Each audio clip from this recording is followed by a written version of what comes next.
on women and girls is a serious human rights concern and comes at a steep cost, which cannot be overemphasized. This year, the UN Secretary General's message on the International Day for the Elimination of Violence Against Women starts off by underscoring the fact that violence against women and girls is the most pervasive human rights violation in the world. This is a strong reminder of the need for a human rights lens in approaching issues of SGBV. SGBV must be seen and addressed as a human rights issue, which is why a symposium such as the one being convened today is critical.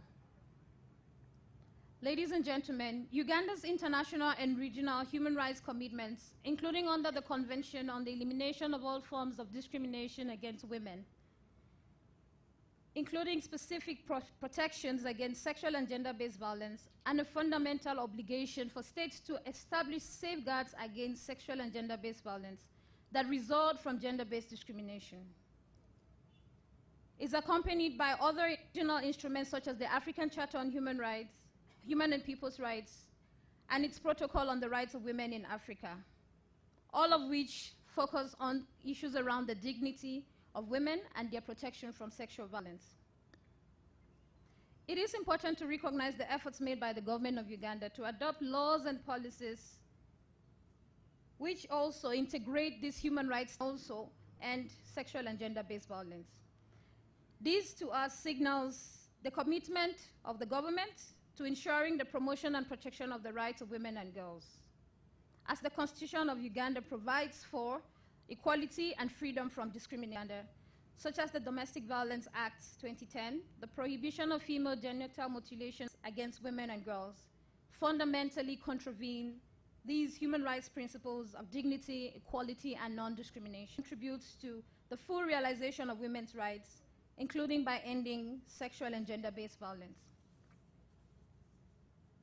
Ladies and gentlemen, as we are in very challenging times, especially with pandemics such as COVID-19, it is critical to intensify our efforts to work together to end SGBV, or to reflect on how we can apply a human rights-based approach across all the interventions we will need to take going forward. Under this approach, it is critical to ensure that all measures undertaken embrace human rights principles, including equality and non-discrimination. Score that as recommended following Uganda's Universal Periodic Review in January of 2022, inheritance and employment. In efforts to implement these Universal Periodic Review recommendations, we must also pay attention to women with disabilities, women living with HIV and AIDS, indigenous women, and other more vulnerable groups of women. From the right to equality, non-discrimination, education, health, participation, access to justice, to name just a few, it is extremely important for law enforcement, the private sector, academia, media, civil society, and development partners to approach the issues of SGBV from a human rights perspective.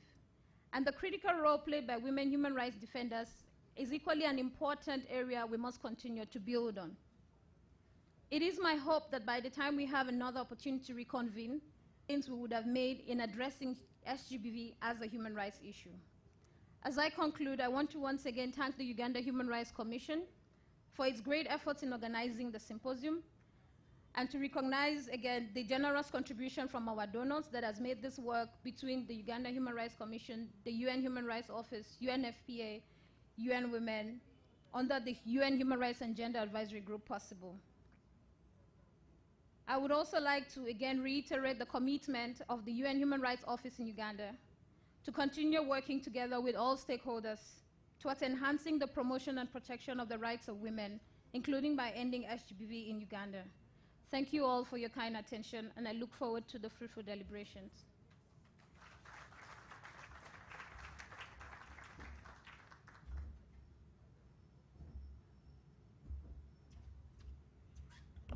Thank you so much for those remarks on behalf of the UN Human Rights Office in Uganda. Ladies and gentlemen, please join me in welcoming the head of cooperation at the Embassy of Sweden in Uganda, Ola Hallgren, to speak on behalf of the embassy.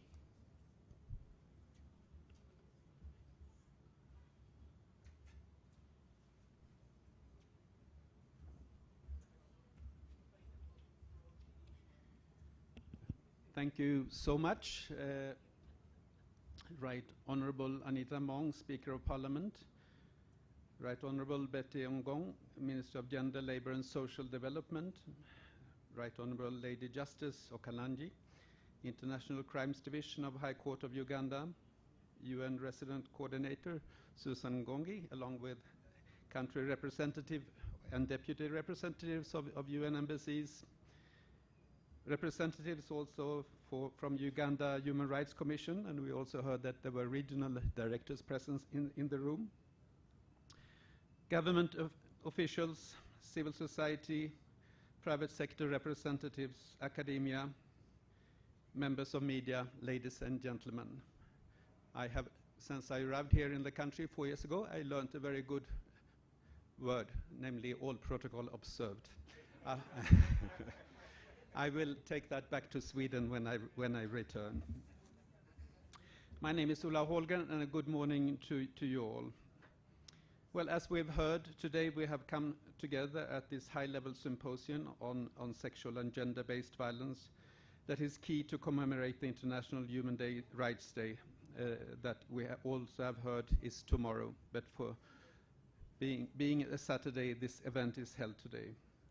This also marks the day, the end of the 16 days of activism against sexual and gender-based violence.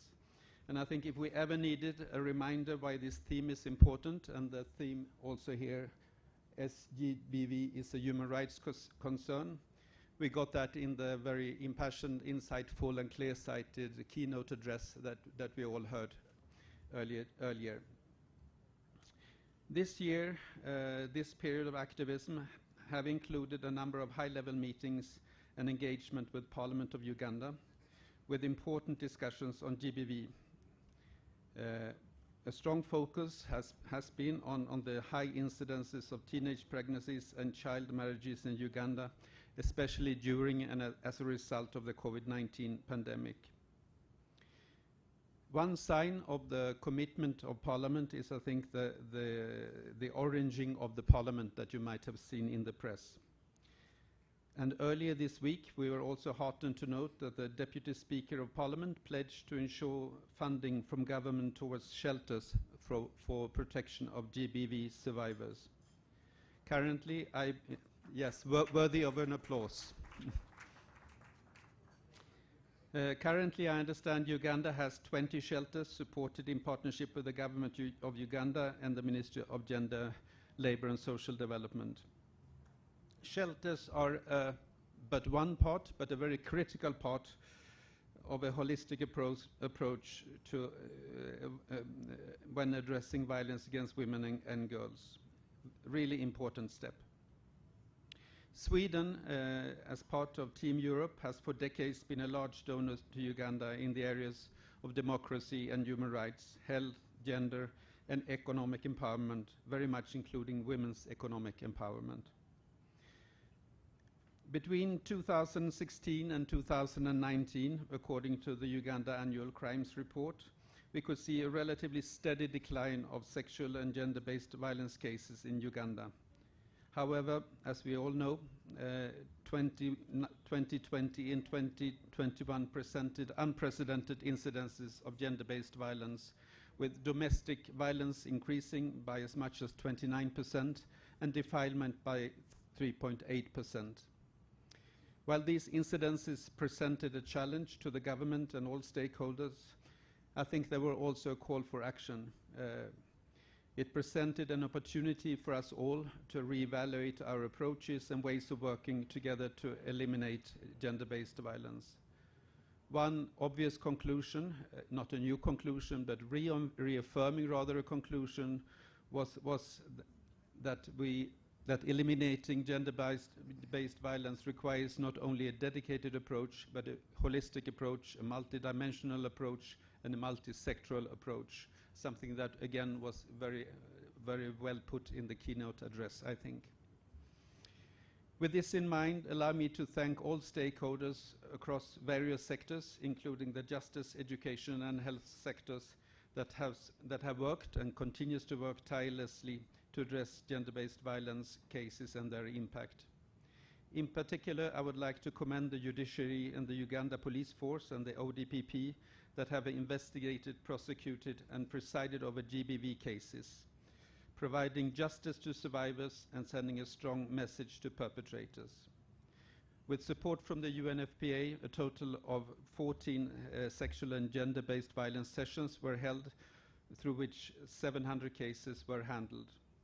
Important, again, we heard about the judicial system being a big problem, and efforts such as this, of course, need to continue and need to continue in greater scale. I would also like to take this opportunity to commend the government of Uganda for the efforts made towards supporting integrated sexual reproductive health, HIV, and gender-based violence prevention, and to response services. Also for commitment to promote gender equality and by adapting domestic laws and policies and several international treaties. We now must focus on implementation, of course, and enforcement of the policy document that have been developed here in Uganda and those international policies that Uganda is signatory to. We call upon and look forward to the government to pass relevant laws which will enhance access to justice for SGBV survivors, including the Witness Protection Law, the National Legal Aid Bill, the Sexual Offences Bill, and the Human Rights Defenders Bill. For Sweden and for the European Union, elimination of gender-based violence and access to SRH are our key priorities. And equality between women and men and leaving no one behind are key components of the EU's foreign policy. We pledge our continued support to this cause and in this work, engagement is crucial. Real change will never happen unless everyone is involved and in changing the attitudes and norms that are the root causes of much of the violence that we see.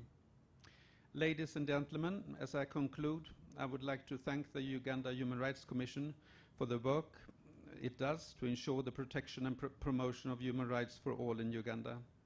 In particular, we thank Uganda Human Rights Commission for its consistency in producing annual reports on the state of human rights in the country and for highlighting GBV as a human rights concern in line with the theme of this meeting. It is our sincere hope that the capacity of the Ugandan Human Rights Commission will be further enhanced. We call upon the government and relevant stakeholders to provide the necessary financial and technical support to enable it to fulfill its important mandate.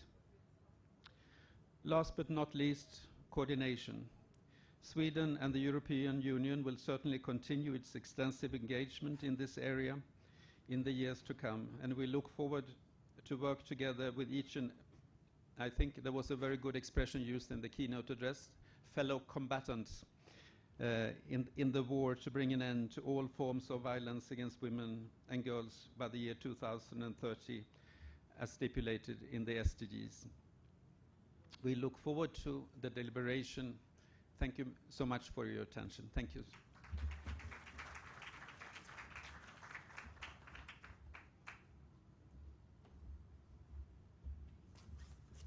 Thank you so much, Combatant Ola, for those remarks.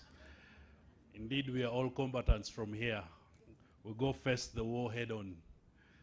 Ladies and gentlemen, allow me take this very, very rare and singular honor to now invite the UN resident coordinator, Her Excellency Susan Ngongi Namondo, to speak to us.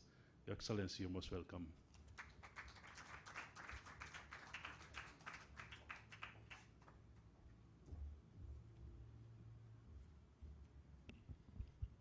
Thank you very much. And before I start, I recognize the presence of the Human Rights Commission here. I recognize the presence of all government representatives with us, the intended presence of the Right Honorable Speaker of Parliament, the Honorable Justices of the courts of Uganda, all the representatives of missions here, perhaps with a special mention to Sweden, not only for their long-standing commitment in this area, but for the incredible activism over the past 16 days. I also, of course, recognize all our civil society partners here with us, private sector, academia, traditional and religious societies, all of us, and standing on all protocols that have already been established. Good morning again. On behalf of the United Nations family in Uganda, I am honored for this high-level symposium on ending sexual and gender-based violence in Uganda. Tomorrow, of course, we commemorate International Human Rights Day, which marks the end of the 16 days of activism campaign. This year, the theme has been Unite, activism to end violence against women and girls, which has focused on the need for all of us to push forward, to act now, to end the violence. It has been an incredible 16 days, during which we have seen Uganda's leaders using their platforms to amplify the voices of women and girls across the country, calling for change. The Speaker of Parliament and other members of the Ugandan Women Parliamentary Associations have oranged the Parliament, as we heard earlier, both literally and in leading the members of Parliament in a high-level dialogue on ending GBV. We have seen church leaders, including the Church of Uganda, holding services and prayers for solidarity to end GBV, and calling on faith leaders and all key stakeholders to renew their commitment to ending violence against women and girls. There have been parades, there have been concerts, skits, dramas, dialogue, truth-telling. It has been truly incredible and so much energy that I hope we will find some way of sustaining and not have it all disappear until we get to November 25th, 2023. So somehow, all of us, all this energy, let's find some way of sustaining it. We have already heard, but it bears repeating, gender-based violence is one of the most pervasive human rights violations globally, simply because of the numbers. We heard it in the keynote speech. We heard it from all the previous speakers. Most of those affected are women, and women are half of humanity. So it's the most pervasive of our human rights abuses. Over the last 16 days, and also from others, we have heard the figures that have been mentioned. The figure I have is that in 2021 alone, the Ugandan police force received over 16,000 reports of sex-related offenses. So it called every.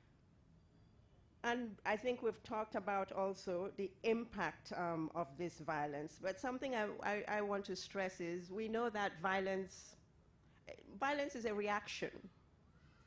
And perhaps when in choosing, it's one of many reactions we could have to whatever situation we happen to find ourselves in. Violence is just one of them. And perhaps if we did what I would call truly looking at our self-interest, and that brought how to choose better options. There is growing body of rigorously tested interventions that demonstrate that violence against women and girls can be prevented. But of course, it requires commitment from all of us and self-reflection on how, and we do have many successful methodologies that have already been tested. We know that they work. One of those examples is the currently reduced intimate partner violence. We need to meaningfully invest in scaling these types of models, reaching more communities with long-term financing to affect real social norm change. And also find ways, this should not just be urban areas. How does it happen in our institutions? Among technologies that have been proven to be useful, adapted to all the different spheres and communities that we find ourselves in. I really think that's one of the big avenues that we should be looking towards when we talk about development results and development gains. So looking at the evidence, what else can we do? Also, and achieved without working in an integrated and well-coordinated manner across sectors. This includes effective systems and coordination, to collect and analyze quality data. Data is really crucial in an evidence-based approach to violence, to addressing the issue of violence against women. We have made progress in collecting data. However, of course, we all know that so much more needs to be done.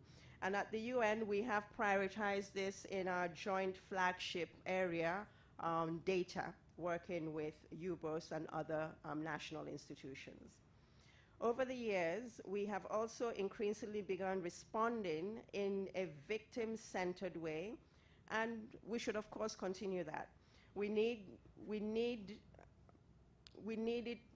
to be done with victim blaming and shaming, which is still very pervasive in our culture today.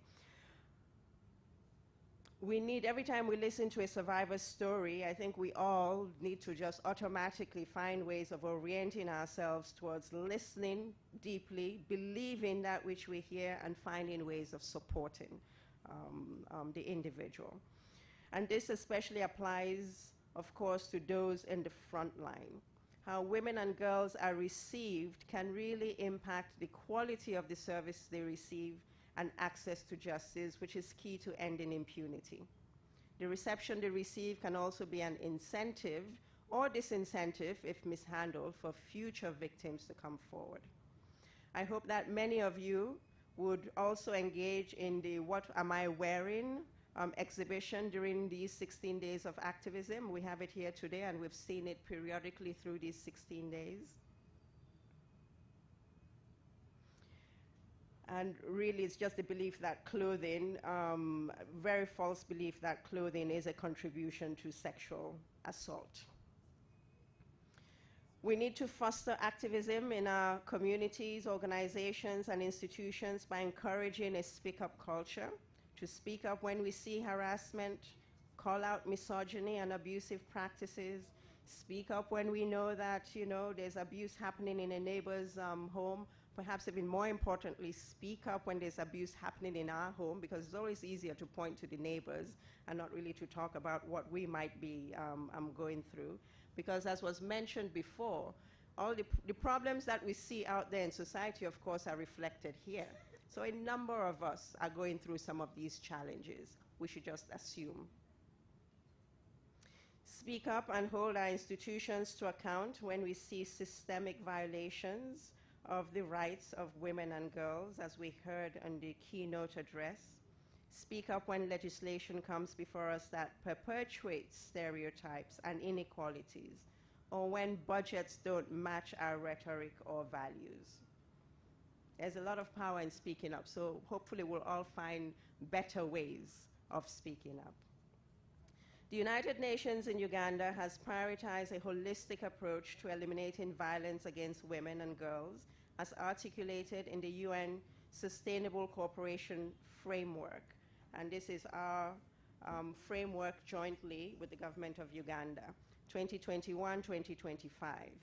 We have made progress through joint programs such as the Spotlight Initiative, which has been hugely successful, and the joint program on GBV and SRHR, among others. We will, of course, continue our joint work with partners in support of the efforts of government and all the institutions, the Ugandan Human Rights Commission, civil society, and other actors in terms of pushing for the end of this gross violation of the rights of women and girls. And one of the effects of this violation on the rights of women and girls, which I feel very passionately about, is that it really stalls our advancements towards our development goals. We really, if we can address this issue significantly, we would make so much more progress against our development goals. So on that note, I'm really happy we're having this symposium. I look forward to the discussions, although I might need to run away at some point. But I'm happy that we're having these discussions. It's important, and it helps us further our work. Thank you.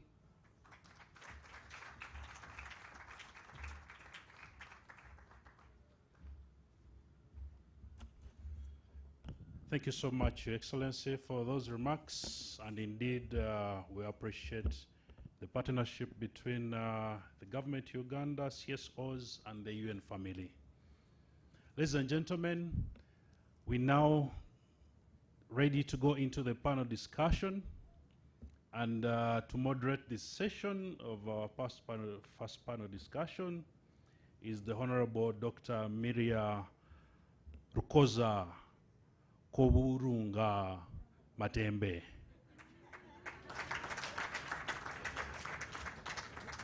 Dr. Matembe is a seasoned legislator, you all know.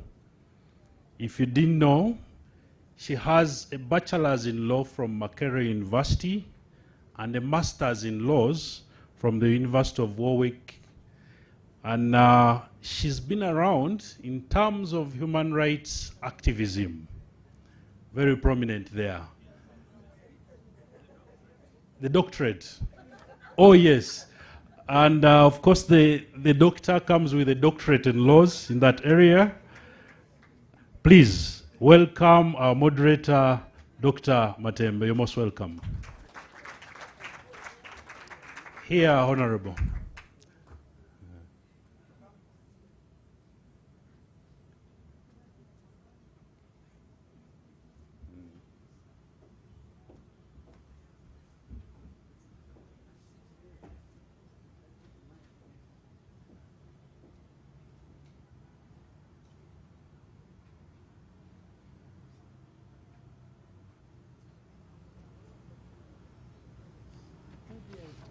From there, then I come and sit properly.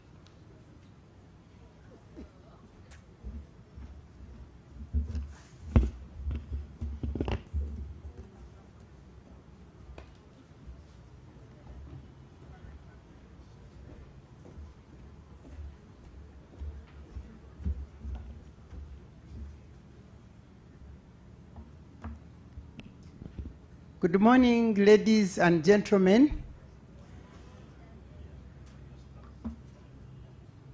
When I look at my watch, at this time our panel should be concluding.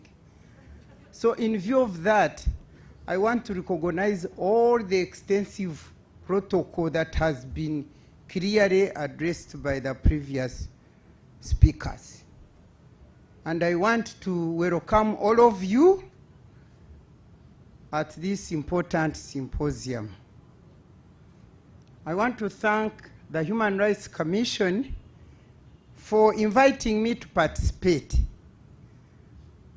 probably because of my passion and role I have played officially and now continuously play unofficially in terms of promoting gender equality and women's empowerment and fighting against gender-based violence.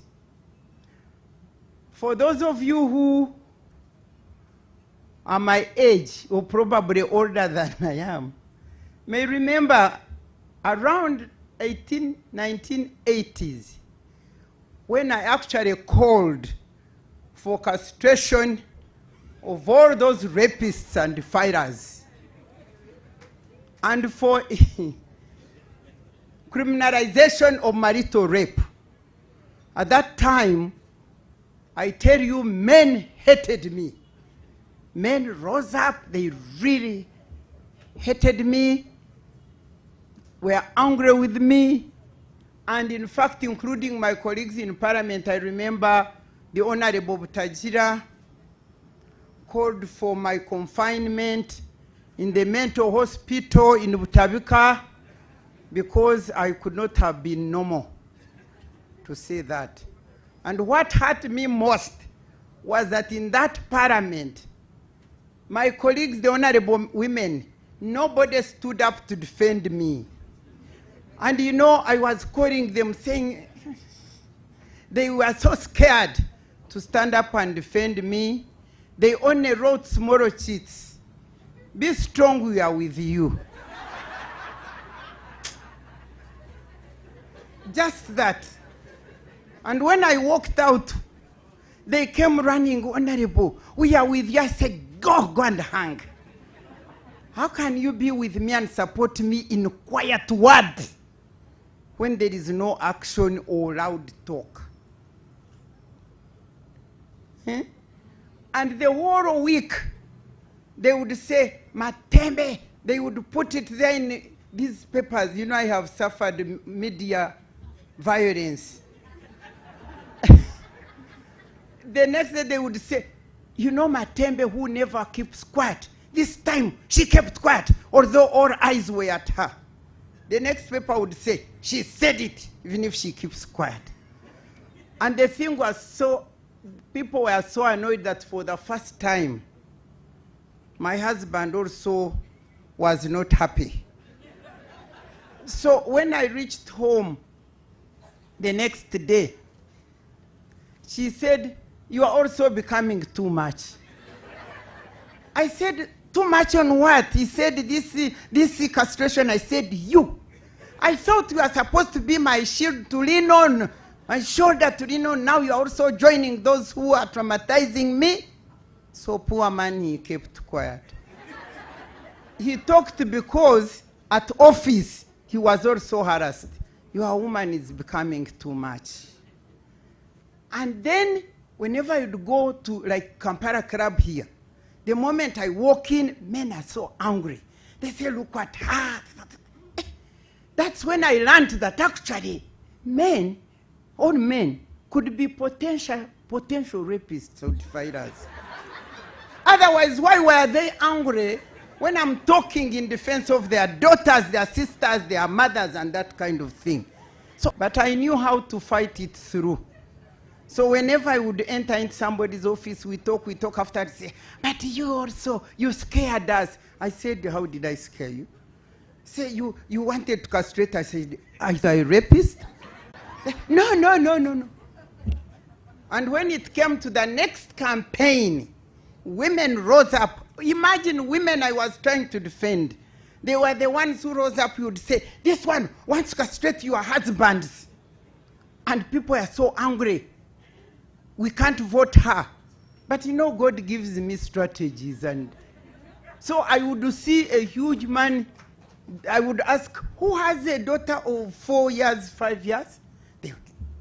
Then I would pick a huge man there. I say, if you found that man on top of her, tearing her to pieces, what would you do? Then I would pierce him. I would cut with a panga. I would. Then I said, but I'm more holier than you, because for me, I would do what the word of God says. And I would quote to them, what does the Bible say? If any part of your body is disturbing you and making you sin, it should be cut off, isn't it? So, it gives me joy to see that all of you are now here with me, you know, with this struggle. Little did they know that I was actually prophesying something which would be coming and increasing. I was prophesying it, and probably if my scissors had been accepted, maybe this kind of increase wouldn't be here. So I'm glad that today we are here to assess and analyze how far we've gone, what challenges us in this struggle, but particularly I'm so glad that we are here talking about these issues. And I want to believe that we are here with these passions because really our children, our girls are suffering. You see me, I stopped working long ago. I sit at my home, but I can get every other day, I get a call of a defiled girl, 14 years. Yesterday I got one of 9 years, defiled by Imam. In Wachiso, and I'm supposed to go and sort it out.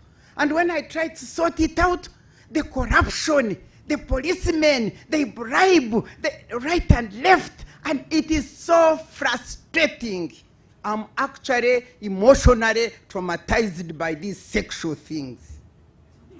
So today, I have the honor to chair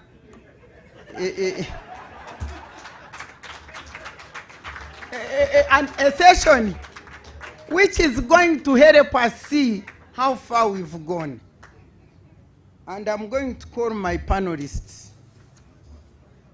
We have Madame Evelyn Letio, Specialist UN Women. You can come. Where are you?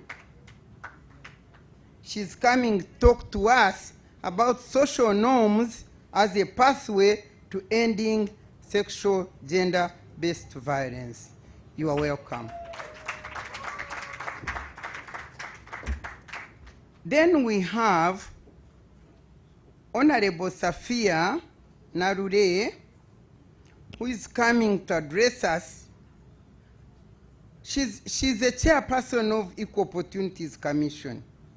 She's coming to address us on sexual gender-based violence, that it requires multi-sexual approach, what is working and what needs to be improved. We were supposed to have the Minister for Gender. And you know me, Matemba, I talk loudly and truthfully. How can't we have, that ministry has got, I think, 5 ministers. Why can't we have that minister or one of them coming here to tell us what they are doing? Because when we talk to ourselves, it doesn't do what? Help us. I challenge them to be serious in what they are telling us. They should come and listen to us here and then tell us what they are doing. Now, the third panelist is my friend, Her Excellency Dr. Roswitha Kremser. I may pronounce badly, but she's the head of Austrian Development Corporation. She's going to tell us about donor perspectives on addressing sexual gender-based violence in Uganda. What should be done differently? The fourth panelist is Madame Rachel Opondi Ogola, Gender and Human Rights Specialist, UNFPA. We have the fifth panelist, who is Mr. Julius Mukunda, the Executive Director, Civil Society Budget Advocacy Group. At least we have there a man, but as usual, our measuring, you know, we say gender balance, but is it a measuring what? Ours is always the other way around. When you are measuring, when you put one woman, one man, that is gender balance. So I want to invite you here and thank you for agreeing to talk to this symposium. And now you can let me sit and we begin our serious discussion.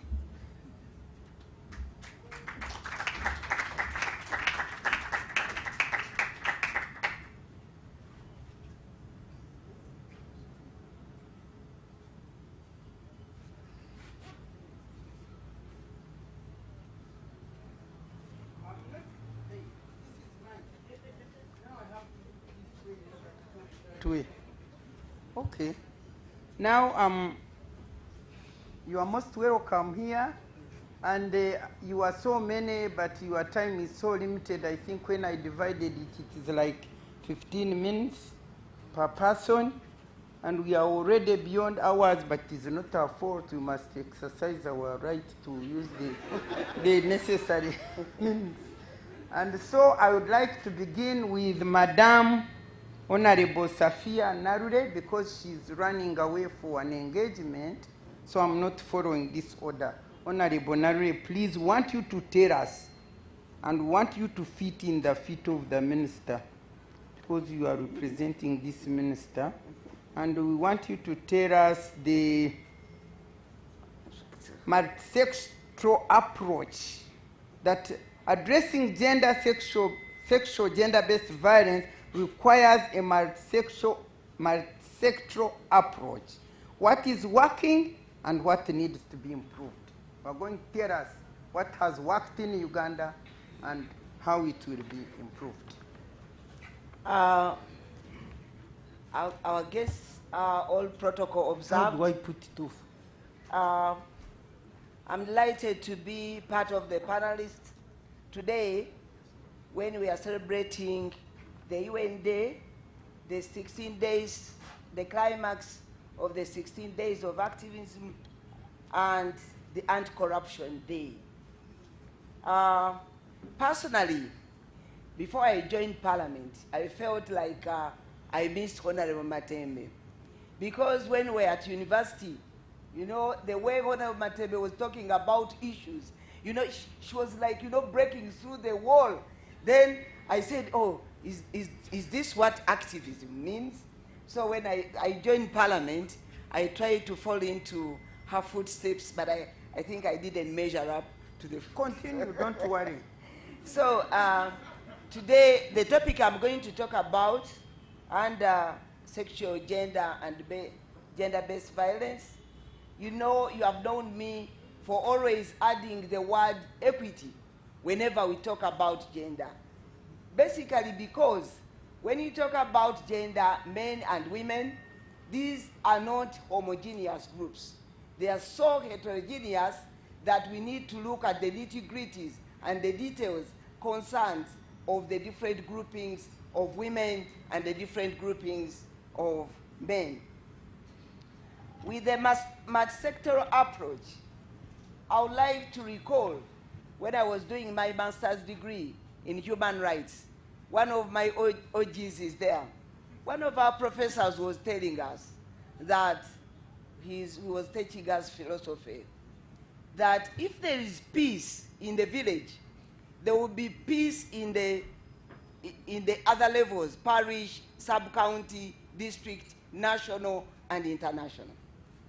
But for me, analyzing that saying, I felt that if there is peace in somebody's heart, there will be peace in the home, then there will be peace in the village, then there will be peace at all levels. But why is SBGV? It is happening because some people don't have peace in their hearts. So, why am I saying this? In Africa, we are used to live a communal life, whereby if a child is born in a home, it is the responsibility of everybody to raise up that child safely, healthy, and well-educated. But you find that, like a doctor was saying, people defiling girls of 3 months. You remember the case of Mwanga? Yeah, that one, it was in Kawempe. You know, what kind of peace does that person have? The UN representative was telling us that, you know, violence is a reaction. Why do you react like that? So, if we are talking about the sectoral approach to end SBGV, we must first look at the setup in the family, at the setup of people's hearts, so that, you know, we can move ahead. We need not to be reactionary all the time. And maybe what has so far been done, by the, you know, what Honorable Matembe was used to say, I thought by this time, 2022, SBGV would have come to an end. But if it has not come to an end, then this means that all of us actors, we need to address these issues right from the home. Now, I wanted also, we are asking, how far have we gone? When these acts of SBGV happened, maybe before I got to that, I wanted to share with you a case that in East Africa, one of the countries of East Africa, which I will not mention, things like genital mutilation, we need to follow it up. Because people have known that genital mutilation maybe is prevented when a girl goes to school and so on, they have started doing it when these girls are still babies. So you can see the people's hearts. But I wanted to talk about the institutions which actually, where we got to report. When, for example, a rape case or a defilement case happens, the first instance we go to the village administration, because we have the LOC system. But I tell you what, if it is a girl with a disability, maybe she's blind, she's deaf, she could not even know that somebody is undressing to rape her. For a deaf girl, she cannot even make an alarm. But when you go to report that case at the village chief or the LC chairman, they can say, why are you bothering yourself? This is already, you know, a gone case. You know, even the person who raped her just helped her. Then the case ends there. The same happens when you advance these cases to the police. Sometimes you are frustrated because of maybe the girl is disabled and something like that. At police, what has been happening? Even I can combine police with courts. The accessibility, the acceptability, the affordability. You know, you fail to get accommodated at where you want to go and report these cases. So I'm happy for the work of the Uganda Human Rights Commission and Equal Opportunities Commission. We offer a very friendly environment for actually helping out even those people who cannot access justice. Corruption, as we are saying, today we are celebrating, I don't know why we are celebrating the day of corruption. Anti-corruption. Okay, we are celebrating anti-corruption. But how much are we spending? Can't we maybe look at what Mama Samia in Tanzania did, diverting that money of anti-corruption maybe to doing something more constructive? Anyway, but corruption is also one thing which actually prevents people from getting justice, especially the marginalized persons like those in hard-to-reach areas, the disabled, and so on. I would like to call upon those institutions, because we are addressing the issue in a mass sectoral way. I call upon all those institutions to change the ways they're doing things so that people can access justice. I want to thank Parliament, Cabinet, and the President for passing a number of laws, which I will not enumerate, for passing a number of laws which actually are geared towards fighting SBGV. But what I would like to say is that we are talking about people participating in development. For example, Uganda has got a transformation agenda of getting people from poverty, subsistence to a money economy. If there is still SGBV, these things cannot happen. We have got these famous programs like the UWEP, Uganda Women Entrepreneurship Program, the Disability Grant, the Youth Livelihood Grant, and the Parish Development Model, where we want to exercise commercialization of agriculture and promoting export instead of importing. All these things will not happen. For example, if somebody has been beaten up, she cannot engage in productive activities. Yesterday I was reading a paper where His Excellency is actually traveling left and right. She has been to Vietnam, he's going to the US, he's going to UK.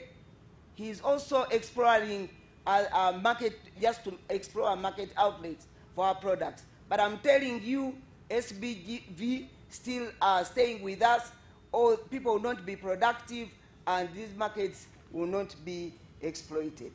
So, what am I saying as somebody coming from Equal Opportunities Commission?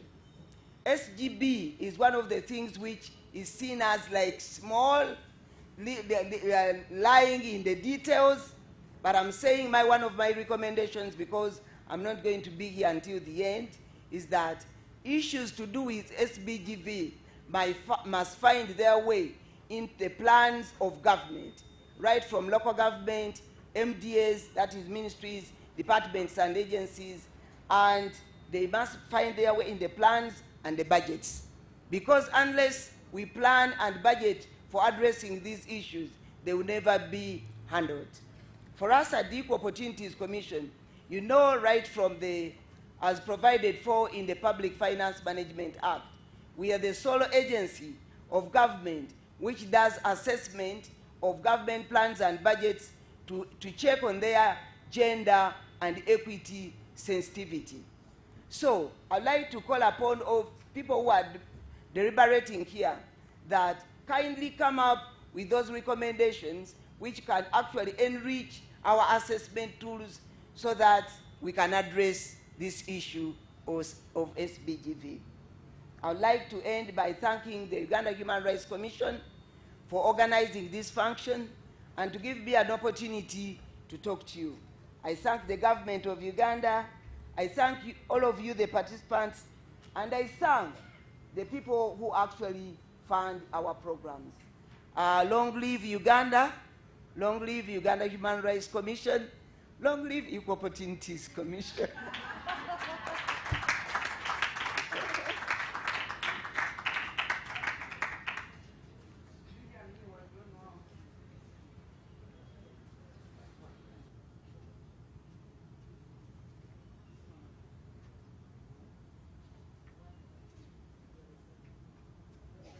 This one.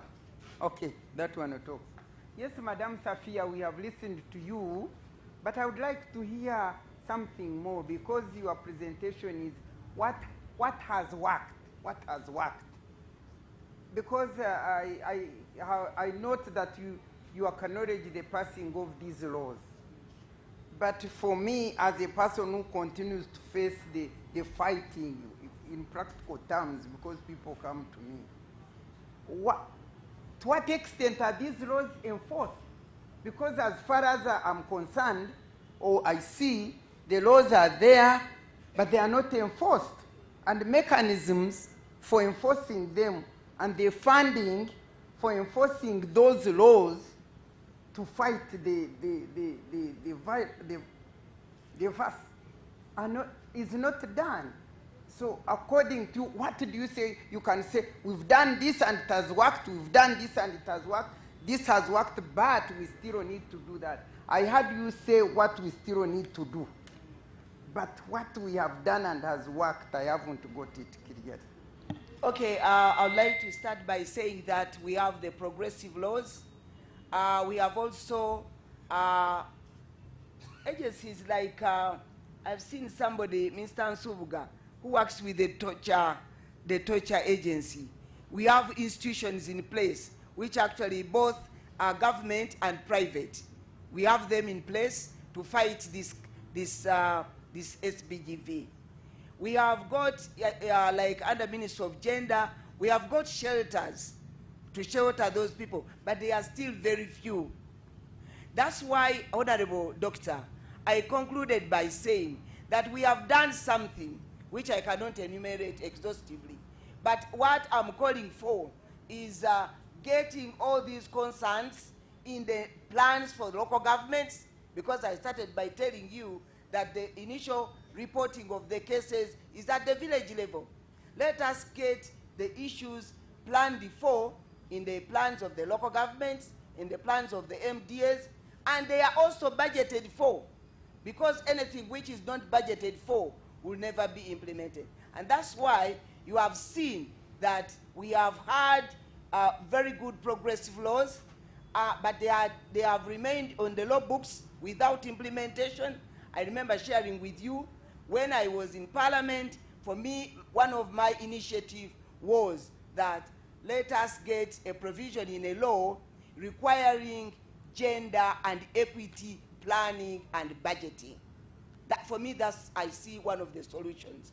And you remember I told you I innovated the need for a certificate of gender and equity compliance.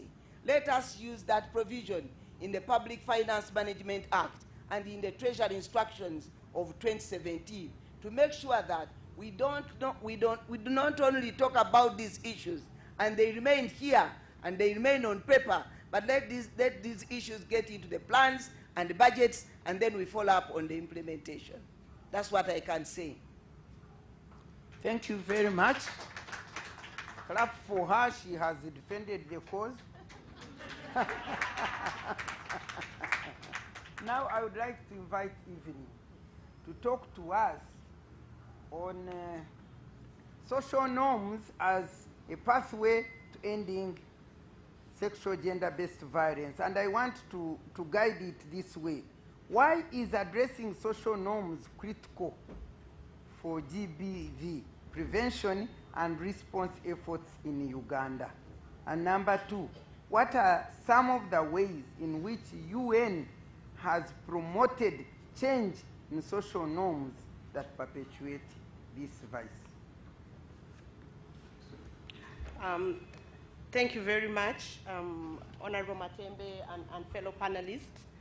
And maybe just to straight away go to your question, I would like to start by saying the previous speakers have elaborated on the comprehensive instruments, right from the global level to the national level in terms of what laws exist, what policies exist. We have spoken very articulately about the need to have integrated services. So, but despite these laws existing, despite these services existing, we still see that more than half of Ugandan women experience violence. We see that at a shelter, in a month, you have 10 cases of people reporting. And yet we know that violence is happening. So our big question is, why? Why are we not implementing these laws? Why are people not reporting even when services exist? But even when services exist, why are service providers, whether it's a doctor, whether it's a police officer, whether it's a judicial officer, sometimes not taking the issues of sexual gender-based violence seriously? And underwriting all that is the issue of social norms. It's because there is the unwritten that governs the way in which society operates. And that unwritten defines who has power, who doesn't have power, who should be treated with dignity, who should not be treated with dignity, who should do which work, who should have autonomy in terms of resources, who is entitled to rest, who's not entitled to rest. And those norms, we carry it forward. We carry it forward in our laws, and that's why even when we have laws, there are some provisions within it that are questionable. We recently had a sexual offences bill passed in Uganda, and one of the things that was contentious was the issue around withdrawal of consent. And all parliamentarians were up in arms and saying people should not withdraw consent. And where is that coming from? Because there is the norm out there that, you know, women, especially in marriages, cannot withdraw consent. We have had people go to police and police say, this is a trivial matter. It doesn't warrant us reporting. Go and be a good wife. Why isn't police taking that issue seriously? Because the norm normalizes violence. It's not a problem. And women can be beaten, and anyway, they are being corrected. So what are we saying about norms as a pathway to enjoyment of rights, to also, you know, ending violence and having women live in dignity? That these norms just kind of like provide the premises, the tools for abuse. They make accountability a challenge. They make women themselves accept it. And so unless we really tackle those norms and start to create new norms that refuse to legitimize violence, then it's going to continue. And so in the broad range of things that we're doing, we need to remember that addressing norms helps us to address the root cause of violence, the patriarchal systems and its tools that perpetuate violence. And it's through addressing those norms that we start to see laws, services, resources that really take the issue of violence against women very seriously. You ask a question around what have we done as the UN around addressing social norms. The RC made my life easier in her speech when she did say that there have been investments to implement tested methodologies out there that take communities through a process of change. Over the last 5 years, through the Spotlight, through the JPGBV, we have been able to work in about 20 districts in depth for 4 years to take communities through a process of change where they start questioning these norms and start developing new norms from the way in which people share roles, from the way in which people make decisions, so that right from the family level, there's the change that we are seeking to have. So they are rigorous, systematic, comprehensive methodologies out there that the UN has invested in. But is it enough? The last time I counted, we had 160-something districts in this country. If we're working in 20 districts or so, what is happening in some of those districts? And so I think it's about how do we scale up and how do we deepen the work that we're doing in some of these districts. We've spoken and elaborated about integration. And I think as a UN, we are trying to see how do we provide integrated GBV services, both in terms of prevention and response, so that there's the whole spectrum from laws to social norm change to service provision to data and things like that. And again, I think it's not all over the country. There's more need to work there. And finally, there is the work that we started doing with religious and cultural leaders in this country. We're beginning to see pronouncements that cultural leaders are making out there to say culture does not actually promote violence, but culture cherishes family, it cherishes harmony. But again, it is still, you know, very, very little. Not all institutions are on board, and beyond the pronouncements, we are yet to see how some of those practices, which actually people cite to promote abuse of women, can be changed long term. So very quickly, I hope I have responded to your question.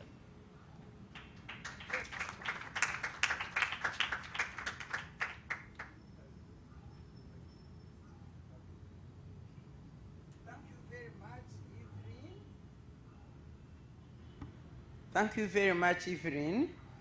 You know, as I listened to her, it brought me to my usual thinking. When you talk of social norms, for me, when I came to fight this battle of fighting for women, I identified certain factors that actually cause that.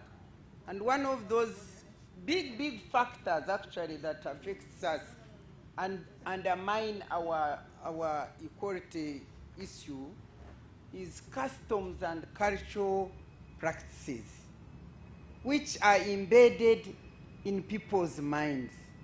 And what disturbs me is that any other culture and custom may change and advance, but when it comes to women, you know, they say, what about culture? At the beginning of my struggle, whenever we would debate, and I fix people, I fix them in a corner, and I'm about to defeat them for my cause, they would say, but what about culture? And therefore, I came to define culture as that thing which men resort to in a bid to win argument against gender equality and women's empowerment. Because that's what they used to bring. And then I'm so glad that you are talking to the religious leaders.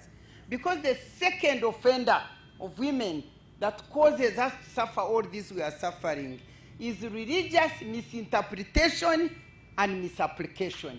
And I say it very clearly, it is not religion, it is religious misinterpretation and misapplication. Because they will tell you, oh, when a woman is beaten, and then they go to whatever, then they say, submission, submit, as if submit means subjugation. Eh? So all these things have got to be fought head on. Some of these things we need real, really challenging them very openly. And of course, now that religious people are beginning to understand, then we can continue to engage them to see how we break through these social norms, cultural practices, and so on. And women also, by the way, one thing I want to say is that women of this, the lower generation, I'm finding women below 40 and downwards, they have changed. They are no longer having the passion and that kind of thing we used to fight for ourselves. They are succumbing more. So I need to really, they need to reflect and question themselves. But anyway, now let me call our next presenter. I keep changing these things because I have a problem. My eyes will open. Our third presenter is my friend, Dr. Rose Witter. Your Excellency, you are going to tell us about the donor perspectives on addressing SGBs in Uganda. What should be done differently? In other words, you have listened to what is being done, and you will tell us what is a little bit of what is being done and how differently can we do it to manage to deal with this vice. Thank you very much. Thank you very much. Equally, I'm very pleased to be here, and thank you for welcoming me so warmly. I actually thought it was important for me personally to come and not to delegate.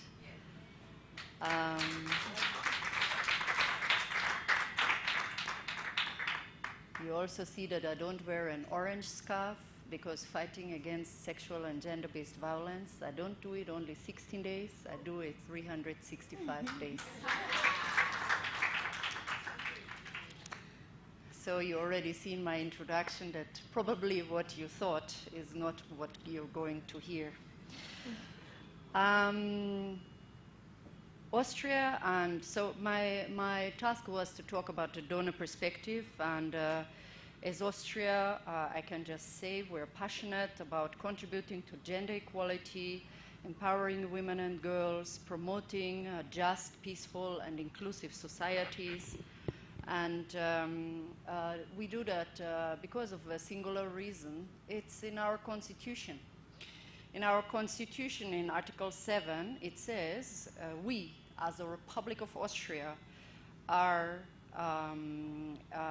committed to gender equality and promoting equality between women and men, in particularly by eliminating existing inequalities. And that's why, as Austria, we speak about it. In Uganda, we do so because we have included it in our country strategy. And when I look at this country strategy that we have for Uganda, I can always compare it to laws and other policies that Uganda has. And when we look at the Access to Justice sub-program of Uganda, which is basically the JLOS, Justice, Law and Order program that was there for 27 years, I heard. When you compare what is in the Austrian constitution and what is in the Access to Justice sub-program, it is the same. It's really the same. And that is why we are proudly supporting Uganda in its ways. We do so by supporting the government institutions, the judiciary, the UN family that is present here, and those that are not present here. We support the judiciary and JLOS actors in various initiatives.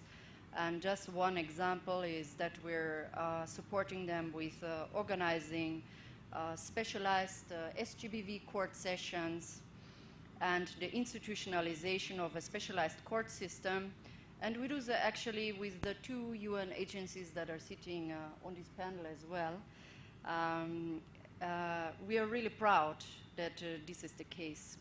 So as I said, in Uganda we have it enshrined in our constitution. In Austria we have that enshrined in our constitution, and Uganda as well, and I can read it to you. You all know it. Article 21 of the Constitution of the Republic of Uganda prohibits gender discrimination generally and enshrines the principle of equality before the law, regardless of sex, race, color, ethnicity, tribe, religion, political belief, or social or economic standing. This is no foreign document. That is the Ugandan constitution. And so when I thought about what should I bring as a different perspective, I actually was really troubled. Because why should the perspective be different from Uganda? Because the constitution is as brother and sister, equal twins. Why should it be different? And I have really reflected about it, and I say, when we talk about sexual and gender-based violence, I ask myself, when it comes to fighting SGBV, a woman goes to the police post and she's prevented to deposit her file because somebody is asking for corruption. So if a man wants to deposit a file and he's prevented because he's asked to pay for corruption, does he feel different? I don't think so. So, and when a girl is uncomfortable because she is called to be a witness in a rape case in front of a court, and that court doesn't have special procedures to protect her. Is a boy that witnessed it, is he feeling different?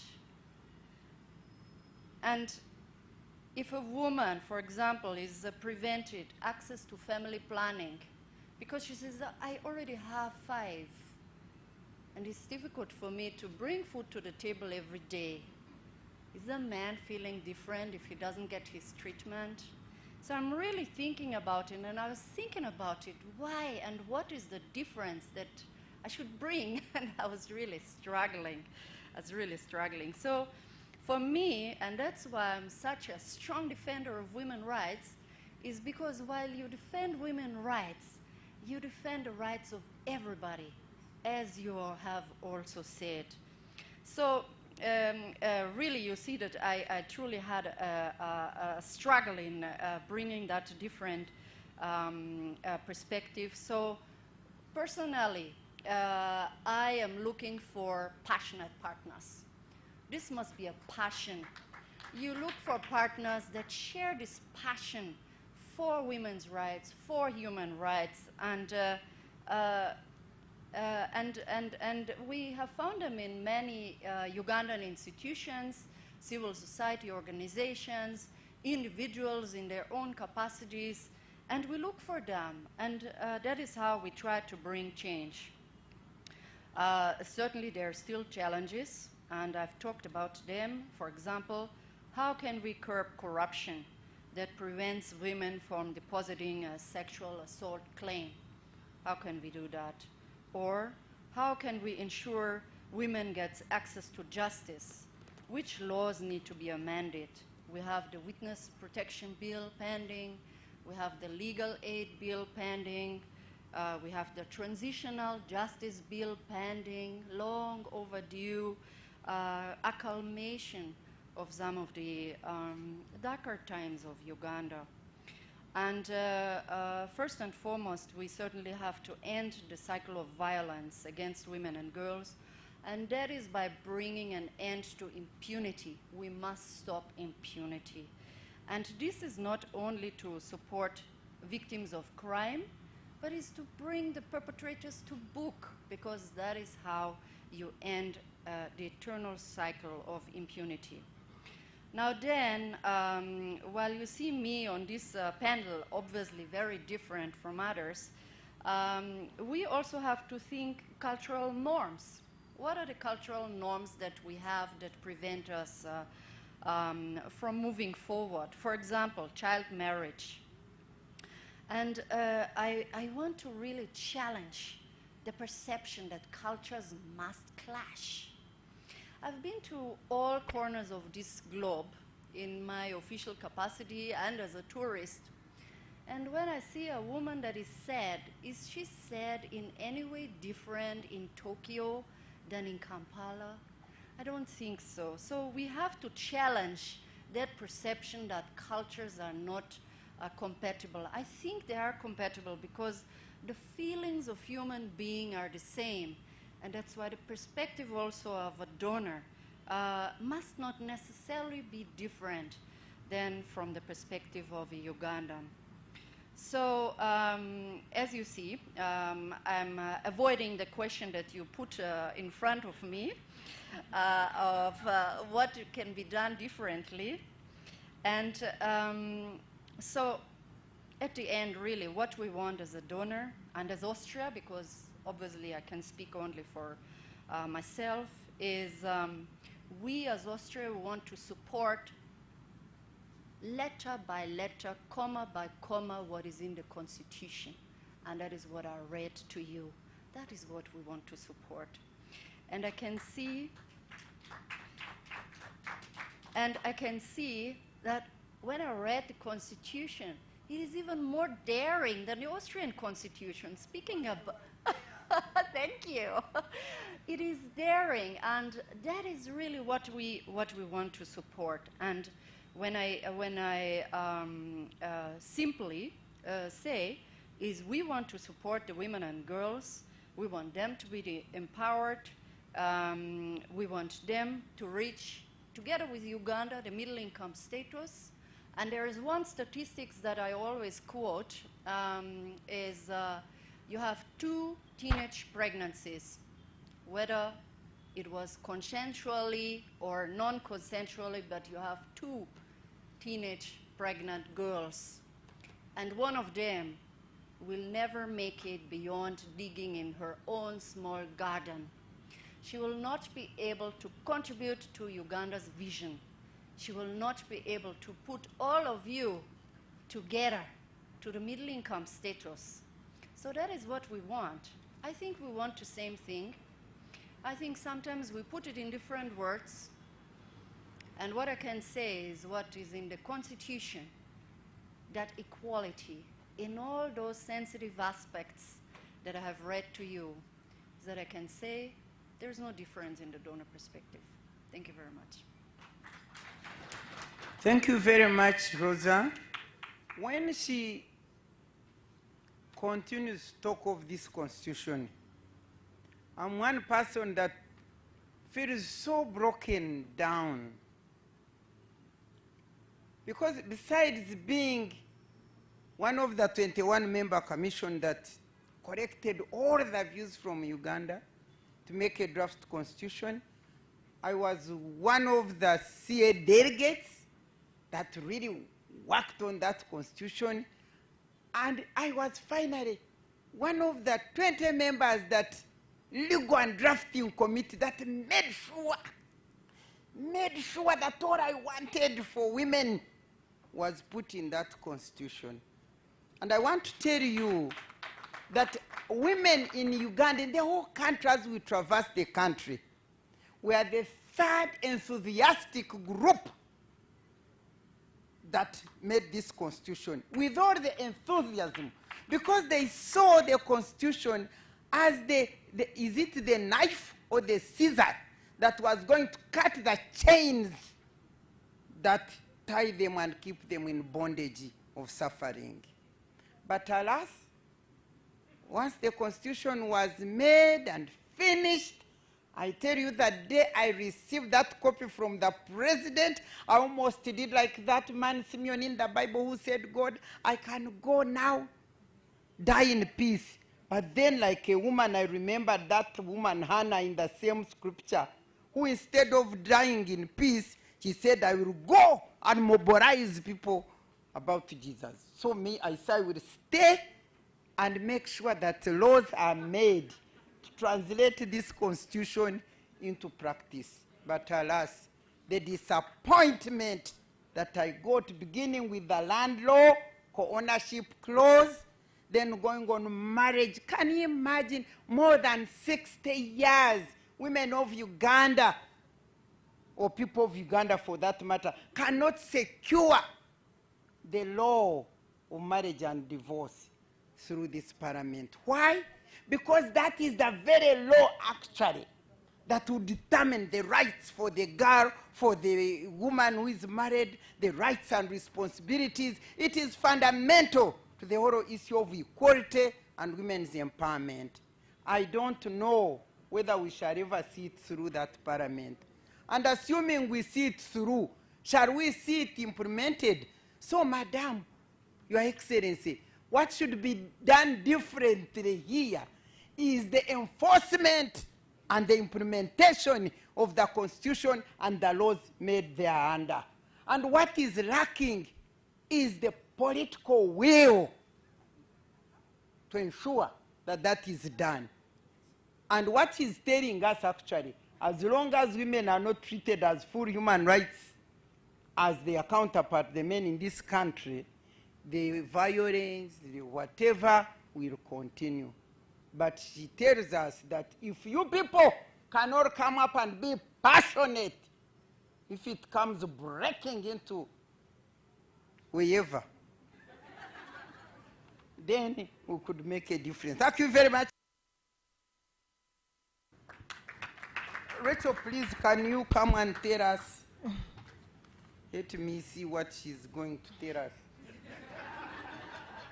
Madam Rachel Opondi is coming to tell us about increasing vulnerabilities, COVID-19, Ebola, conflicts, and climate change. I can guarantee that she has a lot to tell us, because these circumstances brought even new matters of violence.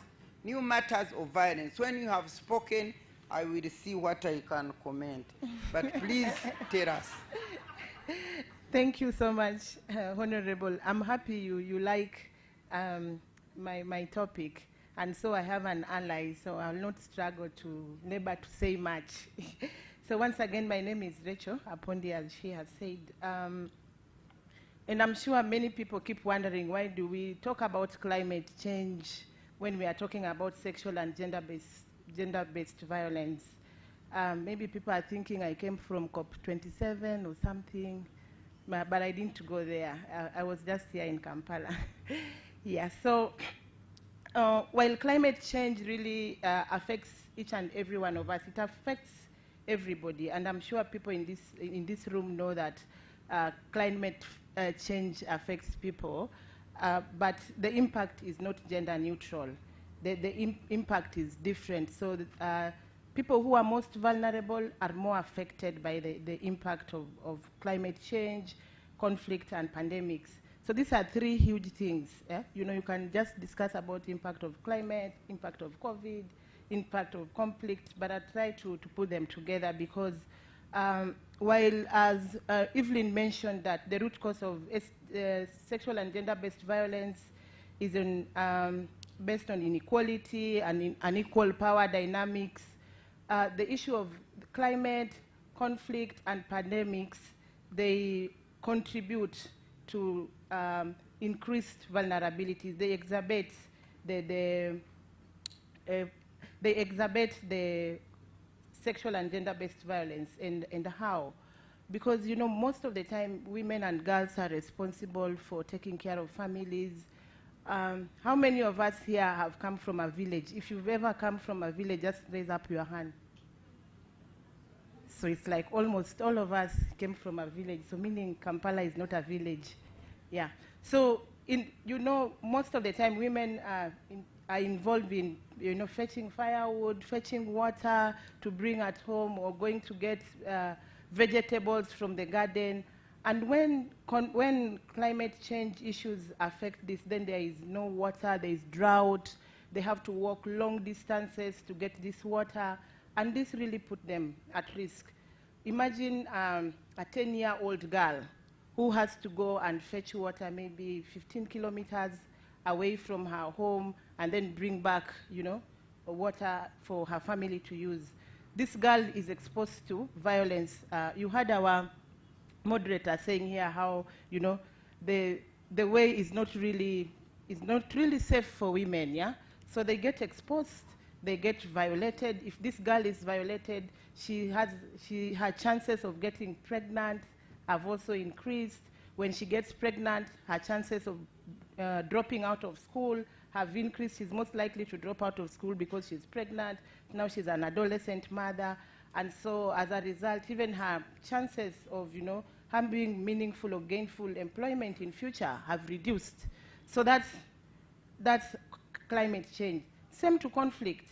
When conflict occurs, you know, the social protection systems become weak. There's no police. This multi-sectoral structure that we are being told here stops to exist. And so there's no one to take care of women and girls and children and their issues. So this really puts them at risk. And as a result, the risk of getting into marriage when you're a child also goes high. When you are refugees, some of the times parents think that when they marry off their children in the refugee settlements, then their children are safer. Because you are in a strange country, you know, you're not sure whether your girl is going to be safe. So all this really put women and girls really at risk of sexual and gender-based violence. When women are not able to provide, you know, economically, or their families are economic pressures hit them, then the exposures to risk, even as a family, there are issues of mental health come in, yeah? And you all know how mental health is associated with violence. Yeah, so all these issues they really exacerbate women and girls' risk to sexual and gender-based violence. And so in Uganda, we've seen this really. There were floods recently in Mbale. It even flooded the town. You saw people lost their lives, you know, people lost their homes, they were displaced. You've seen the pictures in Karamoja, the drought in Karamoja. So people have lost their lives because of they are starving. And all this really get back to sexual and gender-based violence. It exacerbates because it pushes women to go for, you know, to look for money through, you know, sex and all that. So really, these are really issues that now that we have a chance really to amplify issues of sexual and gender-based violence during the 16 days of activism, I believe it is important that we also highlight issues that really exacerbate and put women really at risk of sexual and gender-based violence. The Uganda Human Rights report for 2021 highlighted teenage pregnancy as a human rights concern. And the teenage pregnancy rose because of COVID-19. I'm sure all of you here got the news. There are placards going here of, like, it said 1,052 teenage girls were getting pregnant daily during the COVID pandemic. So, you know, it rose. Girls get pregnant every day. But during the pandemic, it really went high.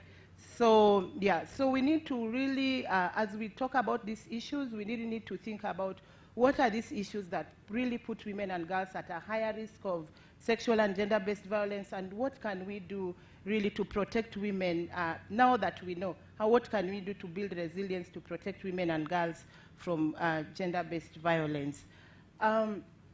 So you didn't ask me many questions, so do I just continue talking? You have, yes, you are telling us, and the question which was coming is, having seen all this, what is UNFPA doing? What has it done? And what recommendations do you give to government that we, in your perspective, should do, which they've not done? Okay, thank you so much. So at UNFPA, we respond through advocacy. So, and this is a platform really for advocacy, to let people know that these issues of climate change and COVID really exacerbate the risks for sexual and gender-based violence. So that is one of our role, what I am doing here today, advocacy. So then people would be able to know that these issues are real and what to do about them. And then the other thing that UNFPA is doing is influencing policies and laws. And particularly during COVID-19, UNFPA supported, remember at the beginning, everybody concentrated on COVID-19. There was a national task force on COVID-19. People forgot about SGBV, people forgot about sexual and reproductive health, because people were just focusing on, you know, how do we get to know the people who have COVID, how do we protect them, how do we treat COVID? And so as a result of, there were guidelines that were developed for response to COVID, but there was nothing on sexual and gender-based violence. But with support from our donors, I'm pleased to say, like the Austria here, we managed to influence and ensure that issues of sexual and gender-based violence were included in the national response and for COVID-19 response. So then issues of sexual and gender-based violence were also being addressed as much as the issues of COVID were being addressed. So that's also another role, influencing laws and policies. UNFPA, we also support generation of data and evidence to inform policy and programming. And in that area, we have worked around to, UNFPA has supported production of the data on magnitude of teenage pregnancy during COVID-19, which has been used widely. I'm sure many people, if I ask people again to raise their hands, some you'll see hands going up again. And this data really supports in planning, advocacy, because we need evidence. We need people to see that it is true 1,052 girls are getting pregnant daily, and then get people to act around. So that's also another role of UNFPA. So UNFPA also works with partners to ensure that that there is provision of quality GBV services for the survivors. And to that, we have also worked with with the jailers, really to support the special sessions that deliver access to justice to survivors. So we also work around area of ensuring services to the survivors. So I'll quickly run to recommendations. I also want to keep time. I don't want to be the one who's, so about 2 or 3 recommendations. So my recommendation, number 1, will go to the government. Really, we need to ensure that issues of climate change and conflicts are integrated or mainstreamed within the different policies. I was shocked to find out that there's a National Climate Change Policy 2015. This policy really mainstreamed gender issues and SDBV issues in the policy. But when you read the National Policy for GBV Policy 2016, it doesn't even have a word climate in it. So meaning the other members have mainstreamed, while the people who are really, their main mandate is GBV, they have not mainstreamed climate change issues into their policies. So it is important that this is really mainstreamed, not just pushing other sectors to mainstream, but it should be both. So that's my recommendation, number 1. Recommendation number 2 goes to the CSOs, because I know we have a number of CSOs within here. Many people don't know about the issues of climate change and how it affects GBV, how it is impact on SGBV. So we need the CSOs to come out and create this awareness within the communities, so people know, and people know what to do and how to really prevent this. Then my 3rd recommendation, I think, goes again back to the government. We are today talking about the International Day of Human Rights. This is part of celebration of the International Day of Human Rights. A lot of international instruments have been mentioned here, from the keynote address. Everyone is talking about this.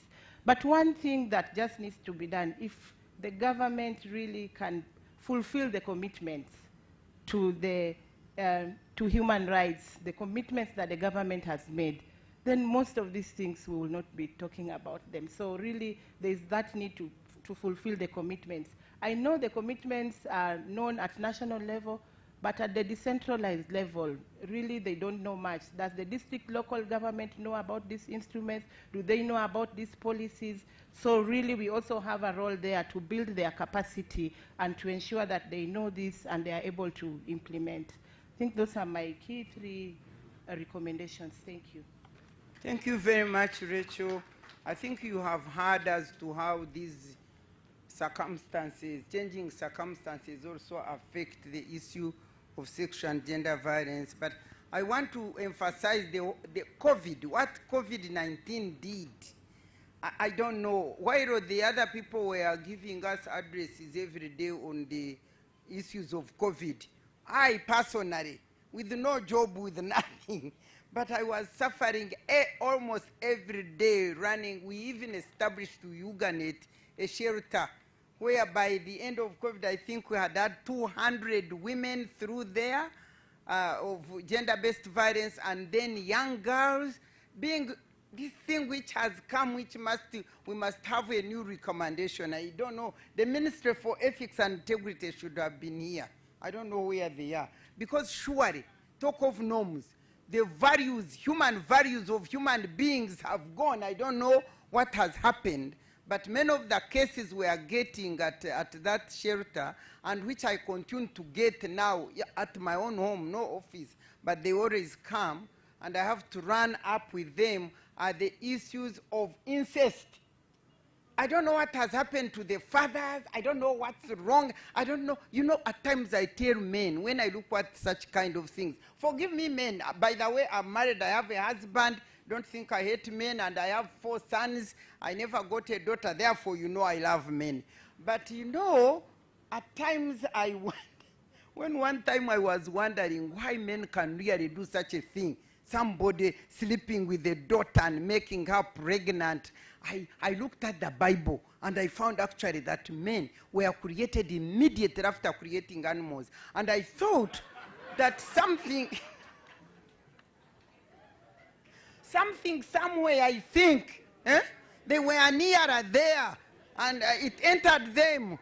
And that's why the woman was created to improve now this kind of a person. But surely what is happening, recently I have a case of a doctor. Can you imagine a doctor making her daughter, sleeping with her daughter of 15 years and eventually making her pregnant and telling her when periods don't come and giving her tablets to swallow. And this girl was in class at Weranyanji Senior 3. She's seated in class because she has swallowed these pills. The blood just powers all over the place.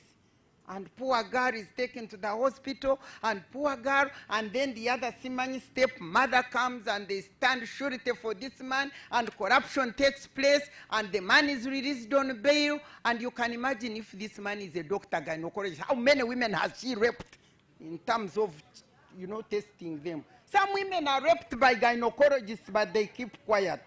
Yes, we know these things. So you can see what is happening. And then what else has increased is child marriages. Because of COVID, men feared that their girls were going to be made pregnant for nothing, and yet they could fetch bride price from them. And so they started marrying young people, 14 years, 13 years. If you visit me, I will show you. At one time, I was so passionate that I went to the family where the cows were delivered, 12 cows in exchange for a 14-year girl. I locked her in my house, and we went and got those cows. We arrested the parents, and they arrested the parents of the boy. The boy ran away. I didn't find. Imagine a graduate from Nakawa University here, and you go to your parents marry you a girl of 14 years. Isn't that crazy? I went and got the cows. I put them in prison, and I got the cows and returned them to the parents of the father. And the girl is with me now. She calls me Kaka. She's going back to school, and this term she got first grade. Say, Kaka, I have first grade. That is the kind of passion we are talking about. That you go in, if things can't work, you go in. So that is some kind of new type of violence. Please, men, I don't know what's wrong, what animals goes into these men that they can do such kind of thing. And I have a number of them. So men go, and we are having a man here, you will tell us one of these reasons. And actually he's the last to speak. Maybe he'll make a comment on those things. So the challenge is really big. And now may I invite, where are my glasses? You know, these are shadows, they don't see. Now at that note, I would like to invite Mr. Julius Mukunda, the Executive Director, Civil Society Budget Advocacy. She's going to talk to us about the status and impact of financing for SGBVs in Uganda. But remember also to make a comment on those things which are happening. Thanks, Honorable. Thanks, Uganda Human Rights Commission for this event. I know I'm between a hungry stomach and lunch, so I'll try to make my time less painful as I finish. My topic is on the status and impact of financing SGBV in Uganda. Honorable Matemba, I think I tried to look for these numbers in the budget, and I didn't find them. I wanted to know how much money are we spending on GBV. And for us, when we say don't find it, it's because when you make a percentage of the national budget, it becomes like 0.000001. So it becomes so negligible in terms of how much we are really spending. I mean, for example, is access to justice, 5.2 billion for everything around access to justice. So you can't even say this is just specifically for SGBV. If you go to Uganda Police Crimes Prevention and Investigation, They have 159 billion for the whole country for so many other things, including SGBV. If you go to Equal Opportunities Commission, again, 14 billion. So really, you find that the public funding that we have to address this monster is so limited. And let me say it from the beginning. It's not because we don't have money. No. The money is there, but it is doing different things. Other important things, if I can put it in quotes. And I have always demonstrated that anything important to a nation, funding will come first. If today an important person dies, money will appear even if it was not in the budget. If today you hear that there is a bomb blast here, I can tell you money will appear even when it is not in the budget. If you hear an important person has been kidnapped, let me tell you, the police flying squad will be on your case, and you don't want those people to be on your case because they are highly funded, highly trained to tackle those kind of crimes. Because that is a very important part of and a priority to government. I will not talk about how much we spend on our parliament on a daily basis, or how much we spend on the State House, or how I can tell you is that it's not because we don't have money. Ladies and gentlemen, just hear me. It's because of the priorities we set in this country. And if we really want to fight some of these monsters we talk about on a daily basis in the budget, it just can't be bare answer. We've done a lot on the policy and legal framework. I can tell you most countries come here, take it, and go and implement it very well, and it works well without even changing a dot or a comma. And therefore, our work should be in two major areas, and I think this is what I would, but of course, there is little that has been done. We can't deny that. We have a toll-free center. I was amazed. 800 199 195. You call it. It's called the National Command Center, where victims of sexual and gender-based violence can call and you are assisted. We know we have trained a number of people on how to deal with to handle these cases. We have shelters. These are not enough. But for me, is we need to invest resources in two major areas. One, in prevention. Prevention, and everybody's talking about why is SGBV happening? Because we need to look at these causes and ensure that they are addressed. For example, can we ensure that all our children go to school but also finish school? Because if you find that not more than 30% of your children do not transit from primary to secondary, you have a big problem. In fact, in some regions like Karamoja, it is even less than 20%. So where will the rest go? The issues of early marriage, the issues of sexual violence, so many things happen. But as a government, if we ensure that our children really complete the education system, that is one way of addressing some of the areas we have. The biggest part also is mindset change. This is an area I thought mindset change was chakamuchaka those days. But I can tell you it is for real.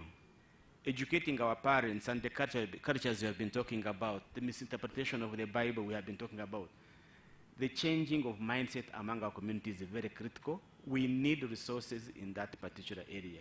The problem we have when you say change of mindset, of course, is about these other business of political campaigns, chankwans, but I think we need to work out how we ensure that our parents, the whole community, the public is aware about these dangers and how we can be able to prevent them.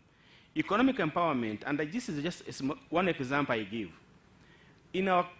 If you talk about Kampala here, just security lights. Streets that have no security lights will not have businesses on them, especially ladies who are doing market work in the evening. By 4:30, everybody has packed and gone home, simply because it is more risky at night to conduct any businesses. And the same goes to or other sectors of the economy. So prevention, investing in prevention, Honorable, is very key and very important. The second one is enforcement. We need to fund enforcement, and I think this is what has been coming out most of from my panelists. Why is it that that policeman is not handling the case the way they are supposed to do it? Simply because of corruption. How do we ensure that we deal with corrupt elements within our society? This is the job not for government, but for all of us. If we can't do that, then we have a problem. The other part is funding the gender machinery. I would hope the Honorable Minister would be around here. One way of weakening an institution to do its mandate is to give it less money. And I know the Human Rights Commission will tell you that. If you don't have enough money, you're not going to hear cases. If you don't have money, you won't go out to investigate. If you don't have money, you can't even write a report. That's why when you go to police, they will tell you, please bring a pen, bring a paper. Do you even have a camera so that they can write for you? Never blame them. They don't have that simply because of the limited resources that they do have. So they will prioritize and do other important elements. So advocacy for ensuring that we have adequate resources for for the Ministry of Gender, Equal Opportunity Commission is very critical and very important. Lastly is fighting corruption. I think for me is corruption, when we say fighting corruption, it's because this is a monster that is eating our society and has led to these other circumstances happening. We cannot stop sexual and gender-based violence because of the corrupt tendencies we have into the system. Not only people bribing, but also even the little resources that should have gone down to be utilized properly. Because if you say we have the COVID, now there is this COVID audit report in the Parliament, which people are even failing to put it out publicly because it is so bad. Those resources, some of it was supposed to be used, some of it provide food for people who are not moving about, and probably once they started moving around to look for food, they were having those kind of problems. So corruption is very key. Corruption is an important element that we need to fight, and if we fight that, we know we shall also be stopping gender-based violence. Honorable, I know lunch is ringing, and I wouldn't want to delay more people, but all I say is thank you so much for inviting me, and we look forward to partnering with you in any way, especially in ensuring that we implement one important element, which is called gender-responsive budgeting. Thank you. Thank you very much, Julius. That was a good ending to our panel, because he's really telling us that we may talk until is it cows or pigs or goats come home, but as long as the priority of our government is completely different, and the whole issue of gender equality and women's empowerment is at the lowest in terms of priority, we shall talk and talk and talk and achieve nothing. And I do agree with him. And as long as corruption and high levels of moral decadency and ethical value breakdown exist in this country, we shall also talk and talk and talk and reach nowhere. And so, what he's telling us is that at least we need a two-pronged strategy. We need to be proactive. You know, the other thing, my knife, which I had proposed, would have worked very much towards proactive.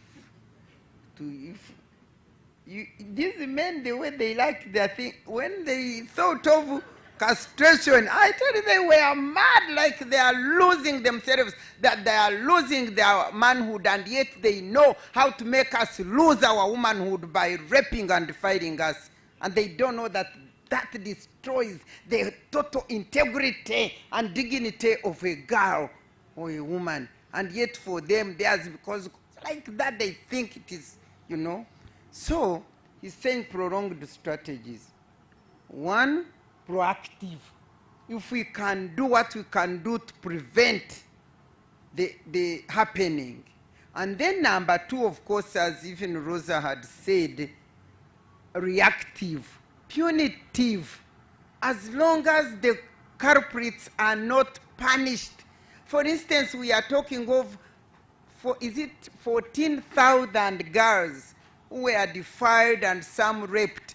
But how many? Who are the men? Where are they? Who are those boys who did that? Were they punished? In the meantime, all those girls are lost in the wilderness when the men are there enjoying their lives. The cases which I follow almost every day, you fight corruption at police level, you fight and reach even the highest office, you employ those highest officers, you get the file, it reaches the court. The moment it goes before a magistrate, then a new corruption begins. And so you have to fight it even at the magisterial level. So in the end, all these vulnerable people, all these local people in the village, they are really suffering without any help. So here we are. And I imagine at the end of this meeting, we shall see, even make resolutions, even we ourselves to resolve, and the whole issue of shutting Ugandans, shutting their mouth, and preventing them from going out to demonstrate. That has killed even the good that the civil society could be doing in terms of fighting. Anyway, thank you so much. According to the program, I think we finished. I don't know whether there will be response or questions or comments later on. Now? Are you having them now? Oh, that's great. Let me shut up now. Okay. Now it is open for you to make comments, to make response, to make questions to these respective presenters, and be short and to the point.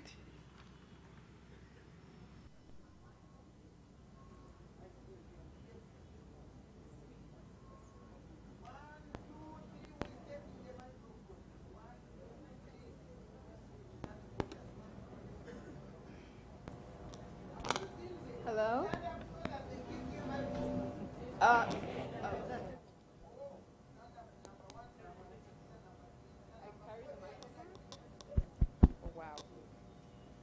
Thank you so much. Hope you can hear me. I'm Jackie Katana, and in this meeting, I'm representing the Interfaith NGO, where I work as a board chairperson. My contribution is to Ochora and UN Women about supporting religious leaders beyond commitments.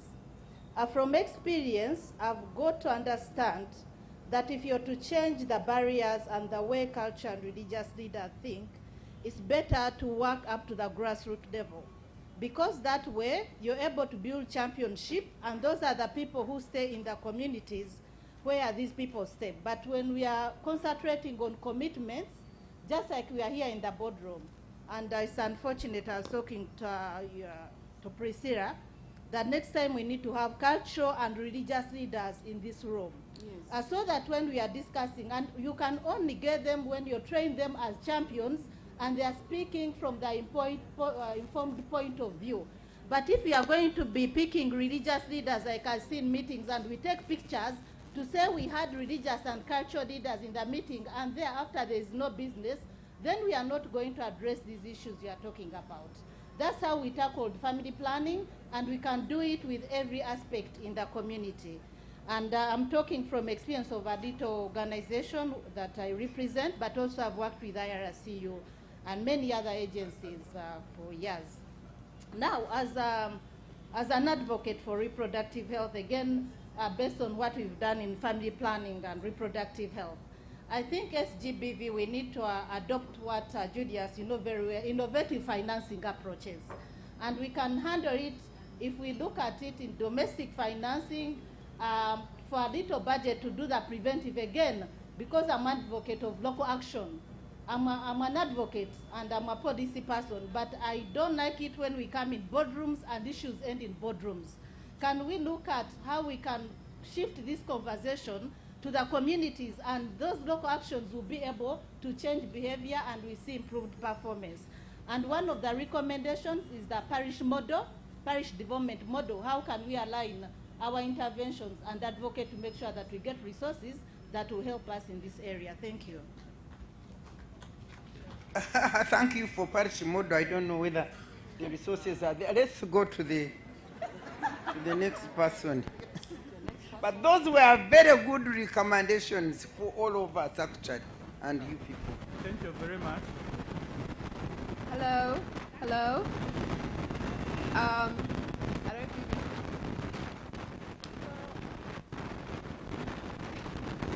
you... Okay, thank you very much. My name is Abibo Arua Fred. I work for an organization called Action for Human Rights in West Nile. I want to thank the panel for their good deliberation and discussions, but in my opinion, I failed to get two issues. That is talking about sexual gender-based violence. You don't need to live around the local council committees at the village level. These are people who deal with the people at the local level, and in fact, going to the police, people will first run to these LCs. Sometimes you even find they wait for the LC to give them a recommendation to report a rape or a defilement case. In the process, every evidence that could be gathered is lost on the way. So how can we take this discussion to the LCs? And sometimes I can honestly tell you, for some of us who work at the I will say grass level, grassroots level. Some of them don't trust the police. They don't trust the police, the courts. For them, they look at their LCs. How can we ensure that we bring the local council committee in this discussion? And the second issue I want to say is about the activists. Sometimes when I look at Honorable Matembe, I'm like, yes, this is a woman to follow. This is a honorable person really to follow and they look at. But how many do we have them? How many of people like Honorable Matembe are there to realign themselves with the local women at the grassroots level? Sometimes you find the emancipated, I would say, the emancipated women, when they reach the local community, they will want to become, their major thing is actually to compete with the men, but not really to generate that mass support from the village women so that they can easily bring up their issue. And that's the reason sometimes you find that now when you talk at the parliamentary or at the high-level symposium like this, you become an enemy to the local women there, because for them, they will look at you and they say, these emancipated people talking their issues. They don't identify yourself. How do we realign and identify our agenda so that the local women down there, who are the majority, can easily see this and they say, yes, this is a cause for us to support. Thank you. Okay, thank you. Can we have you stood up, lady Ajak? Yes, I've been wanting to speak. I hope no one interrupts me again. Since the beginning of this session, we have had a lot of people on the panel thank the president, thank the members of parliament, etc., for the laws that we have. But I have a question. How many of these... Oh, sorry, I thought my name is Safina. I work with victims of sexual violence in an organization known as Frown Initiative. Sorry, I thought we had been through this already. Anyways, we were talking about having a supportive and legal framework, but how many of these laws are actually reviewed for legal gaps? Because some of these laws have been in existence for 10 years and things have been changing. So for example, we have laws that obstruct women's liberation and women's justice, like the anti-pornography bill, which has caused a lot of issues for women that suffer from what we call image gender-based sexual violence that a lot of people know as revenge porn, where pictures and videos of women are posted online without their consent. And 9 out of 10, it will be the victim of this that would end up in jail and not the person that actually posted it. So when we're looking at these laws and we're thanking them for being in existence, how many of them are actually protecting women? Another thing is, how well are they being enforced? You have enacted the laws, yes, but are you making sure that they're being enforced? Another thing that I had to mention was to donors, not just the one on the panel, but all the donors in this room. There is an issue that we are facing as civil society organizations, most especially at the grassroots level. There are issues of giving civil society organizations grants, but not accounting for human resource. And this is something not that I have only faced by myself, but in a lot of feminist spaces, this is an issue that is brought up a lot. That you give grants, but you don't allocate money for human resource. You just want to fund the project, which begs the question, how is the project going to run without people? I mean, there are some organizations that have even mentioned that when they had water on their budget, they were questioned for having that water on the budget, almost like people don't drink water when they're working. You'll forgive me for how I'm saying this, but yes, when we look at donors and we say, oh yes, the money is there, but how much of it is trickling down to grassroots level, and how much of it is actually catering for human resource? Because these are the arms, these are people on ground that are actually doing the work. Another thing is, we have talked about... We can give opportunity to somebody. One last thing for the police before I wrap this up. Say it quickly. Yes. I will say it quickly. Another thing is they say that there's a lot of money in the sector, but why are things like police reports and rape kits still being charged for? And CSOs are always called upon to handle these issues. I mean, just in Parliament a few days ago, there was a minister who was asking where FIDA was when all this is happening.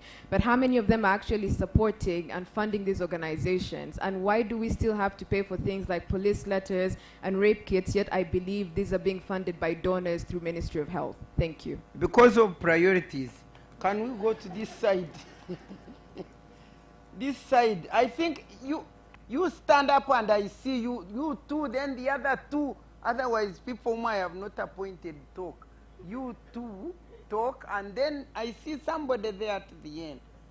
We have left you, they took your opportunities. We are here now.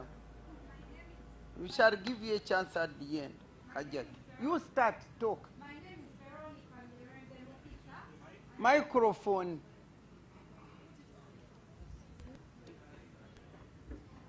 My name, I hold it? You can sit so that, okay. My name is Veronica Mirembe Mukisa. I'm from Nudupu. I've come as a person who has been, who's a victim. Mine may not really be sexual and gender-based violence, but it's people with disabilities. I'm here to revert in regard to what Dr. Rosvita was telling us, that we all have equal opportunities as people who go through sexual and gender violence. Mine is to speak something about bipolar disorder.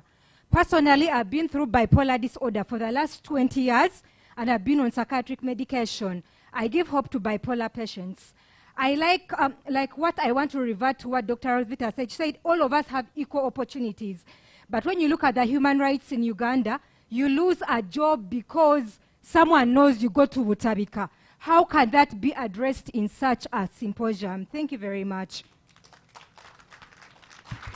That's very important because she's raising the issue of gender-based violence, which is not necessarily sexual, but where some people are being discriminated against because of some inabilities which are not generally known by us. By the way, recently I recognized another way of sexual gender-based violence. I realized, I was told, you know, people who suffer tell me, these people who work in restaurants and hotels, the girls mainly, they would like to have a tip, you know, Like in European countries or those advanced countries, a tip is a right, and it is put under the percentage of what you pay. But here in Uganda, you pay when you feel like. Now, these girls, when they want a tip and they are indicating to these men, then the men ask for their telephone contact. And then after that, they start calling them, harassing them, of course, in exchange of that tip. So many girls talked to me, and I was saying, there are many things which will never come to us. For instance, how many of you knew that there was that kind of sexual-based violence which comes through that kind of a right, which actually people should be having? And so I was thinking maybe if we can bring in a policy where also tip here in this country should be, is it a right? When somebody serves you and you are happy, you tip, and it can be a percent on the charge. Rather, you can imagine if this girl serves 10 people at the end of the day, and all of them are getting her telephone, and then they start harassing them, calling them. You didn't know about this. So those are some of the things like she's saying now. When she gets a contract to work, then when they know she's bipolar, you know what bipolar means, and it is an attack. And 1 minute it can go. But because of that, she loses the job. She loses the job. You see, those are things which many of us don't know, but they do happen to people. They are noting it down also, some of these organizations. So who was the next person there who stood? Speak quickly, I think. Madam Moderator, the next person is Ayatiferu Christine. I'm a gender-based violence champion hailing from West Nile region. I'm a retired grade 3 teacher by profession and a district councillor. Madam Moderator, much as you mentioned about people only talking about the norms, the cultural norms and practices which fuel this sexual gender-based violence, but there are other factors which I thought in this fora I should realize. One, we realize that I, for one, realize that this night disco also fuels the, the staging or the act of sexual gender-based violence. And then equal to that, seeing pornographic films by young boys and girls, it also does the same. And in night market operations, economic differences between men and women also fuels sexual gender-based violence. And people do not really respect what sex is in their marital status. Quite a good number of men and women in my region, they cheat on each other. Because, I have around 7 districts which all are refugee hosting districts. That is Arua, Zombo, Terego, and name them. So these people who inflate our places, they have got different cultural norms and practices. So it's very difficult really for us to identify ourselves with these people in order to track incidents of this nature.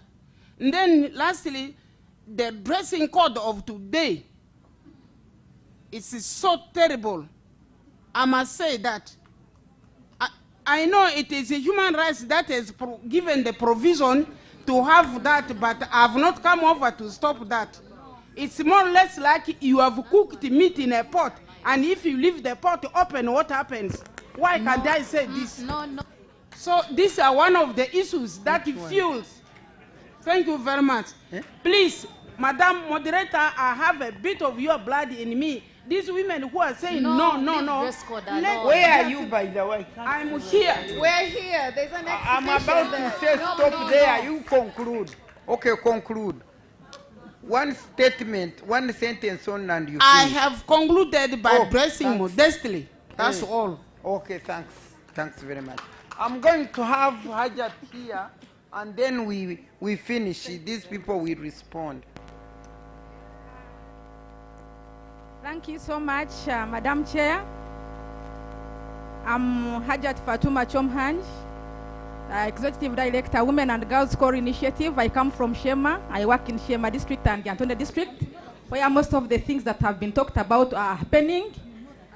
To mention like incest and child marriages, forced marriages. And this is coming out because people are leaning against their cultures. Mostly the cattle keepers. To them, they feel it is a mandate and it is a right for them as parents to marry off their children. What Julius was talking about of the financing, that is the major cause of why everything is happening the way it is happening. A lot of funding is remaining at the center, and all these SGBV cases are happening in the districts. But when you look at the funding for the community-based services, the probation officers who are handling cases in the districts, they are given just a peanut, and they expect them to handle cases as they are reported. Madam Chairperson, when we talk of economic empowerment of women, and we leave the women at the grassroots, when they talk of the PDM, you feel that everyone is going to be involved. But when you look at what women are going through in the communities, I don't think that they are going to come out and also compete with men. And what does that mean? Sexual gender-based violence is going to continue if financing for the communities, is financing for local governments is not given a priority. I'm calling upon our government, mostly the Ministry of Gender and Local Government, come out and support your community-based services at the local level, because where they are not, these things will not be implemented. To Civil Society Budget Advocacy Group, we thank you for the championing to see that the government is always increasing funding. But still, however much we have talked and we have talked, it remains on the paper. When it comes to the IEC materials, we want to acknowledge the Human Rights Commission and other organizations that are delivering on that note. But kindly remember, the people that we are targeting, mostly in the communities, they are illiterate. Most of the things are written in English. Even if they came across them, they would not understand. Can we have translation of this information that mostly will be important for the local woman also to use if she wants to get like justice when it comes to issues to do with SGBV? I thank you. Thank you very much. Now the ball is back into our hands.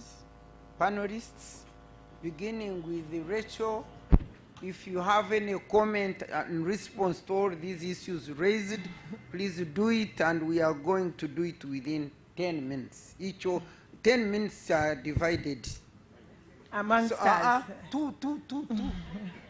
Okay, the person who goes first always gets one, so it's fine. So thank you so much. I'm going to respond to 3 issues. There are so many, and really thank you for your comments and also the recommendations. I'm sure we are here as duty bearers, and each and every one of us is taking up something, because this is a collective responsibility. So I'll respond first to the work of faith-based, the religious leaders, national level, but also at the subnational level. We work through the Interreligious Council of Uganda, bringing together more than 7 religious institutions, and they have worked to develop policies and messages, not only on sexual and gender-based violence, but also on issues of family planning. And they are not only providing the messaging, you know, also the religious leaders, they have health institutions, they own schools. So, you know, they are the second after the government, I think, in terms of infrastructure for health and education. And so we take also advantage of that to work around with them. And so through our work with the Interreligious Council of Uganda, at the community levels, we are now seeing interfaith organizations or interfaith networks of women who are addressing issues of GBV. For instance, we have one in Amuria. So women of different faiths coming together at the community level to address these issues of GBV. What they need is capacity building, because really religious leaders, we all know the religious leaders, they're not experts, they're not technical experts in this area, so there's really need to build their capacity to be able to address this. So that is ongoing. So the issue again is in how many districts. Evelyn mentioned, you know, we can just only do as much. So there's really need to scale up and people to come together and scale up these interventions. We also not only work with religious institutions, we also work with cultural institutions. And I want to highlight one, the Alur Cultural Institution, which was recently applauded by His Excellency the President for the work that they are doing to address issues of child marriage and teenage pregnancy. Why? Because this is one of the institutions that we have built their capacity to develop protocols, develop guidelines, and so then they are also able to address these issues. So that's it. And then there was a recommendation on working with local leaders. I think that builds on the recommendation. Remember my 3 recommendations. One of the recommendations I made was that all these good things, the laws, the policies, we have them mostly at national level. But when you come at the local government level, they do not know them. And someone has brought it nicely. Some of them don't even understand English. So we need to translate, we need to build their capacity, because we can't just tell them, we involve them to do what? They need to know what they really need to do and how to do it. And then there was also a question around Sauti about the helpline, about reporting. So UNFPA is working together with UNICEF. Again, we are asking ourselves why Ministry of Gender is not here. We are supporting Ministry of Gender to run the national Sauti helpline for reporting cases of GBV.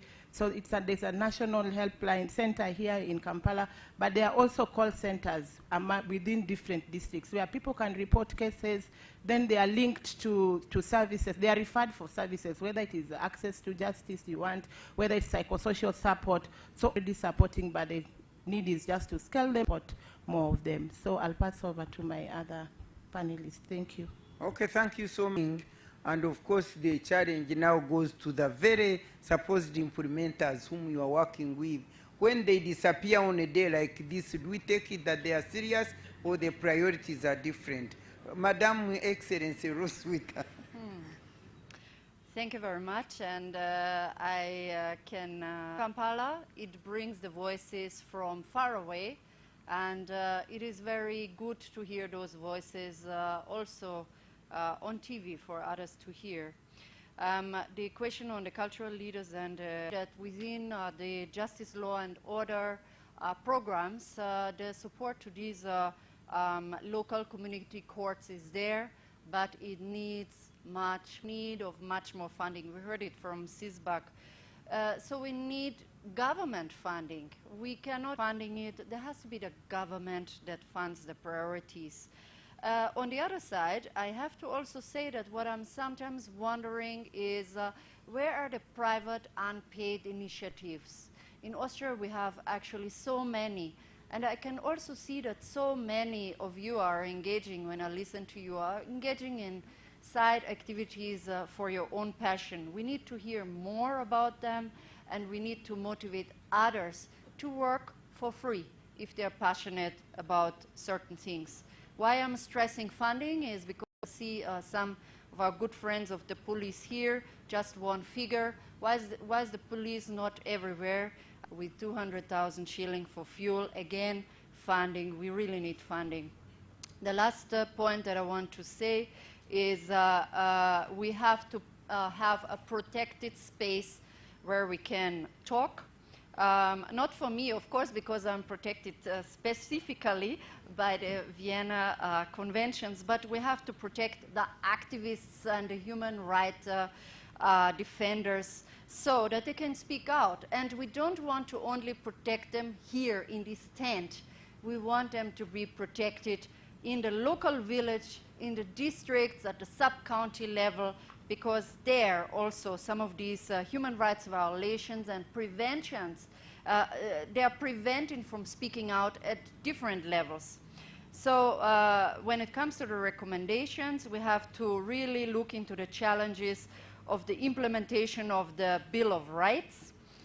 When civil society organizations have challenges to gather together, to meet, to talk, to make their press statements, this equally affects the fight against the gender-based violence. And if the journalists are constrained of talking about whatever issue, does it not prevent them equally in talking about gender-based violence, or does it not prevent equally by self-restraint, self-censoring, prevent women to speak out. So the bills of rights needs to be protected. It is important that we safeguard it at the national level, at the regional level, and at the district level, so that we can speak out, all of us, and we can hear about very difficult and painful issues. Law reforms, I'm not going into it. Certainly there is need to modernize laws every second in all our countries, so there is no doubt that law reforms are important. Thank you. Thank you very much. Now I call Julius. Yes, my parting shots. I think I call upon everybody, please get interested in the way our government raises money and spends money. If you leave it for them, I can tell you there will be nothing for us. You must get interested to know, where does Uganda Revenue Authority, how do they collect money, from who? And from there you know where money should be. So that when we come to these forums, we are not lamenting. We know that money is going for the right things. So that when money is stolen, we know how to go for those people who have eaten our money. I can tell you that is one way we can get resources for the things that affect us most, like GBV, like gender-based violence. So let's do that. That's number one. Number two is, I think Honorable Matemi talked about it, however much we talk, if we do not translate the talk into money, they call it bianswa, that is air. Every talk must correspond with money. So if an MP stands up and says, I will give you a shelter, ask how much and where, is it written in the budget? Otherwise, it will be a talk and it will be finished. So please, I urge you to ensure that these politicians who know how to talk, they're very good orators. Make sure, ask the right questions. How much and where is it in the budget? Because a shelter will never come from their pocket in most cases. Third is, somebody said we should talk about the toll-free line. I can say it again. The number I have is 800-199-195. That's the number I got. And I've been informed after that we even have other call centers across. So I think Ministry of Gender, we can do more, publicize these numbers to the public so that at least people can have means of accessing this. Lastly, gender-responsive budgeting. I learned in the Philippines how they have used it to tackle GBV. Because they were able, like I told you, they were able to participate in the budget and know where money was going, and they were able to say, please, for us, and it was a local station. In our local government, number one this financial year, put more money for communication gadgets for police. We need 2 motorcycles with fuel, and the officers who are going to be in charge of the family protection unit must be trained in gender equality. That is how gender budgeting was helping them, because now they were having a space where they can call and be assisted. And they were able to do so many things. So let's promote gender budgeting in this country. The best thing is that it is in the law, the Public Finance Management Act. We can enforce that. In fact, one time I went to take government to court for not putting it in place. But we can do that and make sure that work is done for us. Thank you so much. But I thought that we worked on all those issues of gender budgeting, and I thought that it happens there in Parliament. We did. You go and call UNET, call Forward, call all these organizations. We worked out all these things and trained people on gender budgeting. What happened? I don't know. Secondly, the recommendation you are giving, these very people, that they should go and know where money goes and influence its allocation and that kind of thing. If money is allocated and today it is grabbed from there and goes to the priority, how will they manage if the priority is determined by government? Anyway, that is, we throw that to our members of Parliament. By the way, there is one here who let me finish with you, Evelyn, so that he can even tell us on that. Thank you very much. Okay, so thank you very much. Most of the issues have been responded to. I happen to come from West Nile, and my sister from West Nile has broken my heart, by talking about dressing and thinking that dressing is one of the reasons why we have SGBV. I hope that we can have lunch and that the exhibition we have at least helps us to clarify some of those things. Because I think it's really important that for us who are in this space and after we leave here, we demystify some of those myths that perpetuate violence, that perpetuate victim blame, and shut people up from reporting. So really, really, if there's one thing other than this dialogue, perhaps let's just educate ourselves a little bit and really introspect and relearn a couple of things around issues around SGBV. I want to address the issue, and my sister who talked about her bipolar, thank you so much for sharing a part of you and that story. It's always very hard to bear ourselves in these kind of spaces. One of the things we are now doing in terms of programming is what we call the principle of leave no one behind.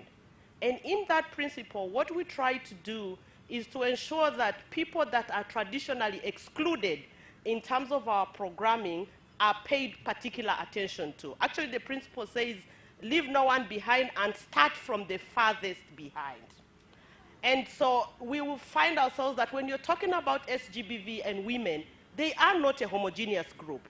There are women, and all of us women experience or are predisposed to violence. Myself, Honorable Matembe, any woman here will tell you they live in fear of violence or they experience violence. If they don't accept that, they are not being authentic. But they are women that have intersecting vulnerabilities that are beyond, the young woman with a disability, the young woman with a disability that has not gone to school, and so her situations get really compound. We have tried to work with some groups, women living with HIV, women living with disability, but I think it's a continuous journey for us in terms of learning and in terms of continuing to find those groups. And Rachel, I think as we go into this disability inclusion that we are becoming deliberate upon, we can be able to pick some of those voices. I want to end on two things. There's been a call to say, move away from Kampala, move away from the boardrooms, get to the local areas, move away from the religious leaders and the ordinances. And I think to pick on what Dr. Roswitha said, is also around what is our role when we are here. Because there is so much the ministry can do. There is so much the UN can do. And I think what we are trying to do here is that in our different spaces, we take these messages. So when we engage Interreligious Council of Uganda, our thinking is that it has structures until the lowest level, that they will be able to cascade whatever it is that they get, in these spaces and implement it. That when we work with cultural leaders, they use their structures. The Buganda Kingdom, for example. How many districts are here? If the King of Buganda, if the Prime Minister of Buganda subscribes to this, how can they use the structure that is so elaborate, that can be funded from different sources to be able to do this work? So I think we all need to do our best, but everybody has a role, and I think we can be able to play that. And I want to end around the issue of some of those contributing factors that drive violence, those night dances, those, everything that we spoke about.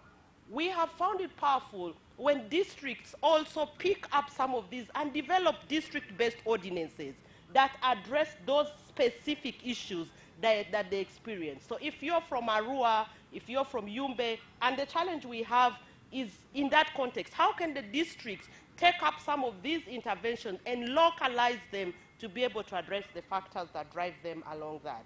But that said, I think it's been a pleasure to be on this panel.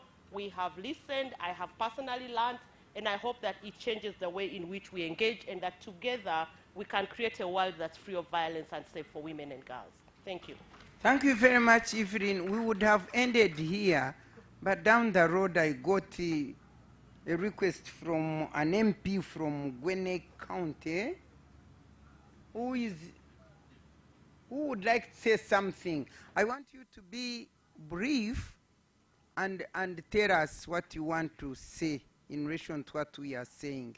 And you also tell us how you sorted out the matter, or whether it is still hanging there. Quickly.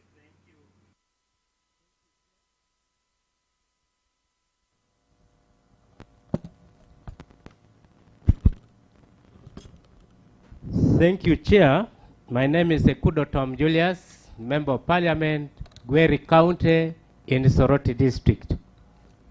Madam Chair, I just want to share my experience when I was LOC3 chairperson in my sub-county, that is in Gweri, which is now a constituency, whereby I was the youth councillor for 2 terms, LOC3 chairperson 2 terms, now I am here.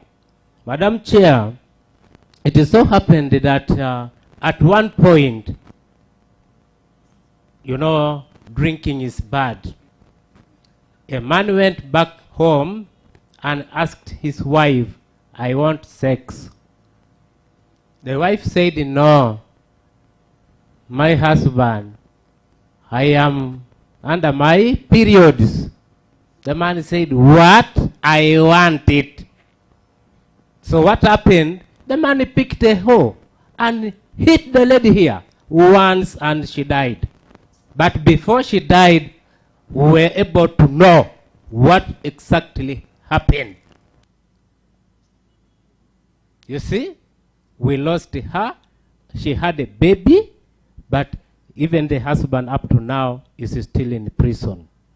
It is a collective effort we need to have in order to stop this sexual violence in Uganda, not only Uganda, in this world. But in case we say it is only the donors, it is only maybe the police to help, the parliamentarians to help. No. The question is, in your family, what have you done? Have you stopped it in your family? If you have not stopped it, start now.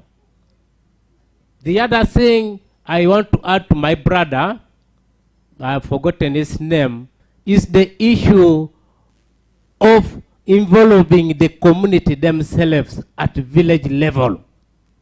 The family and the community, because the family comes from the village. So we need to bring these people together.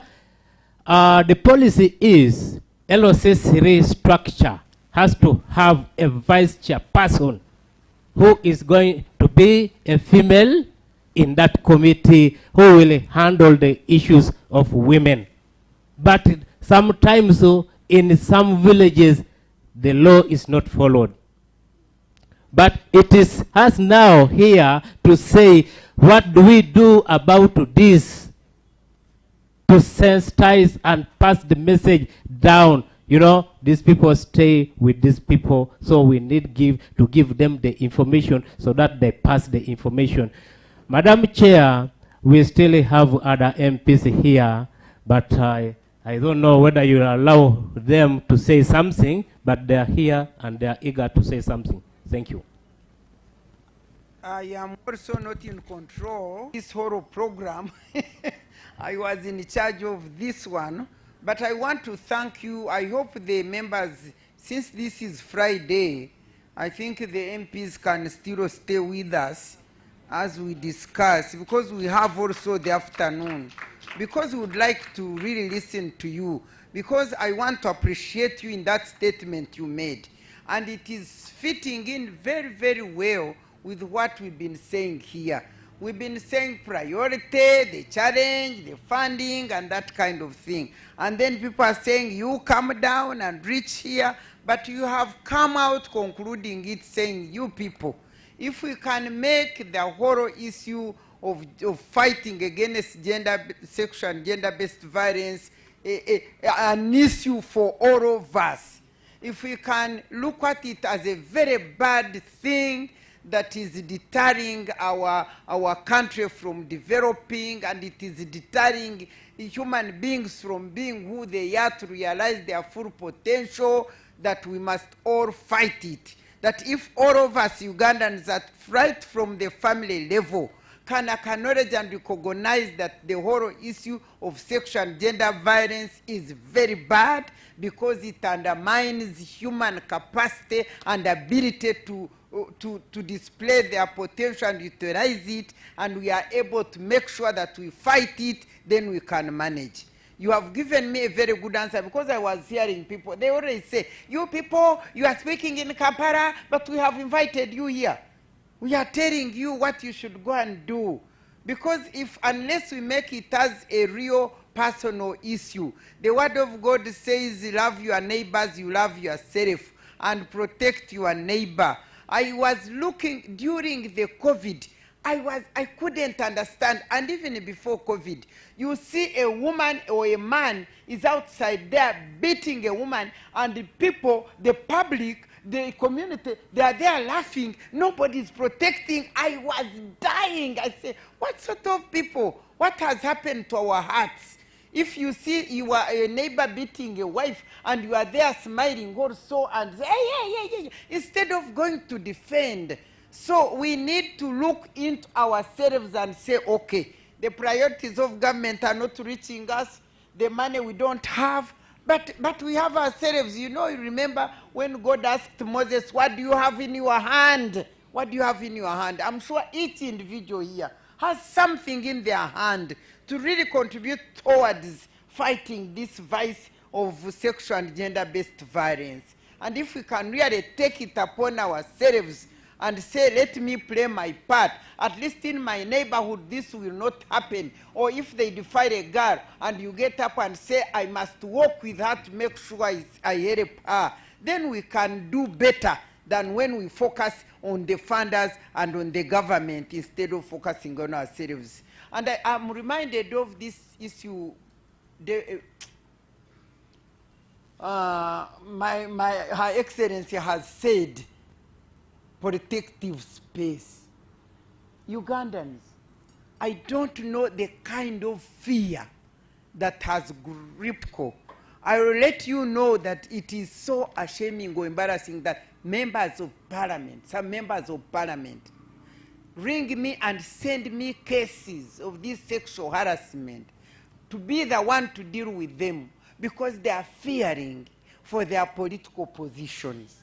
Because the moment they go on, this big man, who is chairman, like chairman of the movement of the district, when he defiles somebody, then the members of parliament are scared.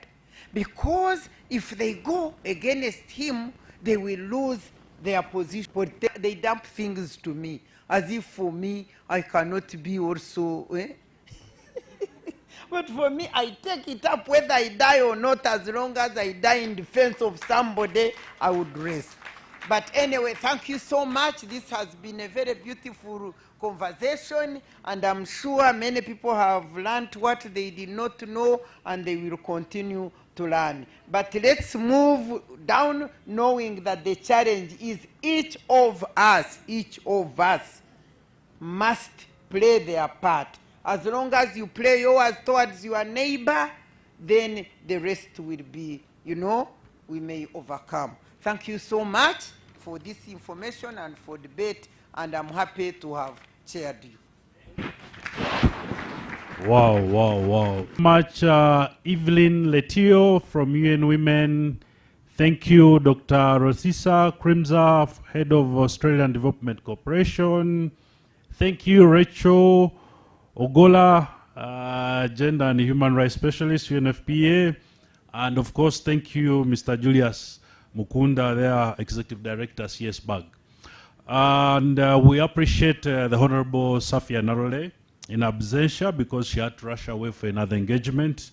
But we appreciate her contribution that was in representation of the Minister of Gender, Labour and Social Development. Ladies and gentlemen, after that discussion, I would like us to break off for lunch, because when we return, we have two other panel discussions that we're supposed to run through before we close today's business. So, before we break for lunch, can I get a volunteer to say a prayer for us? Yes, a volunteer there? By show of hand. To be part of the... Yes, please. Let's pray. Father, we want to thank you for the gift of life. We want to thank you for the differences that we have, that you made us different, male and female. We thank you for every provision that you give us. Today, O Lord, we believe that our discussions here will be fruitful, not just for us, but also our neighbors. So as we go out to eat, pray that that food will give us energy to continue in your service in Jesus' name. Amen. Thank you so much. Lunch will be served where we had our tea. Ladies and gentlemen, let's get back within 40 minutes. Thank you.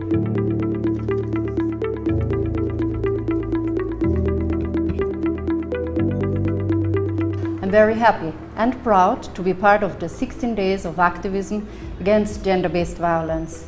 Every year, within 2 weeks, partners join hand in hand, showing their commitment to counter gender-based violence around the world. For Austria, this commitment is actually enshrined in our constitution. Uganda as well, it is the same, enshrined in your own constitution in the Pearl of Africa. Since my arrival in Uganda, I've met passionate partners that fight for the right of women and girls in Uganda.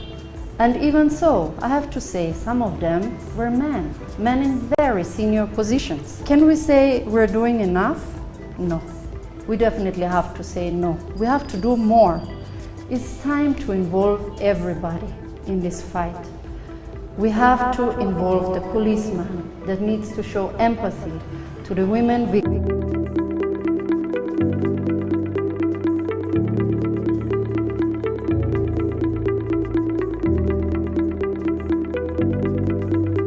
I'm very happy and proud to be part of the 16 days of activism against gender-based violence.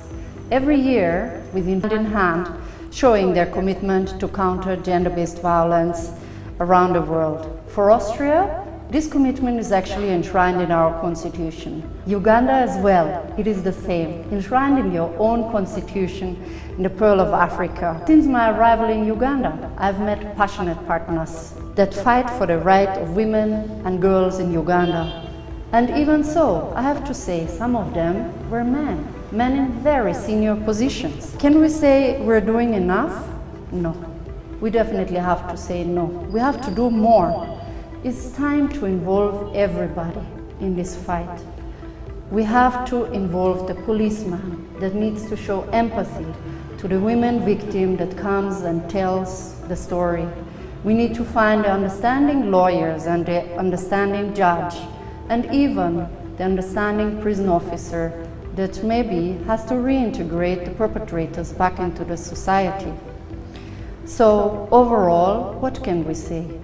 We need the civil society and women movement to say it is enough. This has to stop. The women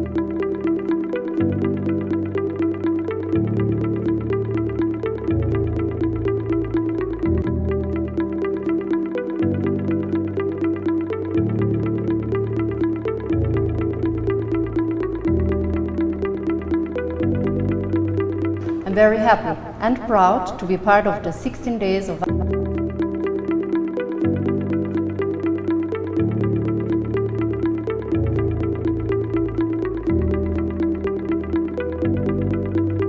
I'm very happy and proud to be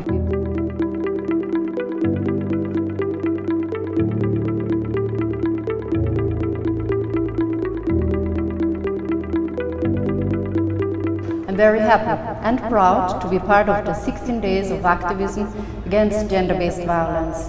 Every year, within 2 weeks, hand in hand, showing their commitment to counter gender-based violence around the world. For Austria, this commitment is actually enshrined in our constitution. Uganda as well, it is the same, enshrined in your own constitution in the Pearl of Africa. Since my arrival in Uganda, I've met passionate partners that fight for the right of women and girls in Uganda. And even so, I have to say, some of them were men in very senior positions. Can we say we're doing enough? No.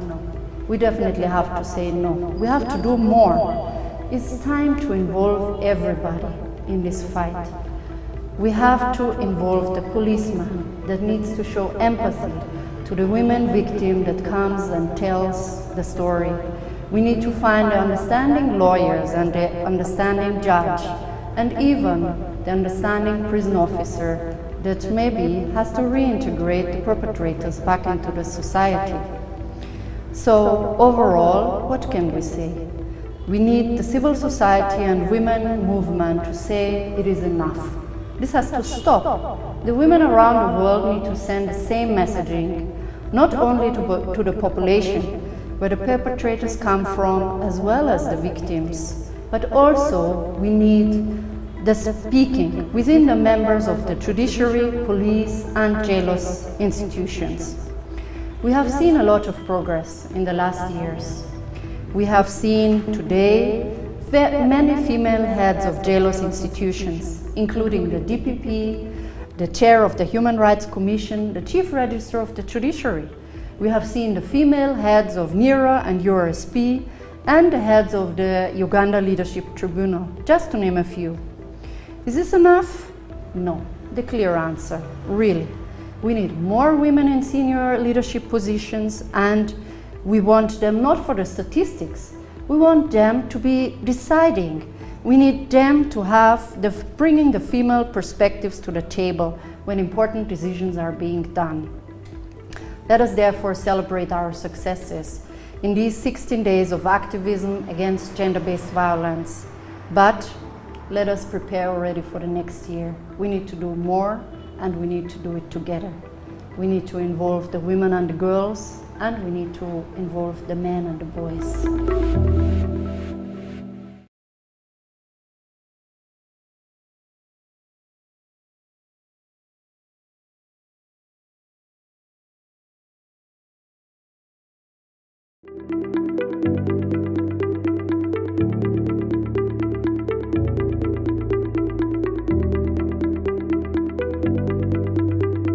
The 16 days of activism against gender-based violence is an annual international campaign that kicks off on 25th November, which is the International Day for the Elimination of Violence Against Women and Girls. And it runs until 10th December, which is a Human Rights Day. UN Women Uganda prioritize social norm change and engaging men and boys as key cross-cutting outcomes of our strategic note. Working with men and boys gives them the opportunity to lead by example in breaking gender stereotypes and addressing violence against women and girls. While we continue to work with our partners, including Sweden, Austria, the European Union, and our sister agencies on the hardware to address violence, including strengthening the justice systems and improving services for survivors. We also need to look at the software. What does this mean? It means tackling the high levels of violence in communities or challenging dominant views of masculinity that continue to enforce inequality, perpetuate discrimination. And I will end by quoting the United Nations Secretary General, and I quote, "Around the world, there is a pushback against women's rights. We must push back against the pushback and keep on pushing back," unquote.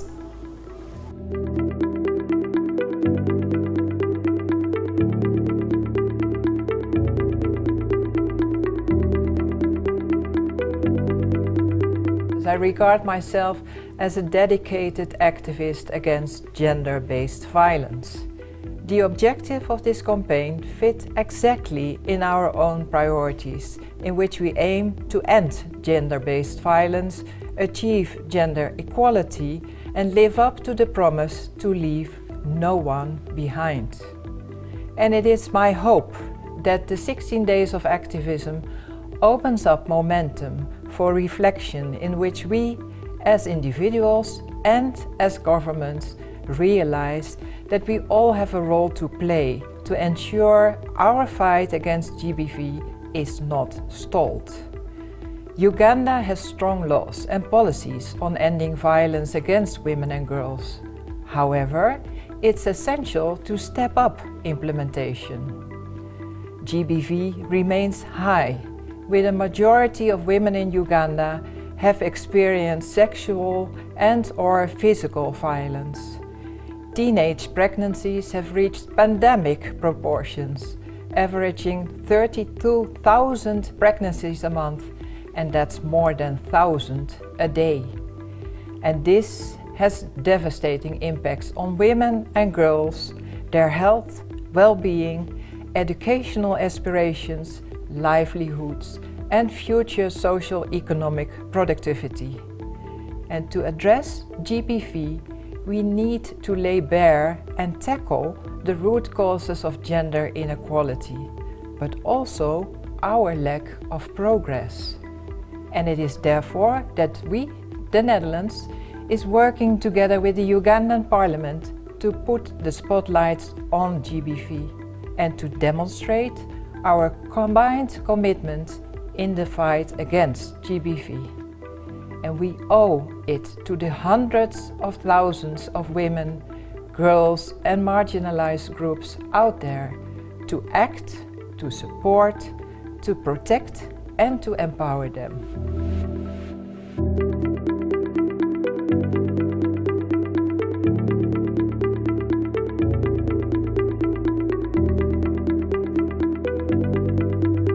I'm very happy and proud to be part of the 16 days of activism against gender-based violence.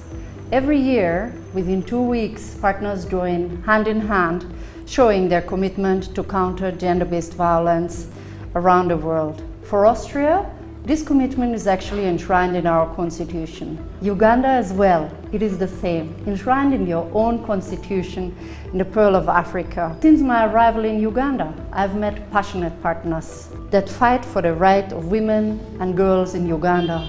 And even so, I have to say, some of them were men in very senior positions. Can we say we're doing enough?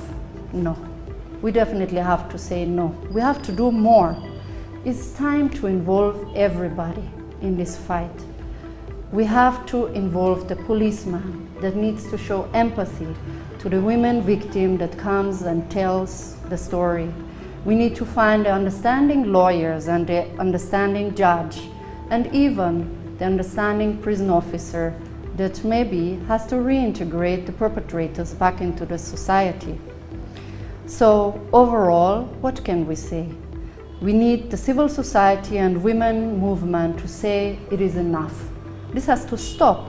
The women around the world need to send the same messaging, not only to the population, where the perpetrators come from, as well as the victims, but also we need the speaking within the members of the judiciary, police, and jailhouse institutions.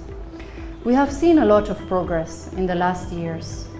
We have seen today many female heads of jailhouse institutions, including the DPP, the chair of the Human Rights Commission, the chief registrar of the judiciary.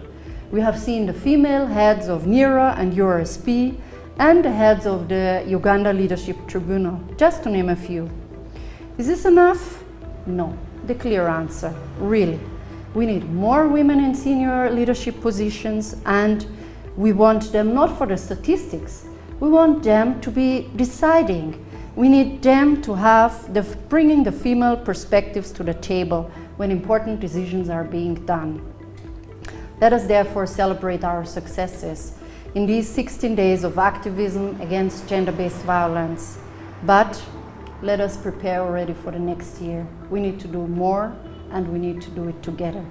We need to involve the women and the girls, and we need to involve the men and the boys.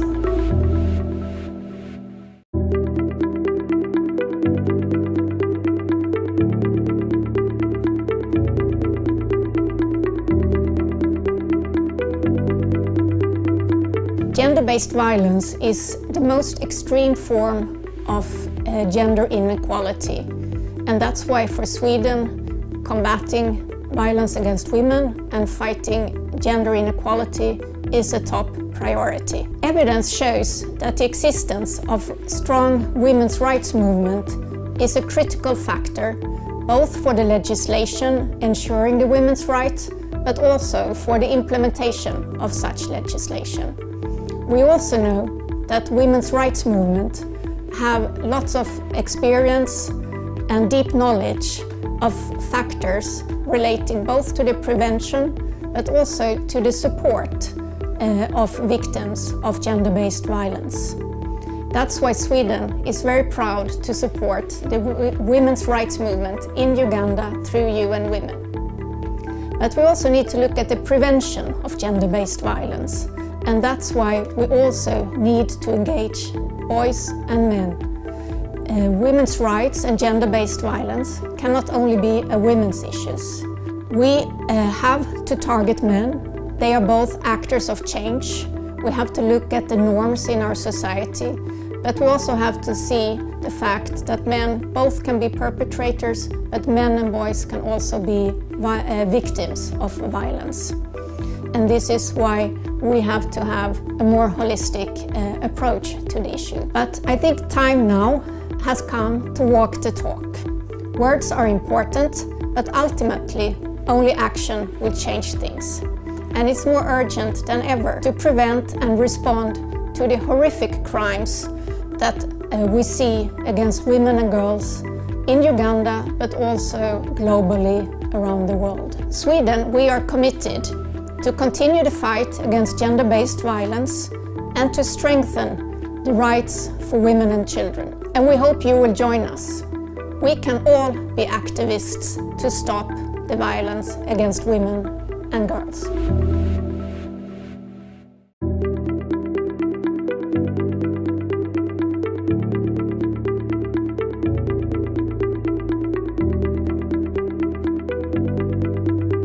Well, first of all, violence against women and girls is still today a major global issue which affects all countries and societies.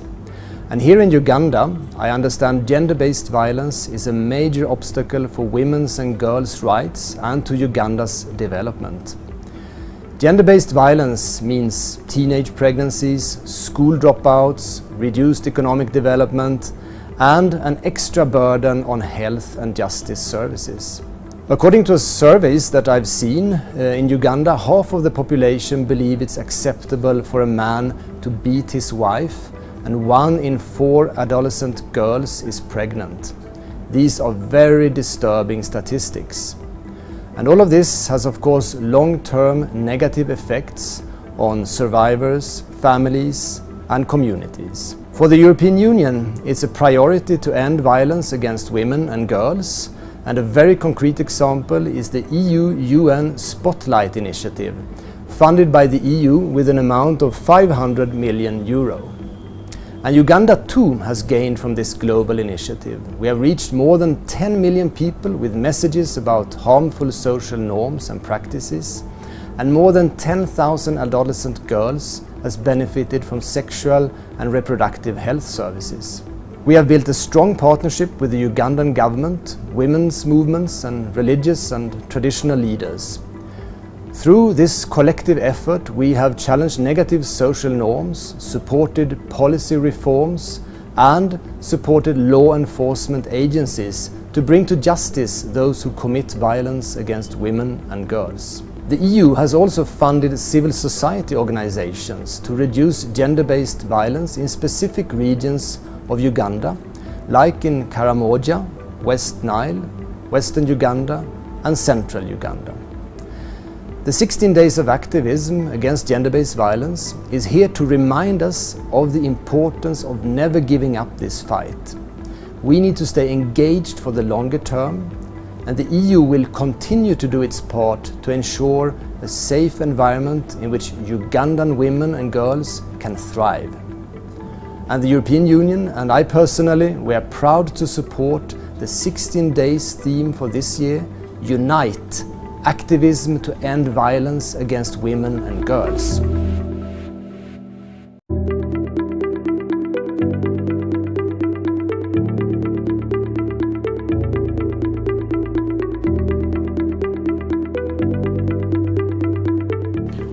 Globally, there seems to be a rise in persecution, pushback in respect to women's rights defenders, feminist rights defenders. It is concerning because it is based on entrenched religious and cultural beliefs around the globe. So as a country, we have recognized the need for legislation. We passed the succession law. We've passed the laws related to participation of women in all spheres of life, and we continue to ensure that participation, collaboration with civil society is important at the core of women's rights movement. As we go into the 16 days of activism against gender-based violence, we recognize that there are still issues, obstacles that requires collaborative work. We have established, in collaboration with UN Women, platforms, because we know platforms are very important in bringing women together. Women from civil society, women in the government, women in parliament, to come and analyze the challenges, analyze progress made, and look at what still needs to be done. Moving forward, I think we need to deconstruct the cultural, social, religious norms and values that still subjugate women, because globally and locally, it is those values that are entrenched, that people are socialized with, that people value so much and gives power to a certain group of people, that continue to give us difficulties in achieving full equality. So I hope that we will continue to create awareness, build synergies around issues around social norms and culture and religious norms.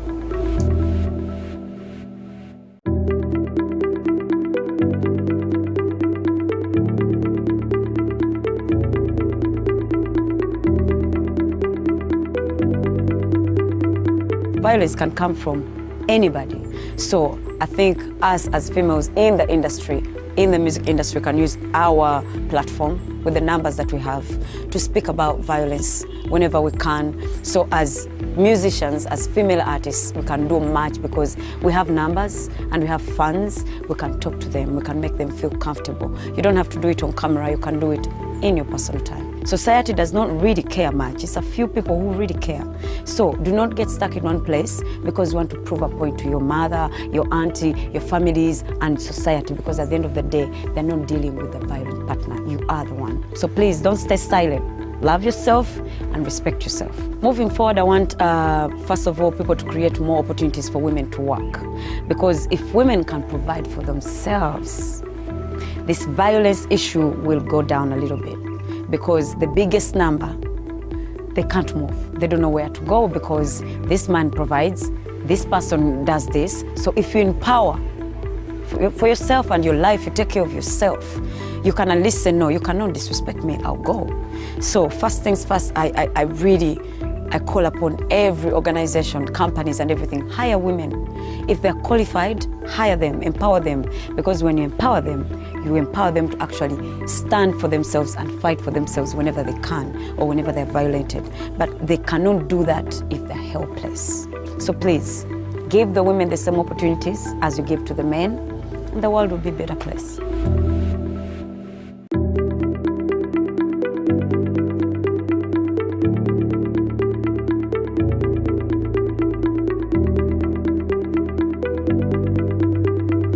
Violence can come from anybody.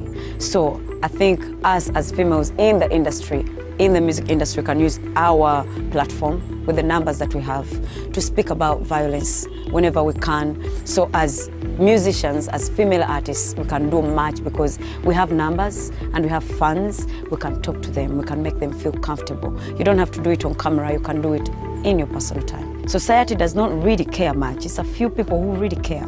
So do not get stuck in one place because you want to prove a point to your mother, your auntie, your families, and society, because at the end of the day, they're not dealing with a violent partner. You are the one. So please don't stay silent. love yourself and respect yourself. Moving forward, I want, first of all, people to create more opportunities for women to work.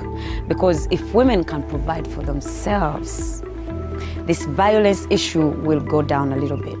Because the biggest number, they can't move. They don't know where to go because this man provides, this person does this. So if you empower for yourself and your life, you take care of yourself, you can at least say, no, you cannot disrespect me, I'll go. So first things first, I call upon every organization, companies and everything, hire women. If they're qualified, hire them, empower them. Because when you empower them to actually stand for themselves and fight for themselves whenever they can or whenever they're violated. But they cannot do that if they're helpless. So please, give the women the same opportunities as you give to the men, and the world will be a better place.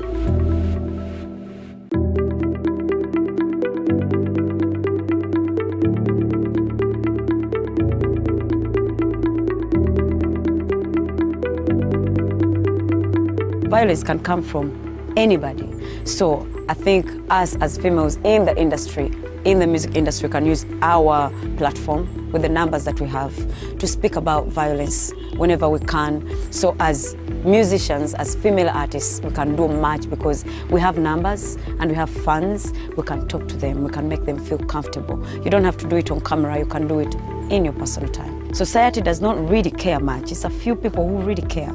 So do not get stuck in one place because you want to prove a point to your mother, your auntie, your families, and society, because at the end of the day, they're not dealing with a violent partner. You are the one. So please don't stay silent.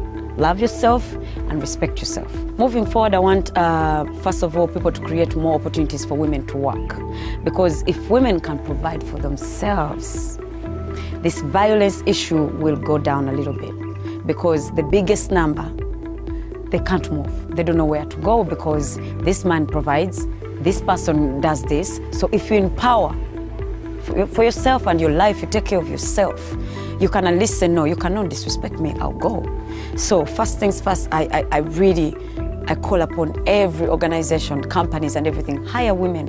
If they're qualified, hire them, empower them. Because when you empower them to actually stand for themselves and fight for themselves whenever they can or whenever they're violated. But they cannot do that if they're helpless. So please, give the women the same opportunities as you give to the men, and the world will be a better place.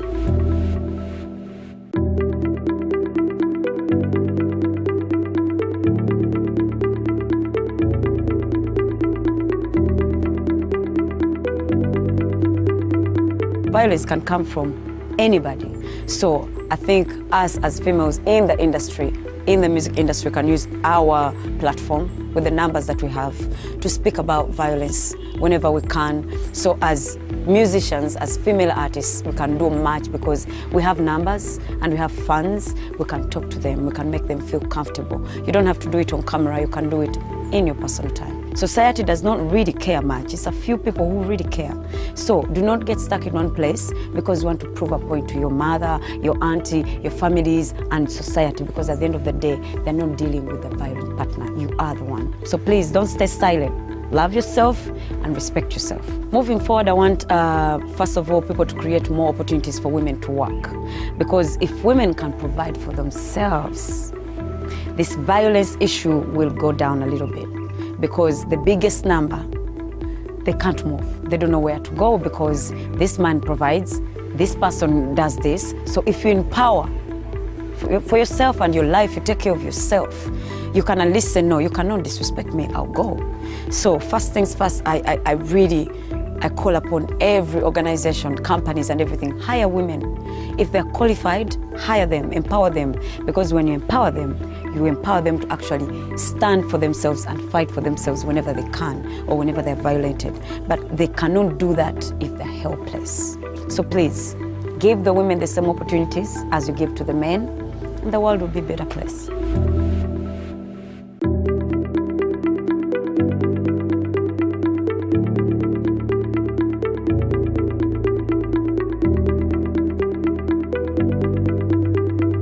Violence can come from anybody. So I think us as females in the industry, in the music industry, can use our platform with the numbers that we have to speak about violence whenever we can. So as musicians, as female artists, we can do much because we have numbers and we have funds. We can talk to them, we can make them feel comfortable. You don't have to do it on camera, you can do it in your personal time. Society does not really care much. It's a few people who really care. So do not get stuck in one place because you want to prove a point to your mother, your auntie, your families, and society, because at the end of the day, they're not dealing with a violent partner. You are the one. So please don't stay silent. Love yourself and respect yourself. Moving forward, I want, first of all, people to create more opportunities for women to work. Because if women can provide for themselves, this violence issue will go down a little bit. Because the biggest number, they can't move. They don't know where to go because this man provides, this person does this. So if you empower for yourself and your life, you take care of yourself, you can at least say, no, you cannot disrespect me, I'll go. So first things first, I call upon every organization, companies and everything, hire women. If they're qualified, hire them, empower them. Because when you empower them to actually stand for themselves and fight for themselves whenever they can or whenever they're violated. But they cannot do that if they're helpless.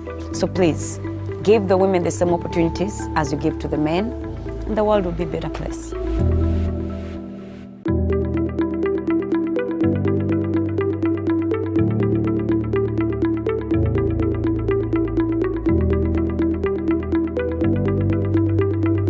Violence can come from anybody. So I think us as females in the industry, in the music industry, can use our platform with the numbers that we have to speak about violence whenever we can. So as musicians, as female artists, we can do much because we have numbers and we have funds. We can talk to them, we can make them feel comfortable. You don't have to do it on camera, you can do it in your personal time. Society does not really care much. It's a few people who really care. So do not get stuck in one place because you want to prove a point to your mother, your auntie, your families, and society, because at the end of the day, they're not dealing with a violent partner. You are the one. So please don't stay silent. Love yourself and respect yourself. Moving forward, I want, first of all, people to create more opportunities for women to work. Because if women can provide for themselves, this violence issue will go down a little bit. Because the biggest number, they can't move. They don't know where to go because this man provides, this person does this. So if you empower for yourself and your life, you take care of yourself, you can at least say, no, you cannot disrespect me, I'll go. So first things first, I call upon every organization, companies and everything, hire women. If they're qualified, hire them, empower them. Because when you empower them to actually stand for themselves and fight for themselves whenever they can or whenever they're violated. But they cannot do that if they're helpless. So please, give the women the same opportunities as you give to the men, and the world will be a better place.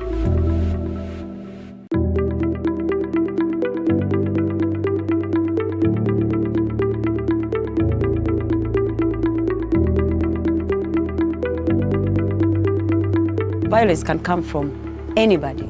So I think us as females in the industry, in the music industry, can use our platform with the numbers that we have to speak about violence whenever we can. So as musicians, as female artists, we can do much because we have numbers and we have funds. We can talk to them, we can make them feel comfortable. You don't have to do it on camera, you can do it in your personal time. Society does not really care much. It's a few people who really care. So do not get stuck in one place because you want to prove a point to your mother, your auntie, your families, and society, because at the end of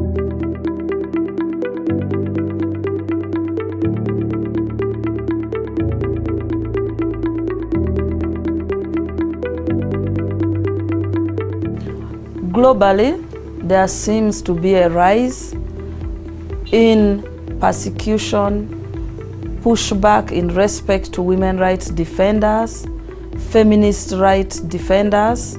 It is concerning because it is based on entrenched religious and cultural beliefs around the globe. So as a country, we have recognized the need for legislation. We passed the succession law. We've passed the laws related to participation of women in all spheres of life, and we continue to ensure that participation, collaboration with civil society is important at the core of women's rights movement. As we go into the 16 days of activism against gender-based violence, we recognize that there are still issues, obstacles that requires collaborative work. We have established, in collaboration with UN Women, platforms, because we know platforms are very important in bringing women together. Women from civil society, women in the government, women in parliament, to come and analyze the challenges, analyze progress made, and look at what still needs to be done.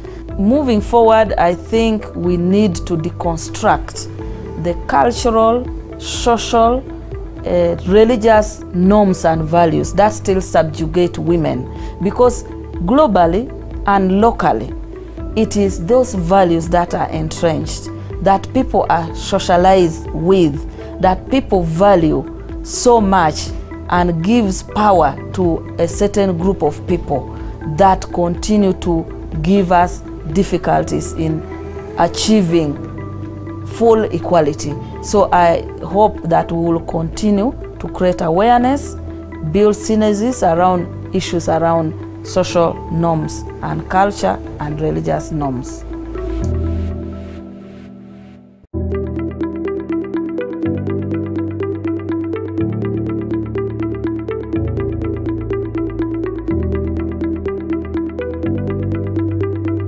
Violence can come from anybody.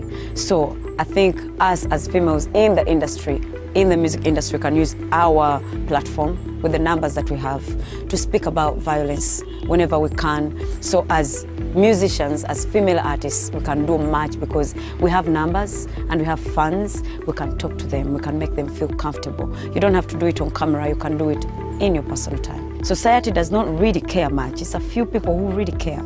So do not get stuck in one place because you want to prove a point to your mother, your auntie, your families, and society, because at the end of the day, they're not dealing with a violent partner. You are the one. So please don't stay silent. Love yourself and respect yourself. Moving forward, I want, first of all, people to create more opportunities for women to work. Because if women can provide for themselves, this violence issue will go down a little bit.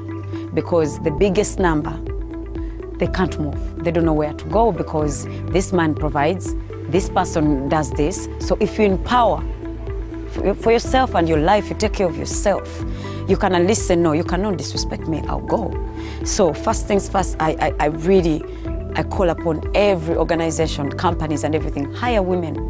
If they're qualified, hire them, empower them. Because when you empower them to actually stand for themselves and fight for themselves whenever they can or whenever they're violated. But they cannot do that if they're helpless. So please, give the women the same opportunities as you give to the men, and the world will be a better place.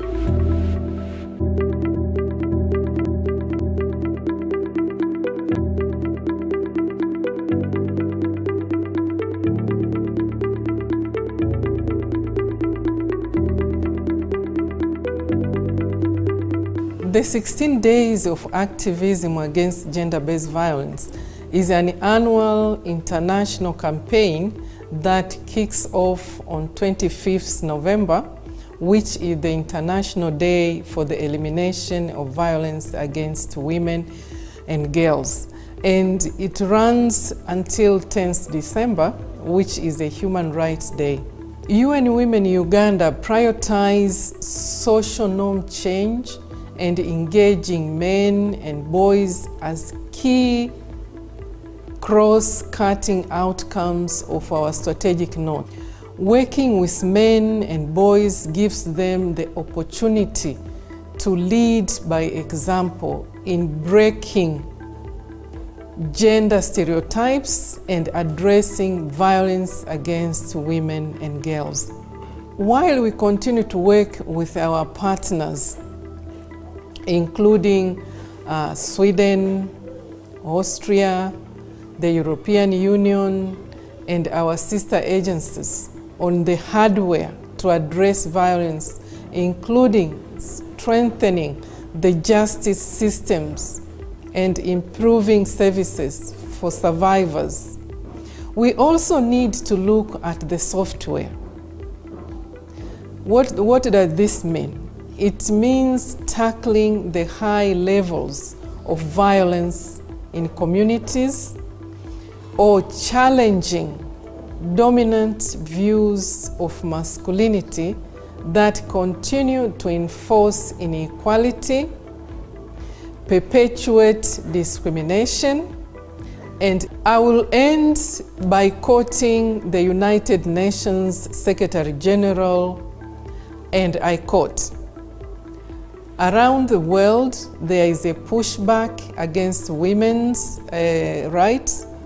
We must push back against the pushback and keep on pushing back," unquote.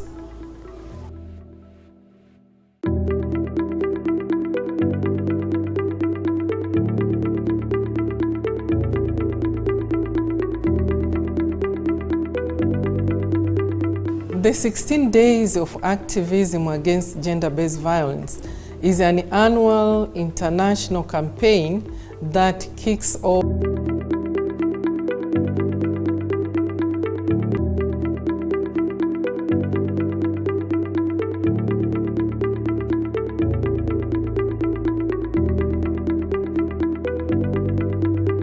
I'm very happy and proud to be part of the 16 Days of Activism Against Gender-Based Violence.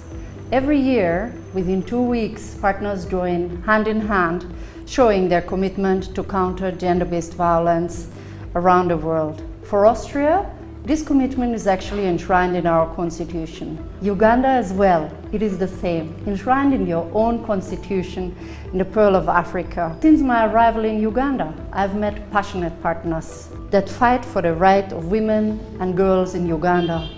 And even so, I have to say, some of them were men in very senior positions. Can we say we're doing enough? No. We definitely have to say no. We have to do more. It's time to involve everybody in this fight. We have to involve the policeman that needs to show empathy to the women victim that comes and tells the story. We need to find the understanding lawyers and the understanding judge, and even the understanding prison officer that maybe has to reintegrate the perpetrators back into the society. So overall, what can we say? We need the civil society and women movement to say it is enough. This has to stop.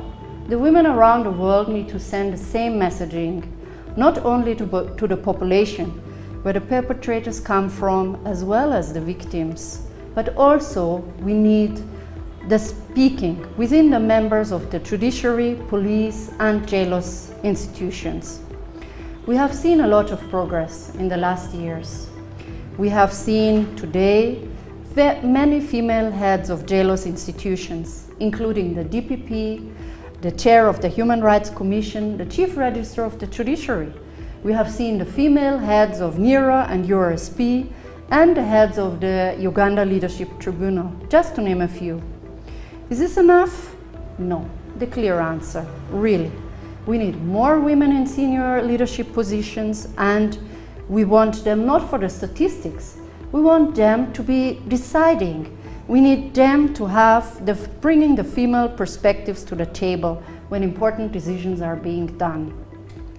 Let us therefore celebrate our successes in these 16 days of activism against gender-based violence.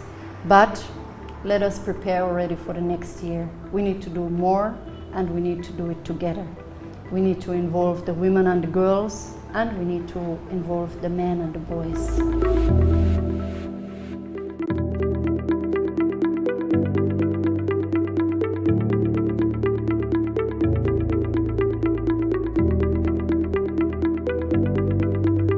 I'm very happy and proud to be part of the 16 Days of Activism Against Gender-Based Violence. Every year, within 2 weeks, partners join hand in hand, showing their commitment to counter gender-based violence around the world. For Austria, this commitment is actually enshrined in our constitution. Uganda as well, it is the same, enshrined in your own constitution in the Pearl of Africa. Since my arrival in Uganda, I've met passionate partners that fight for the right of women and girls in Uganda. And even so, I have to say, some of them were men in very senior positions. Can we say we're doing enough? No. We definitely have to say no. We have to do more.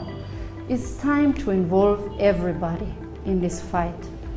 We have to involve the policeman that needs to show empathy to the women victim that comes and tells the story.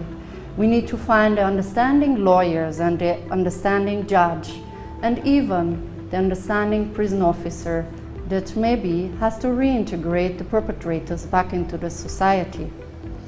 So overall, what can we say? We need the civil society and women movement to say it is enough. This has to stop. The women around the world need to send the same messaging, not only to the population, where the perpetrators come from, as well as the victims, but also we need the speaking within the members of the judiciary, police, and jailhouse institutions. We have seen a lot of progress in the last years. We have seen today many female heads of jailhouse institutions, including the DPP, the chair of the Human Rights Commission, the chief registrar of the judiciary. We have seen the female heads of NERA and URSP, and the heads of the Uganda Leadership Tribunal, just to name a few. Is this enough? No. The clear answer, really. We need more women in senior leadership positions, and we want them not for the statistics. We want them to be deciding. We need them to have bringing the female perspectives to the table when important decisions are being done. Let us therefore celebrate our successes in these 16 days of activism against gender-based violence. But let us prepare already for the next year. We need to do more, and we need to do it together.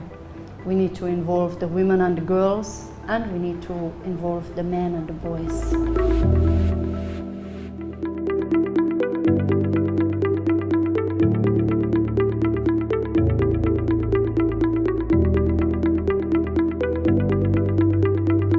I see myself as a radical learning feminist. I am one of the co-founders and co-directors of Frown Initiative Uganda, an organization that works with victims of sexual violence. So what I was wearing is an exhibition where we're going to have clothes from victims in Uganda being displayed on mannequins, because a lot of the conversation that happens when a victim gets sexually assaulted, not just in Uganda but globally as well, is what were you wearing? That's usually the first question. And this sort of makes them blame themselves when the facts and different studies show that what a person is wearing when they get sexually assaulted has nothing to do with the fact that they got sexually assaulted. I think we need to have more collaboration. We need to have more women worldwide come together, form a pact if we're going to fight sexual violence, if we're going to fight patriarchy at a structural level. When it comes down to sexual violence and the youth and the young children, we need to look at how we engage them, how we teach them, because these are young minds. They are still being molded. So we need to mold them in a way that they understand what consent means, that they understand boundaries. So charity begins from home. What policies do you have in place? How do you handle issues of violence in this space? There is a need for funding to these organizations that are actually doing the work on ground, because without funding, this work is not going to get anywhere, honestly. You advocate for as much as you want, but if you don't have money, you can't help victims, you can't place them, you can't get them the medical care they need, all of that. I would love to see older feminists working with younger feminists and vice versa. I want to see that collaboration of great minds coming together instead of working separately to tackle this issue.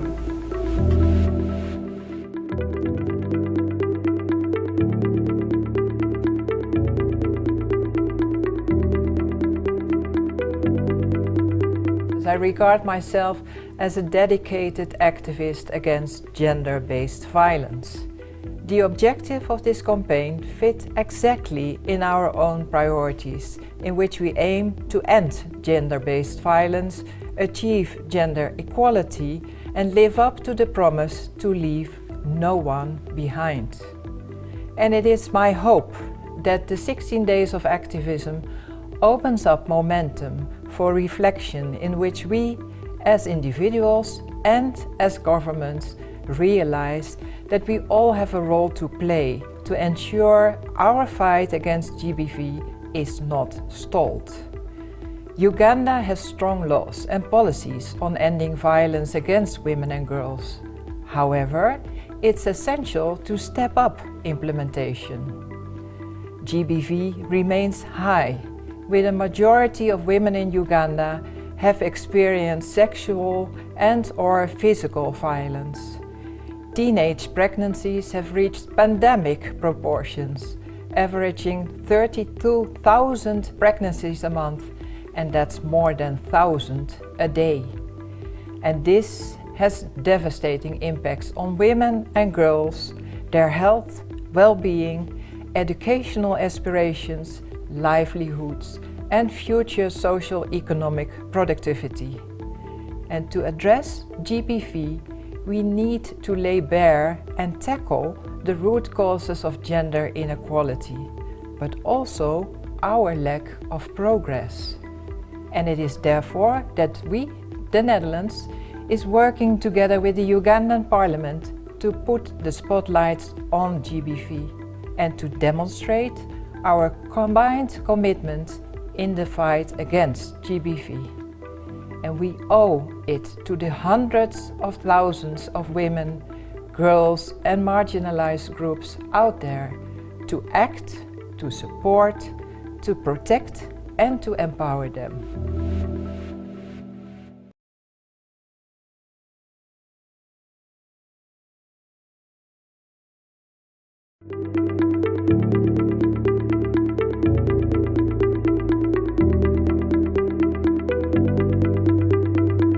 My name is Brenda Kia and I'm Uganda's first elected member to the Committee on the Elimination of All Forms of Discrimination Against Women. We work with different civil society organizations, UN agencies, member states to ensure that the legislation and policies that speak to promoting women's rights and speak to ensuring that women get the justice that they need are strongly implemented and strongly enforced so that women are confident enough, women and girls whose rights have been abused are confident enough to go to the justice system to seek the accountability that they need, but also to get the justice that they so desire and a remedy for the harm that they face. When impacts of climate change like flooding, landslides, or drought happen, what usually results? Property is destroyed, houses are destroyed, and then people are forced to migrate or are forcefully displaced from the home that they know and put into IDP camps. In terms of aspects of climate change, I'm hoping that now that we have this fund and now countries are being more aware and women are really strongly at the front line leading climate justice, I'm hoping that member states are able to, one, reform or develop legislation that speak to climate action that addresses women and girls and the impacts that they face as a result of climate change. Two, that financing goes to specifically help women and girls build their resilience and adapt much better to the impacts of climate change.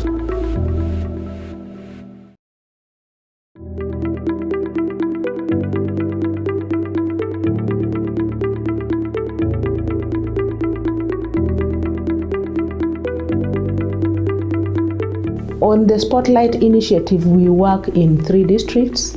We are in Tororo, Amudat, and Kitgum. Yeah, and we work with the networks, our networks in those districts. So it's about mobilization of networks right from the sub-county level to the district level and building capacity of those women to understand what are the policies that relate to violence against women, what are the laws that relate to violence against women, and what are the issues. And those issues, the women actually are now the ones who identify.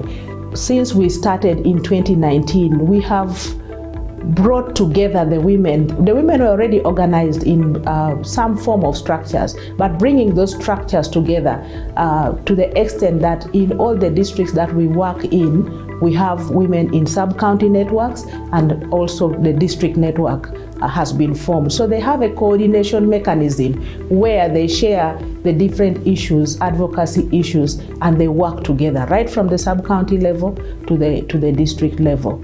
We have also seen change because now these women understand the policies, the laws, the structures that they're supposed to engage with, the issues, the different issues that are affecting them in terms of violence against women. 16 days of activism for us in the women's movement is that time when we amplify whatever we have been doing in terms of raising voices on the demand for more to be done in terms of ending violence against women. That means prevention, that means responding to ending violence against women, and a call to everyone, to all the actors, to take part in these processes, because a violent community is a community that cannot develop, a community where many people will not enjoy their rights. So it's a call to everyone, and that's the time that we amplify the voice. I want to see the work on violence against women and girls being taken on by everybody. It's not just a women's cause. It's not just the cause of people in positions, for example, the police. Everyone has a role to play to end violence against women.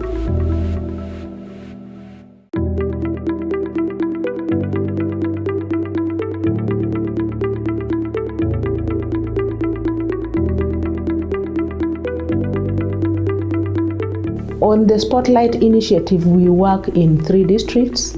We are in Tororo, Amudat, and Kitgum.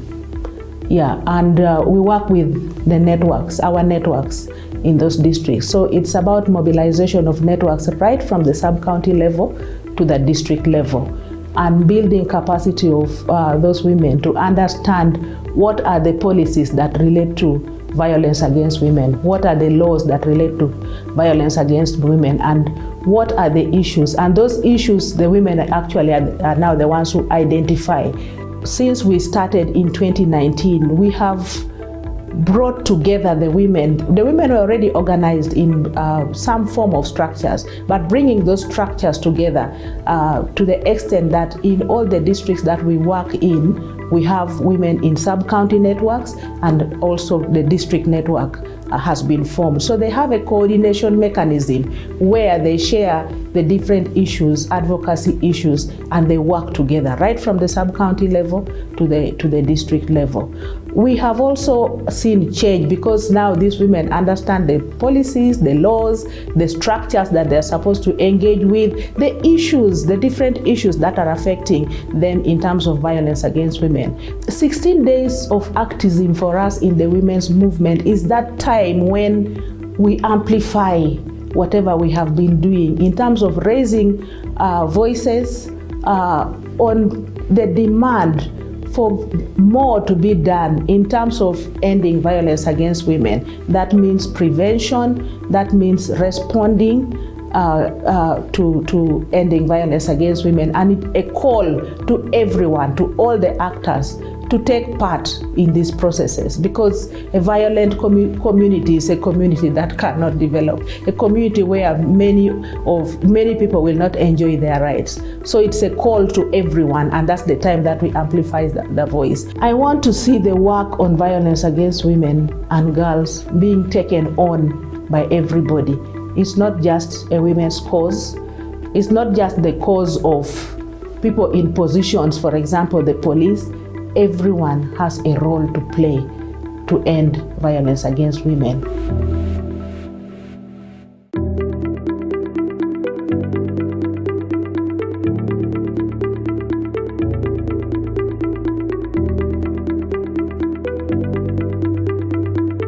On the Spotlight Initiative, we work in 3 districts.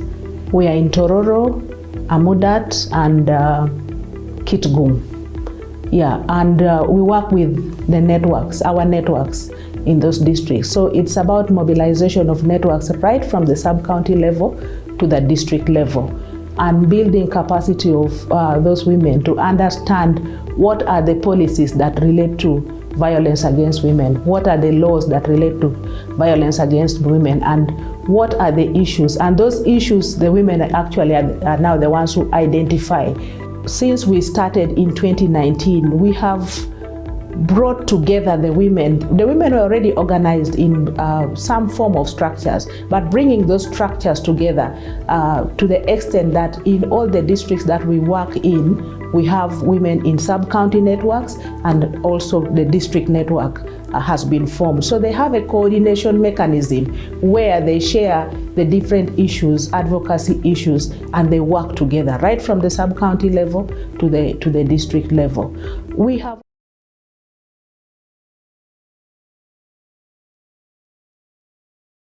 Ms. Nalubega Rose. I would also like to welcome Ms. Samali Wakoli, the Head Gender, Children and Sexual Offences Department, Office of the Director of Public Prosecutions. Please come. Ms. Samali, please come. You're welcome. Where is Miss Allen?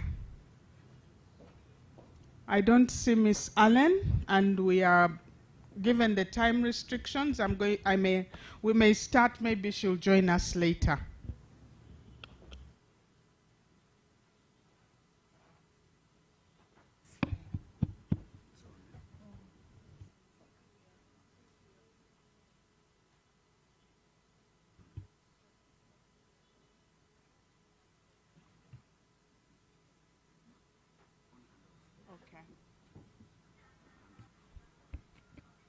Good afternoon once again. We are discussing a key topic where we have to discuss the issue of access to justice. It's one thing to highlight how the section gender-based violence is going on, but another to have justice, and that is what we really need. It is not enough to simply talk about it and say this happened and the other happened, but at the end of the day, that victim has to get justice. So to enable us to discuss this, we have a panel entitled The Role of Access to Justice Program in Addressing SGBV. What should we do differently? And we'll start off with you, Ms. Nalubega Rose, addressing SGBV in the Uganda Police Force. Over to you, Rose, my namesake.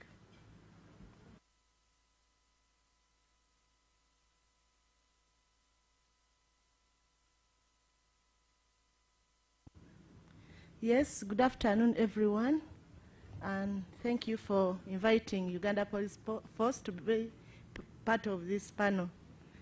Uganda Police Force has a constitutional mandate to protect life and property, preserve law and order, prevent and detect crime, as well as maintaining the overall security and public safety in Uganda.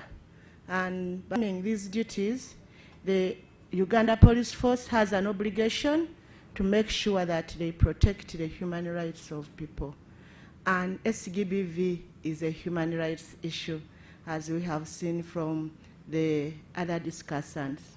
So Uganda Police Force has put a lot of efforts in fighting sexual gender-based violence, putting in place a gender-responsive policing strategy, and making sure that we are being guided by the legal instruments as it was discussed by Madam Susan Yokalanyi.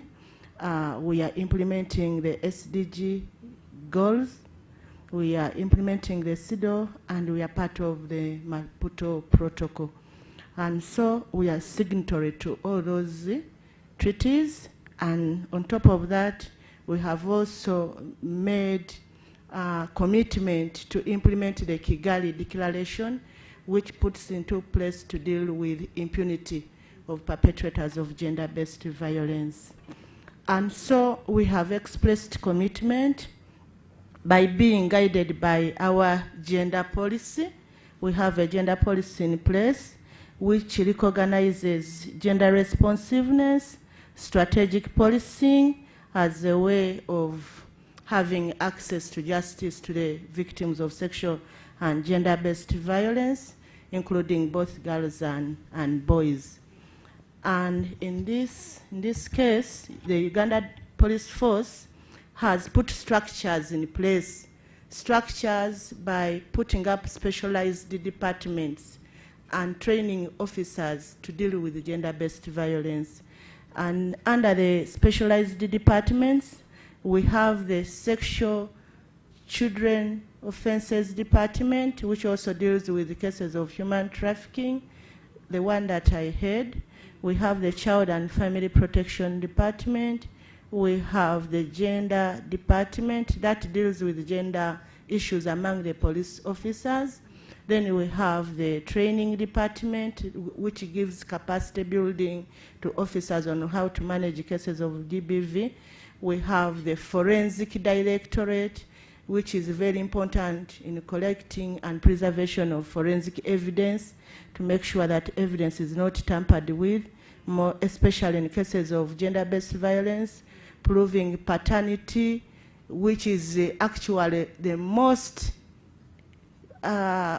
common case in our cases, because most of the defiled girls come when they are pregnant. And for you to place the perpetrators at a scene of crime, you must prove paternity. So those departments are doing coordinated work to make sure that we come up with collaborative efforts to deal with the perpetrators of sexual and gender-based violence.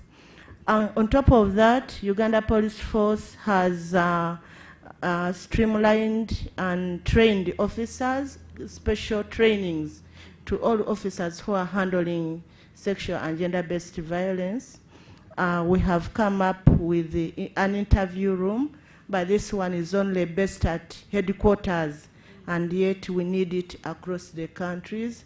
And this interview room has both audio and video recordings, which can enable a victim to testify without being physically present in a court. And then Uganda Police Force has also been supported by Justice Law and Order Sector and other stakeholders, and we improvised a temporary shelter. And this temporary shelter is a transit shelter where victims who have been rescued at night, those who have been abused by people in control, those who are, for example, defiled by parents, and they have nowhere to be. In the process of us using the multi-sectoral approach, we provide a temporary shelter, and then we coordinate other shelters to keep track of the other services that police cannot offer, like the psychosocial, like the medical. But our transit shelter has acted as a one-stop center, because in that regard we are able to coordinate other service providers very well while the victim is being protected from further harm.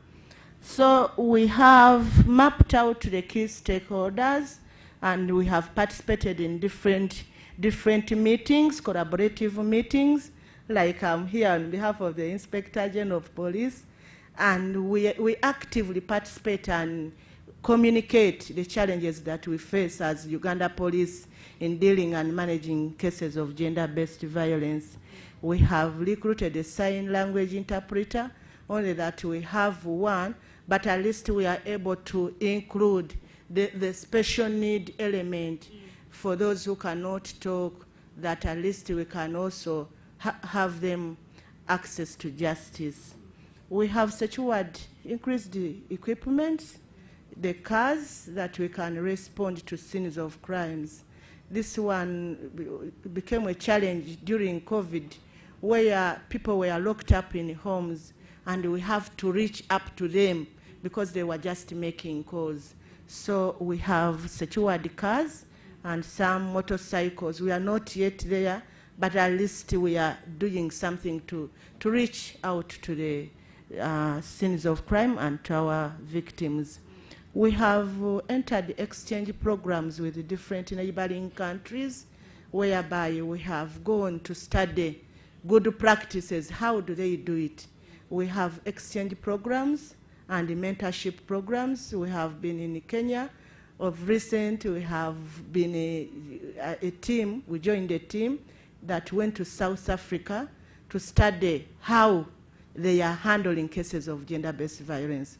And from there, we learned a lot of things, the referral mechanisms, the feedback mechanisms that are really missing up in our cases, the best forensic ways of handling cases, and then the electronic systems of dealing with the cases of gender-based violence.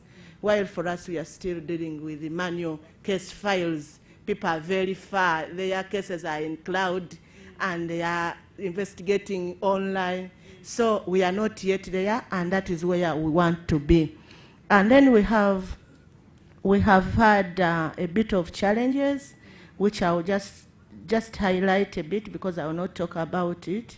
We have understood that gender-based violence is a human rights violation, and it comes out from the social constructions where people are socially constructed, and it means that even as police officers are socially constructed. So we need to continue that awareness raising systems that are in place to make sure that people change attitude, but there is limited awareness, not only to police, but even to the whole population as they take them to be family matters, they take them to be cases to negotiate. There is a lot of child marriage going on, and we believe because of culture. So we need to go down to the lower levels and make sure that people are sensitized. Then we have challenges of collecting forensic evidence. We have a forensic laboratory, but sometimes the kits are very expensive. Imagine one case of proving paternity can go to some millions and thousands. So, and yet we have like last year we were in 14,000. So assuming each case has a child and the budget is limited. Then we have, we are not yet to the electronic systems of managing cases, which the new director is now trying to sell to the administration to understand that we cannot keep on the manual way of dealing with the cases, and case files are lost.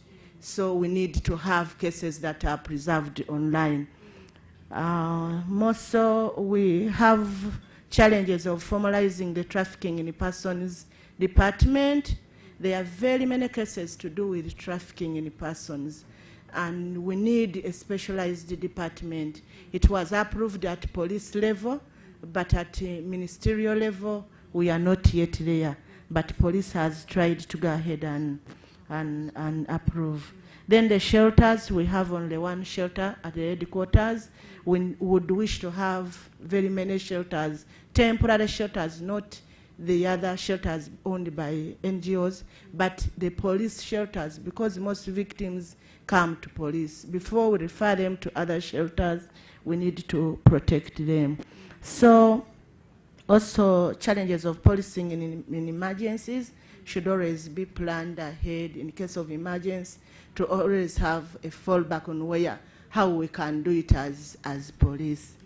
So as I conclude, there is a dear need to strengthen the multi-sectoral approach. I have heard people blaming police, but for me I think it's not a blame game. This is a war that every one of us has to fight. Violence starts at a family level. It starts at an individual level. It goes to family. It goes to community. By the time it comes to police, it's already messed up. And so we need to strengthen the multi-sectoral approach to make sure that every one of us plays their roles in order to deal with gender-based violence. Uganda Police Force is very committed in working towards ending impunity of violence and participating in all efforts that can protect women, children, girls, boys, and men for God and my country. Thank you very much, Rose. Indeed, give her a clap, because there have been lots of developments. But before I let her go, I just want her to explain how they deal with the challenge of corruption. Other panelists earlier spoke about how police officers demand bribes to, in order for cases to be, filed and things like that. I haven't heard how you deal with that. If you could answer that, and then we can move on to the office of the DPP. I'm not just defendant as just defending, but as I've told you, so far, within these 2-3 years, we have trained close to 600 officers. And corruption, we have trained the officers, we have sensitized them, but above all, unethical is out of the ethical code of conduct, and we have this of conduct, and we have disciplinary measure in place. Whoever takes a bribe can be charged, can go under those who have been charged, those ones who have been found in malpractices of corruption. But corruption starts with someone and ends with someone. So as we fight corruption, who are those people giving corruption to police officers?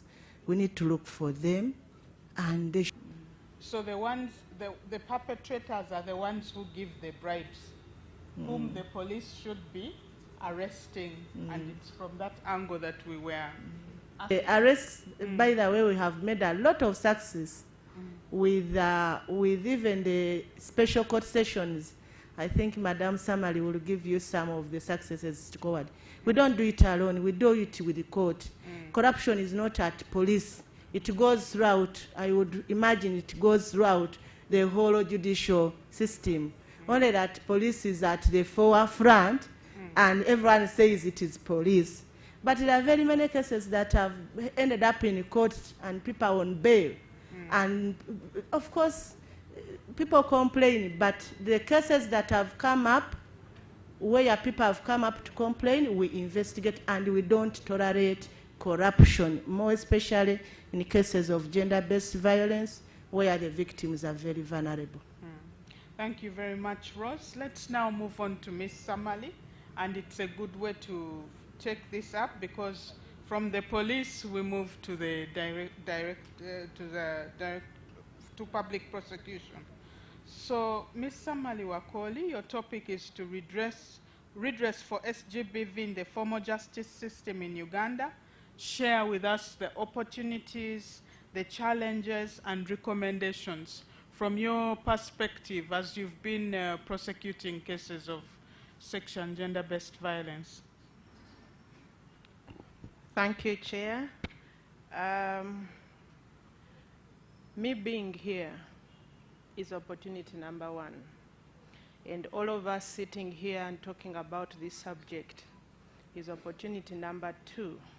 Because when we live here, we go back to our communities or we go back to our various spaces. We are living here changed, and we are all going with a message back home. The other opportunity that we have, because this is part of activism, and we've been talking about activism, this gives us an opportunity to talk about the subject and see how well we can address it as society. The other opportunity that we have are the laws and then the policies. The laws and the policies that we have as a country that deal with the subject of gender-based violence and sexual and gender-based violence. Another opportunity is the fact that we now realize that we cannot work in silos. We now realize that we all must put our heads together and work as a team. As a prosecutor, I can only do so much, but I will need the police officer, I'll need the civil society, and I'll need the health to be able to offer my victim a holistic supply of services. We have developed as an office of the Director of Public Prosecutions a number of resources, and this is all thanks to the support we've been getting from UN Women and also Austria, and then the Swedish embassy. We have developed materials, multi-sectoral handbooks that we use for our trainings of our prosecutors. We have been working closely with different government offices, and then also we are trying to ensure that even as we equip the prosecutors with skills, we also have to work with other agencies. My boss, the DPP, always says that the Office of the Director of Public Prosecutions, she equates it to an ox plow. So an ox plow will have the bulls ahead, then there is a chain in between, and then the actual hoe and the people who are at the back who are doing the digging. So even if you have a good hoe and you have your energy, if the chain is not tied to the bulls, then that means that whatever work you're doing. So for us as our office, we are the chain. So we connect between the victims, the justice, and we are there in the middle, and we play the job of a conveyor belt. So I can't work alone. I have to work with probation officers, I have to work with CSOs, I have to work with the medical officers. We have also, since we started doing the special sessions, we have also developed special processes, and at our office we recognize that this category of cases are unique in the way they present themselves. You know, originally I would just receive a case file of defilement. A man has had sexual intercourse with a child below the age of 14. It was as simple as that. Nowadays, it's even more complicated. The man has a quarrel with his wife, he gets angry, gets a nail, which is a 6-inch, and inserts into the uterus of a 2-year-old. The cases have changed face. They are no longer ordinary penetration. The man knows that, you see, if I have carnal knowledge with a woman and I penetrate her through the vaginal opening, they will know it is rape. So he forces the penetration to be through the anal opening. And now I go to court, and then I have to struggle with the defense lawyer and stuff like that on what amounts to carnal knowledge. So we, because of the way crime is changing, we also need to be very alert on how we are also responding. So we have recently just concluded a case where a head teacher sodomized about 7 children. And we got a life imprisonment. But the children that we receive who are largely victims, or who are largely victims of and witnesses in our cases, many of them are not trained experts on sexuality. So we have tools that we have adopted as an office with the support from friends and donors and jealous, and we have anatomically detailed dolls. These help the children to illustrate how the sexual act was done without them necessarily mentioning the actual words and the body parts. And when we got these dolls, I actually thought that they would help the children. But with time in court, they actually help adult witnesses more than the children. Because when you ask the mother, what happened to your daughter? She will tell you, I found when omusajja amwebaseeko. So you say, what do you mean sleeping on him? Anti nga amukozesa. What do you mean he was using her? Anti nga amufudde mukyala we. And in court, I am supposed to prove a sexual act. So many of the cases would be lost because we are unable to prove a sexual act. So these dolls, the kid or the mother or whoever is shy to talk about this subject will just get the mail and say, when I talk about the kasoro, I am referring to this. And when I'm talking about the susu, this is what I'm referring to. And it has helped us to improve on our conviction rate with support from the EU Spotlight, the Austrian Development Corporation, and then also from the joint program. We have been able to handle special sessions. We started in our first phase, second phase. Now we are doing the 5th phase.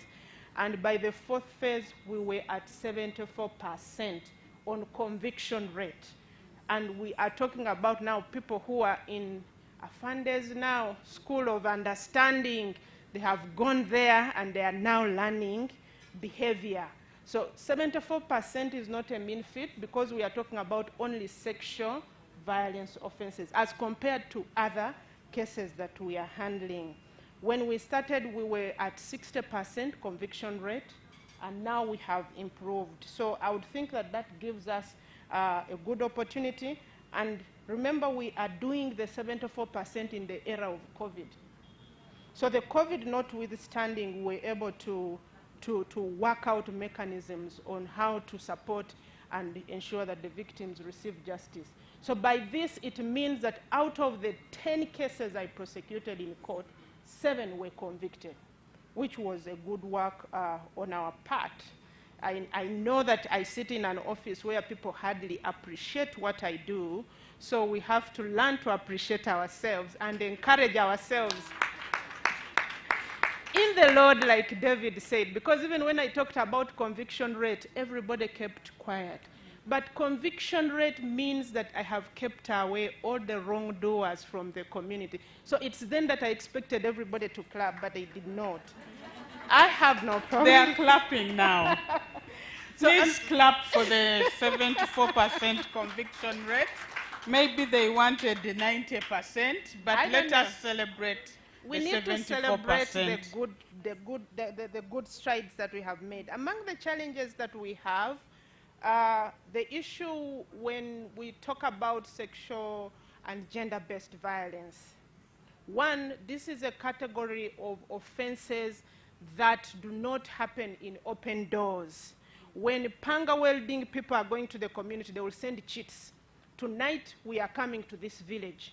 But you'll never find a man telling the whole community that today, you know, I am going to rape my wife. So come and be witnesses. So they are a category of offenses where I will hardly have witnesses apart from the victims themselves. They are the eyewitnesses. And I have currently legislation that tends to affect the quick prosecution of these cases. When it comes to cases of children, and those are the largest witnesses or the highest number of victims that we have, the law regarding children, if you look at Section 40 of the Trial and Indictments Act and then Section 101 of the MCA, it requires that when you have a child who is a witness, such evidence has to be corroborated. So the issue is with corroboration, and then also such a child must be tested by court in a procedure we call a viodire to find out if this child possesses sufficient intelligence to give evidence in court. And yet for adults, they come, they hold the Bible or the Quran and lie from the beginning and to the end, and nobody cares. But because it is a child, they have to assess intelligence. So then it comes down, who is assessing this intelligence? And what is the yardstick for us in determining intelligence? The laws of conducting a viodire are not clear, and each judicial officer does it their own way, and therefore it affects how evidence comes. Then also when it comes to evidence of women, when it comes to women under Section 154 of the Evidence Act, a woman's evidence can be impeached on grounds of immoral character. Yet, under subsection 1 of the same section, 154, you don't impeach the character of the accused based on previous conduct. So if an accused's character cannot be impeached on previous character, why should we impeach the character of a woman based on their moral behavior? I find that law discriminatory. Then the other challenge I have is, Rose mentioned it, but it is also on awareness. Many of us do not appreciate that when we talk about GBV, we are talking about human rights. The offenses, the category of offenses that I prosecute in this category are all human rights-based offenses. When we talk about the murders as a result of a domestic violence, murder takes away the right of life. When I talk about rape, it is inhuman and degrading. So it is a human right. When I talk about defilement, it is also inhuman and degrading. When I talk about trafficking, where they take you and you are subjected to all forms of treatment, it is also inhuman and degrading. When we talk about discrimination in laws and how evidence should be, it is also a human right thing that you should not be discriminated against on the basis of gender, age, sex, and all other things. So when we talk about a human rights abuse, and yet we are looking at it from a societal basis that you see, we can negotiate this case. I also don't quite understand. We are here in this room, and we may think that many of the offenses are actually in the communities. The majority of the victims I have are educated, very educated, like these who are here. The perpetrators are equally educated like those who are here. They don't want to report. They frustrate reporting. They also frustrate witnesses coming to court. And they frustrate everything about the process. And the problem is exacerbated by the fact that we don't have a witness protection law. I can't protect the vulnerable witnesses. I can't take them anywhere. There are no government-owned shelters. The shelters we've been talking about here, are owned by civil society that is limited by their budgets. So yesterday I had a victim who is a male, and I didn't have where to take him. The shelters largely accommodate only women and children. So when I have a male victim, where do I take them? To my home or where? I shouldn't take them there. So I want us to look at it this way, and then as I try to conclude, of course we have issues of culture. We are looking at issues of lacking comprehensive support services for victims. We live in a country where our criminal justice system tends to focus more on the rights and protections of the accused persons over and above the rights of victims of crime. So when we talk about bail, when we talk about the fact that the accused should not stay in custody for over 48 hours, our focus is on the accused. When it comes to bail, the focus is also on the accused. When we talk about right to a first hearing, we are talking about those who are accused. Okay, now, where does it leave the victim in this whole thing? The only lawyer I have for the victim is me. So I go to court, I represent the victim, we handle the case and conclude it. What then happens? I have cases I have prosecuted. At the end of the day, the victims suffered irreparable damage. The child was 15 years at the time of defilement. She has lost her uterus. Who compensates for such injuries? The perpetrator will be sent to prison, but this girl will live with the fact that she will never give birth. All the mothers in this room would understand the reproach that comes with not having a child. Now, what of these ones I am having that can't give birth because somebody abused them? We are talking about skills, and in skills here I talk about a whole large spectrum. I got a case where I have a medical report and the doctor filled in what are the causes of the above injuries, and the doctor filled in love.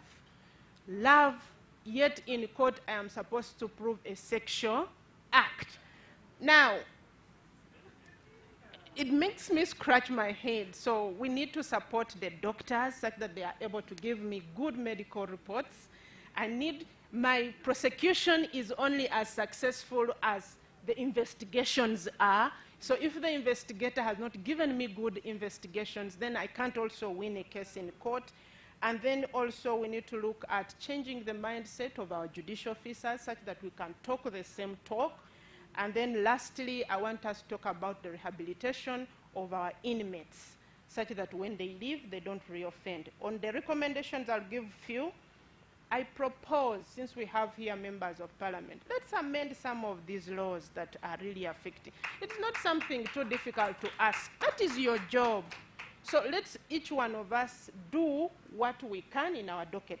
let's amend the laws that are affecting prosecution, and where the laws are not there, for goodness sake, members of parliament, why don't we have a witness protection law?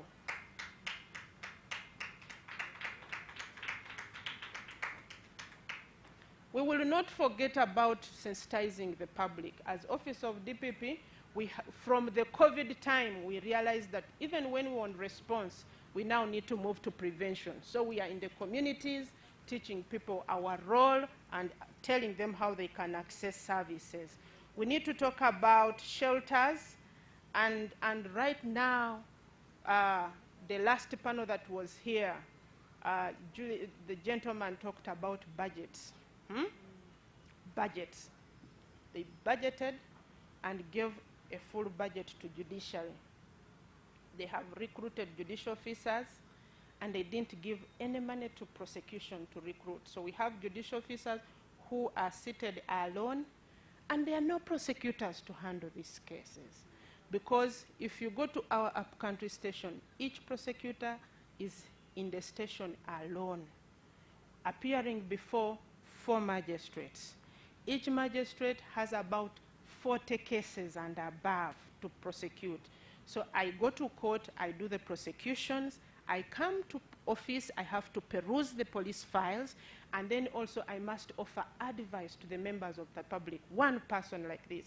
As we close, take care of the victims, but also take care of those who are offering the services, such that we can do this work when we are also in good health. You can't offer a service when you're not in good health. I thank you for listening to me. Thank you very much. That was very insightful summary, and I hope we've taken note of her recommendations, which should end up in the communique. And the next time we are coming here, we should see how far we've gone in addressing those recommendations. I would love that. Especially the law, especially the shelters, among many other things. We now move on to enhancing the rights of SGBV survivors through access to justice. We have Ms. Allen Buchana, who's a Principal State Attorney from the Attorney General's Chambers, Ministry of Justice and Constitutional Affairs. Please weigh in and tell us how we can enhance the rights of SGBV survivors through access to justice. You're welcome, Allen. Thank you. Thank you very much, and good afternoon, everybody. I'm looking at access to justice in 2 ways. One is the process of getting justice, but also is the actual access to the courts, to the law enforcement officers, and to the lawyers. Before we look at access to these courts and to the lawyers, we want to know, first of all, are these victims aware that they are actually victims? Because unless they are aware that they are victims and there's a problem, they'll not approach for help. And because of the social construct, as has already been said, and because of our culture and historical imbalances, some victims of gender-based violence think that it is actually okay. So we have to impress it upon them that it's not okay. They have a right that has been violated, and they must approach the courts, they must approach the lawyers, and they must approach the law enforcement officers for them to be helped and get justice. And as has already been said, this can only be done through awareness creation.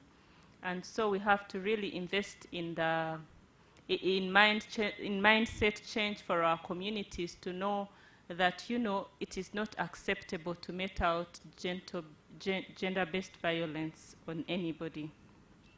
The other aspect of it is looking at the fairness of the legal system. And in this regard, I'll look at the procedures and the laws in place. And those should facilitate the access to justice outcome. We have some laws in place. We have the Female Genital Mutilation Act. We have the Gender-Based Violence Act. But we need to go a little further to criminalize or to criminalize other acts, but also to domesticate other international instruments, regional instruments that we have acceded to, that we are party to, for this to facilitate the access to justice. A case in point is the ICGLR, for example, Pact. And we have a model law on sexual and gender-based violence under that arrangement.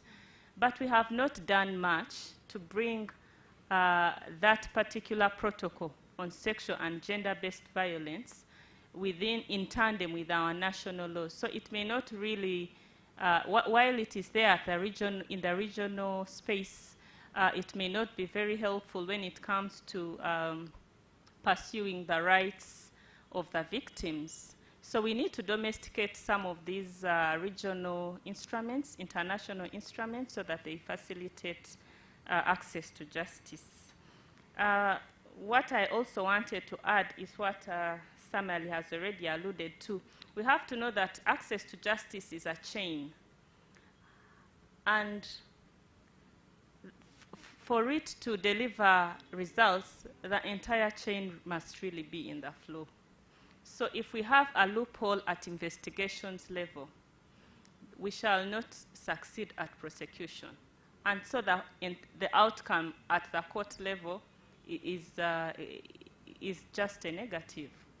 So we must look at it as a chain and make the entire chain strong enough.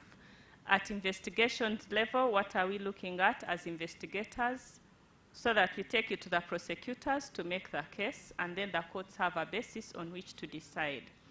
And as Samali really rightly said, and I think we're at par on many issues, if you are an investigator and you are investigating, for example, rape or a sexual offense, really, and they are missing clues, the medical report is not right, the police form is missing something, someone will not even sanction the file. So there is not going to be a right enforced for this victim. So we have to make the entire system strong enough, right from investigation to prosecution and to conviction. But also we have to be mindful that conviction is not the only remedy. We also have to tell these victims that they are entitled to compensation. Securing a conviction is not in itself justice. It is part of it. We have to begin to go out and adduce evidence beyond looking at a conviction to securing other forms like compensation, like restitution and all that. So that,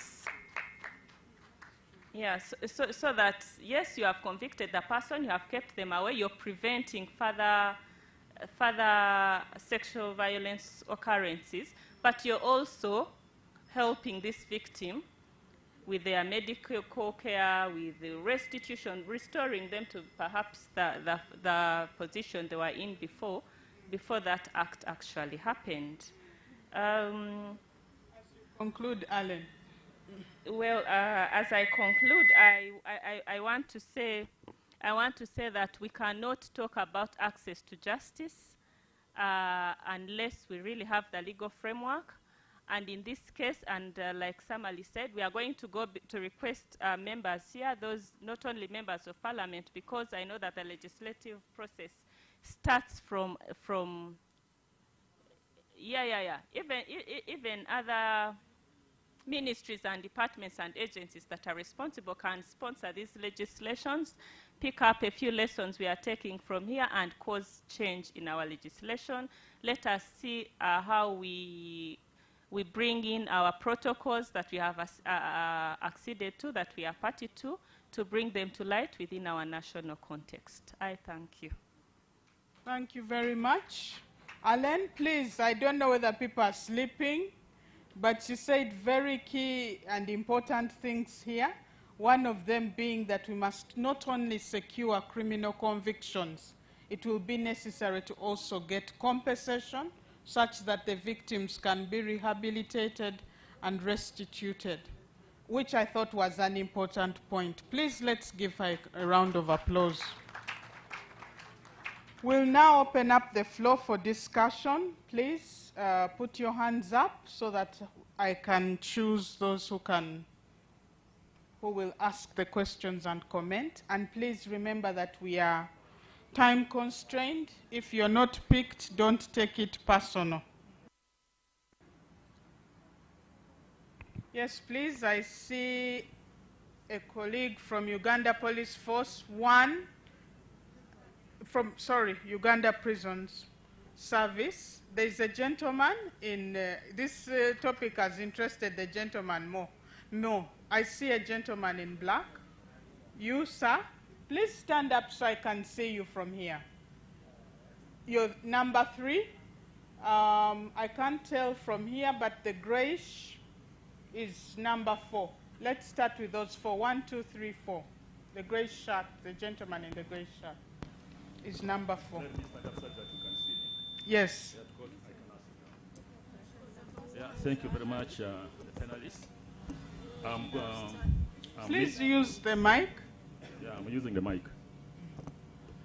Milton Tio, Acting Director, Correctional Service, Uganda Prison Service. First of all, I want to thank my boss for being very busy and made sure that I came here. Because if you are not busy, I was not going to get this chance to learn a lot today. Thank you very much. Yeah, mine basically there are 2 things. One is just informative, such that since here all these are stakeholders in this information can help you to make decisions. 2 is just an appreciation. Yeah, as I talk now, this morning I unlocked 74,976 inmates, and I have 442 judgment debtors, and I have 299 children who are in prison with their mothers. You know what that one means. But my focus is here. Out of the 74,976 inmates, I have in custody 3,449 women in prisons. Let me come there. Out of the 3,449 inmates, I have 1,759 women prisoners on capital offenses. And most of these capital offenses cases are murder, assault, and many other things. And most of these, actually 90%, is related to SGBV, what we're talking about now.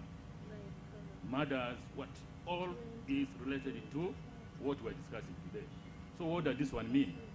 It means that we have to do much more than this. Appreciation.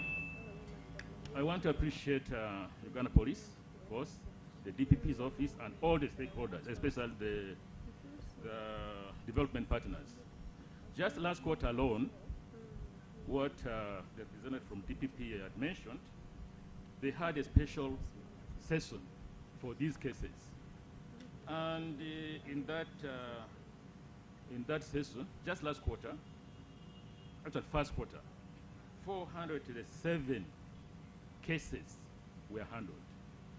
Because with these cases, if you don't make it fast, I think Dr. Asia, they will testify to that. First of all, the girl child.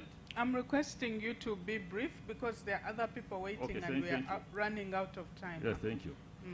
Why I'm appreciating that, I'm a dad of two daughters. Because if you don't do that, a child who has been defiled, if time elapses, will not come to testify. So I just want to bring that.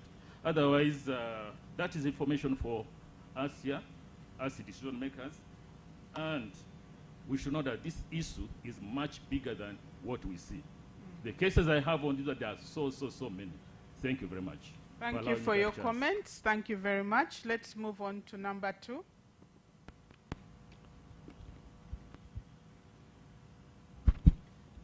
Thank you so much. I greet you all. I'm by the names of Nkwangu Robert. I'm the Executive Director of UNAD, Uganda National Association of the Deaf People. I want to first take this opportunity to appreciate the organizers for inviting us here and also for providing us with the sign language interpreters. I want also to question the panelists. All the panelists I've had, I didn't hear anyone speak about their experiences under the persons with disabilities, what they have interfaced with them, and whether they have tried to pattern with them to see how they are facing issues of GBV.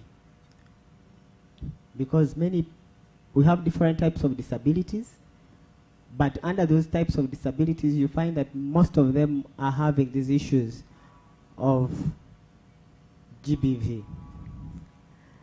You have talked about the cases which are being reported at the police stations.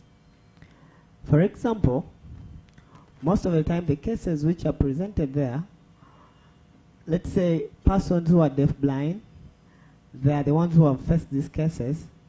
They cannot even understand what's being written or how to write it because they are deaf-blind. And also they cannot identify these persons who have raped them. So, like if we had things to which we could easily, let's say, tell them, for instance, if someone is raping you, you bite this person, that scar, we can use that scar as some kind of evidence in court. However, looking at the court sessions which proceed, most of the time you find that we have victims who are going to court, but they don't have interpreters. And these interpreters, if we are in the courts there, they normally tell us, you provide yourself with an interpreter. But at whose cost? Because this is a citizen of a country who is vulnerable. So we think it's very important for the court to support these interpreters, the guides, the persons who will avail the services while in court, because we have been challenged that even when we have these GBV issues, we can't express them in court. So I would love to put it across to you. What do we have to do to see that we have these cases being resolved? Because it is alarming. Many of the persons out there, when they go to police, to court sessions, they complain, but they don't get the support because they are challenged somewhere. So I think it is a high time for us to prioritize persons with disabilities who are suffering out there under the issues of GBV. Thank you so much. Thank you, thank you. Number 3. If number 3 has changed their mind, let's have number 4. Yeah, thank you very much. My name's Dr. Njivua Sylvester. I'm a consultant pathologist with specialization in forensics. Now, a few key things. One, to protect society against SGBV, it is important that the perpetrators must be put away. And we health workers play a very vital role in providing evidence to the prosecutor to put these perpetrators away. But we have challenges in collecting this forensic evidence. In Uganda, for instance, we have health workers who are very poorly trained or who are not even trained at all. We have clinical officers, we have midwives who are supposed to fill in these police forms. But if you go to their basic training, absolutely zero, nothing in their syllabus. So it is a disaster if you see the forms filled by them. 2, there is no coordination in the Ministry of Health on collecting forensic evidence? Who supports health workers when they want to collect this forensic evidence? Those are big challenges. 3, and this is real, people take money to fill these police forms. People pick money from these victims, and whether we like it or not, this has been happening. I'll give you an example. I have a clinic in Mulago where I offer the services for free. Nobody comes to my clinic. It's only the DPP who sometimes sends a few victims there. I'm told the reason is that if the victims come, they don't pay me anything, I'll not give back something to the investigating officer who sent them to me. So we have this, but importantly, we lack checks and balances in the collection of forensic evidence. There are no checks and balances. What happened in Kabale 1 year ago? What happened in Gulu 1 year ago? Are we reviewing what has been happening? I think that is it. And then, health workers fear court. Tell them you go and testify in a court of law. It's like you are sending them to the prison. So my recommendation is this, that we must support and strengthen medical evidence collection. Otherwise, the mess will still continue. Amen. Thank you very much, Doctor. Any other hands? Just the 2, 1 and 2. Thank you. Thank you for this opportunity. My name is Nigade Kennedy. Today, for the past 15 days, we've been talking about sexual and gender-based violence. So it was an activism period. But we are only talking about women and girls.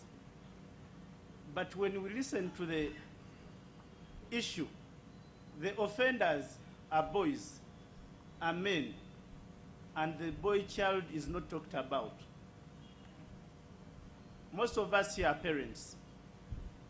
So what have we done for the boys to train them? If you train your kid right from childhood that they don't beat a woman, this is how they treat a woman, we shall not have those issues when people grow up. My recommendation is, as you're setting up laws to fix the issue, that's medicine. But then upbringing is a vaccine. Let us all be responsible at home to our children just right from childhood. Thank you. Thank you very much. The final one, it was on this side, number 5. It was on this side. I don't see the lady. Yes. I can't see. Please stand up if you wish to speak. The lady. Let's have a lady. We've not had any lady so far. Please stand up. Yes, please do.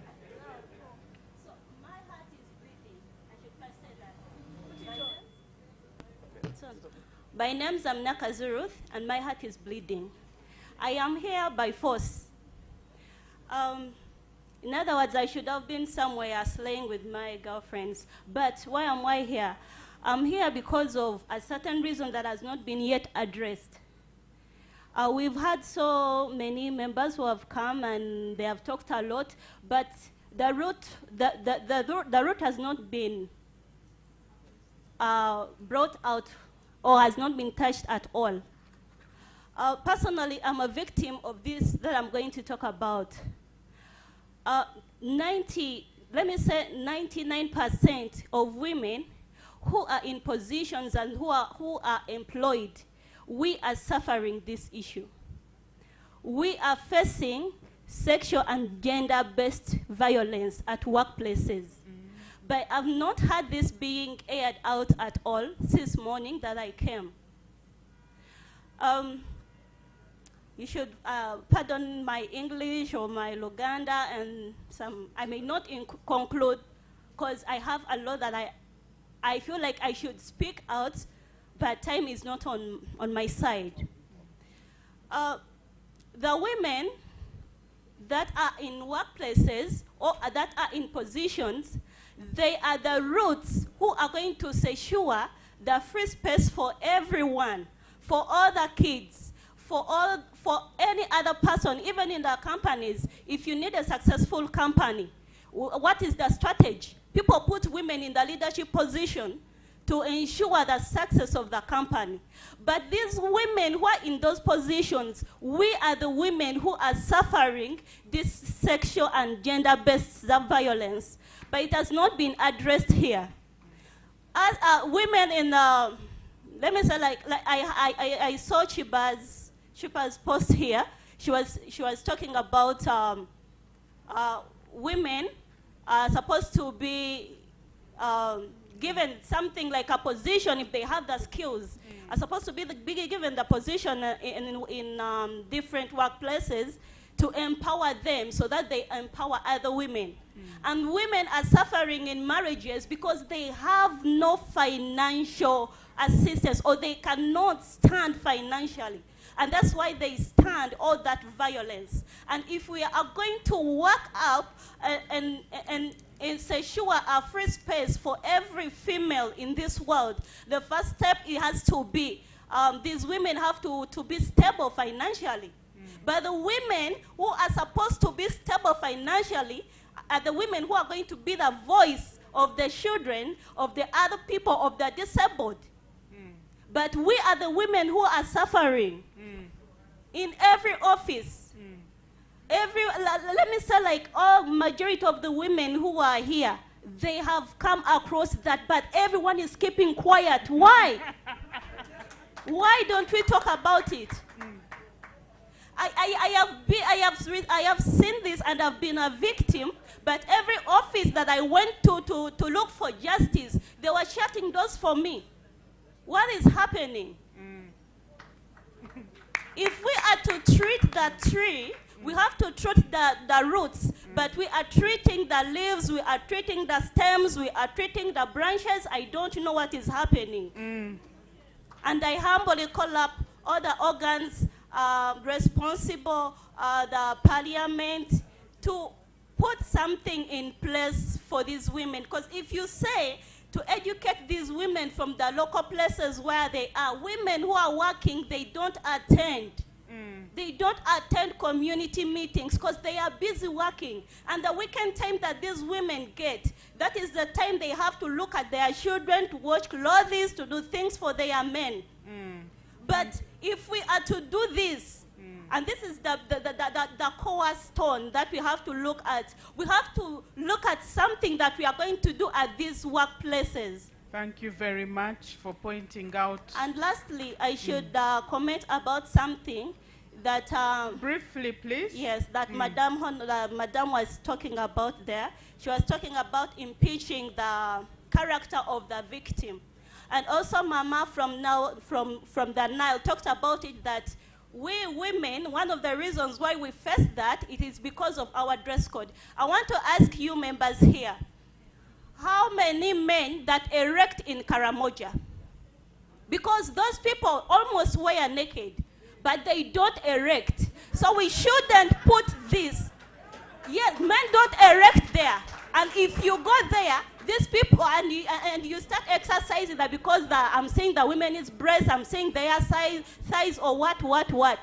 You know they'll castrate you, and no man erects when he sees a lady. Why are they saying it's because of our dressing code that it gives the men the audacity to come out and say, I raped her because so and so she was dressed weirdly? That's all I had to say. Thank you so much. Thank you very much. Over to you, panelists. You've heard the comments from the floor. 2 minutes each of you to give feedback, and we wind up this session.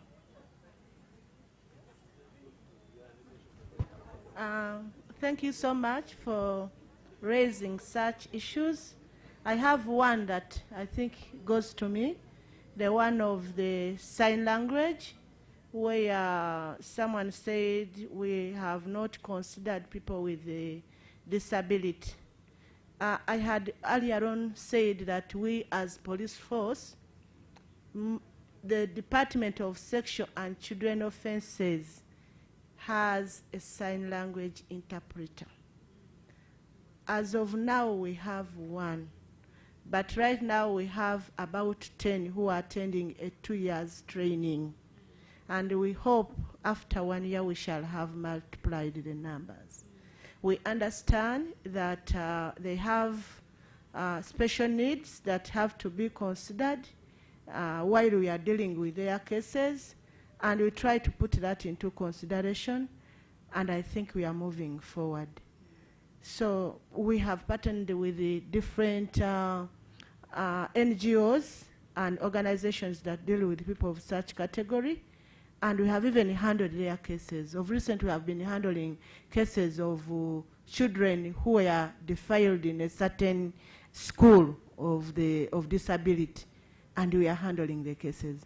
And I know most people here are saying that police is not doing well, but I've seen very many people here who have brought victims to us for shelter, who have brought cases, and they have even thanked us for handling their cases. The cases, these people whom our colleague in prison has said, 407 cases, they did not mushroom from the air. They started from police investigated them, and people got convictions. So I think we should appreciate that we are doing work, but we still have a lot to do. Thank you so much. Thank you very much, Rose. You've put it well. We've done something, but there's a whole lot more to do, and we should do it. Let's move on to Samali. What are your concluding thoughts on this? And as you respond to what has come out from the floor. Sure. Thank you so much. I'll pick up from what Rose said on persons with disabilities. If they come, I mentioned the earlier illustration dolls.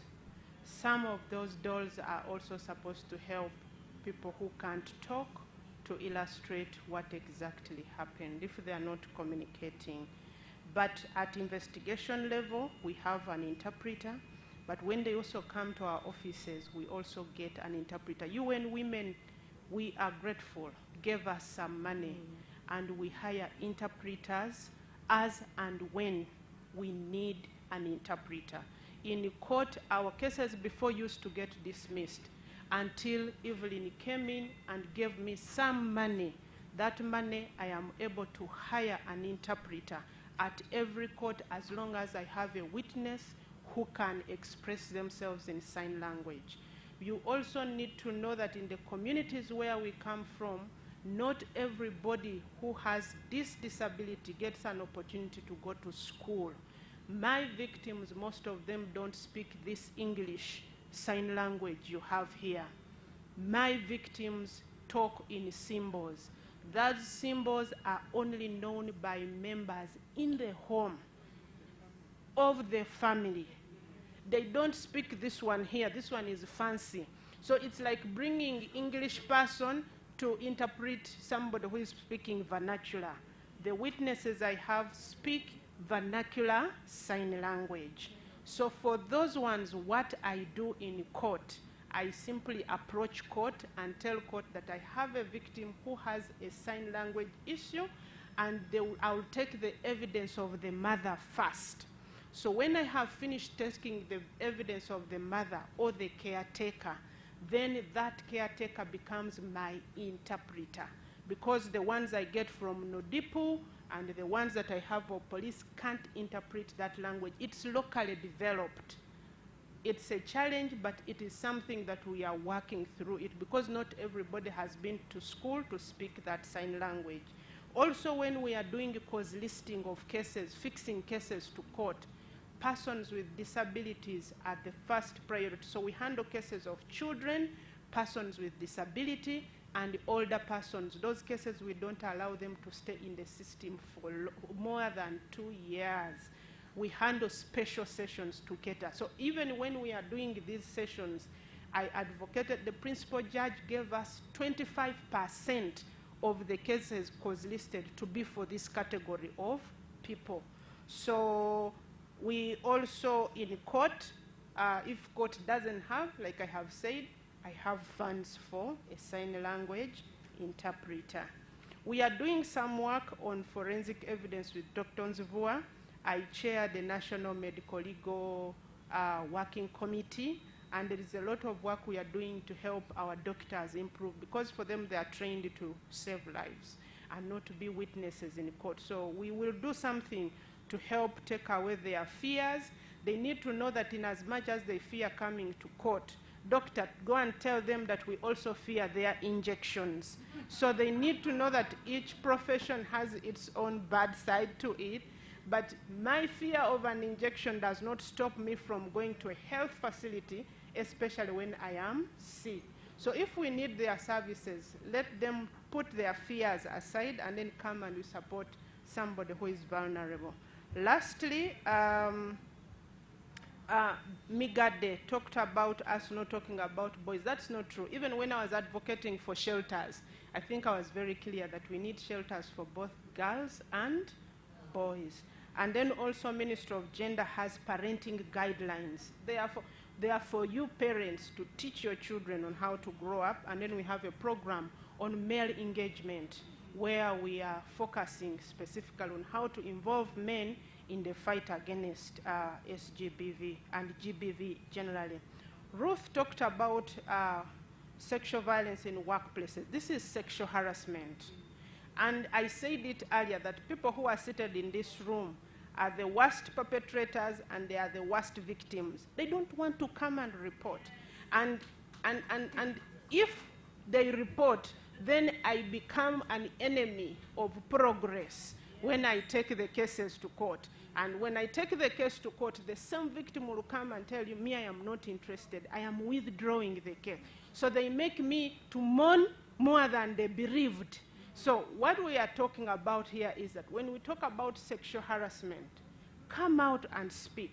We are here to support. I wanted to supplement that one, Madam. But I will not go and smoke a victim. I'll deal with a willing victim. So come and report. Rose will investigate. I will handle that one. I promise you that I'll handle that prosecution to logical conclusion. Just come and report. And then about the victim blame, I think we are moving away from that trend of how you're dressed, what. Our police officers nowadays are very supportive.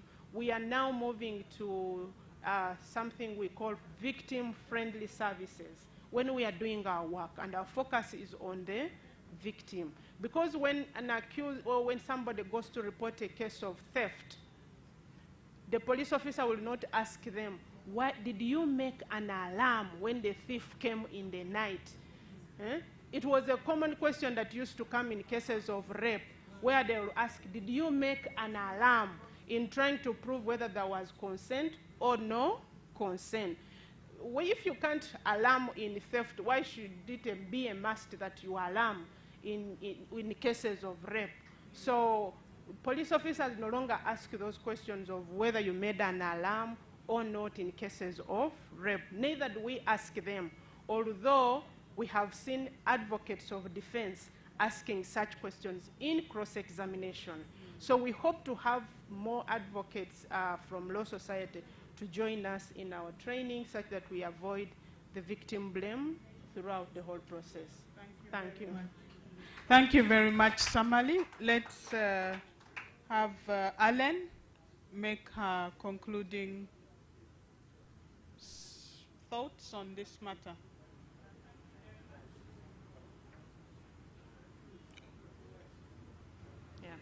Thank you very much. I'm taking it up from sexual violence at the workplace and in line with my topic on access to justice. The Employment Act actually prohibits acts of sexual violence.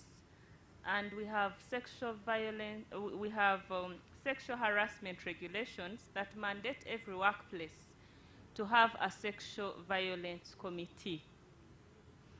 And these committees are supposed to investigate and give recommendations in-house, but beyond that, they are also supposed to report these into if the actual violence is a, what do I call it, is a crime, it goes into the formal justice system. So it is up to us, the workforce, to embrace the rules and the law that is in place on sexual violence in the workplace and get justice in that regard. And for those who are even in the public service, these laws are augmented by the public service standing orders. They also prohibit sexual violence, and they provide remedies for victims of sexual violence. In regard to health workers, I just wanted to agree with Dr. Onzimvua and what my fellow panelist Samali has said. And this is what I was talking about, the link. Because if the medical people are not trained, if the medical people do not know what to do, you'll never get a conviction. So that one, I just thought I would just say that I agree, but also point out that we have the law in place for sexual violence, for sexual harassment at the workplace. And sexual harassment at the workplace is both for the man and the woman. It is not specific to the woman, yes. Thank you. Thank you very much, Alan. And as we conclude, Rose wants to tell you about a police app. Rose, over to you. It's just a sexual harassment evidence collection tool. It is online. You can just Google and put in online sexual harassment evidence collection tool. We developed it together with the Office of DPP and Platform for Labor Action. It can guide you on how to collect evidence regarding sexual harassment that can help us investigating those cases. Just put it on, you can get the literature about it. Thank you very much. And that brings us to the end of this session.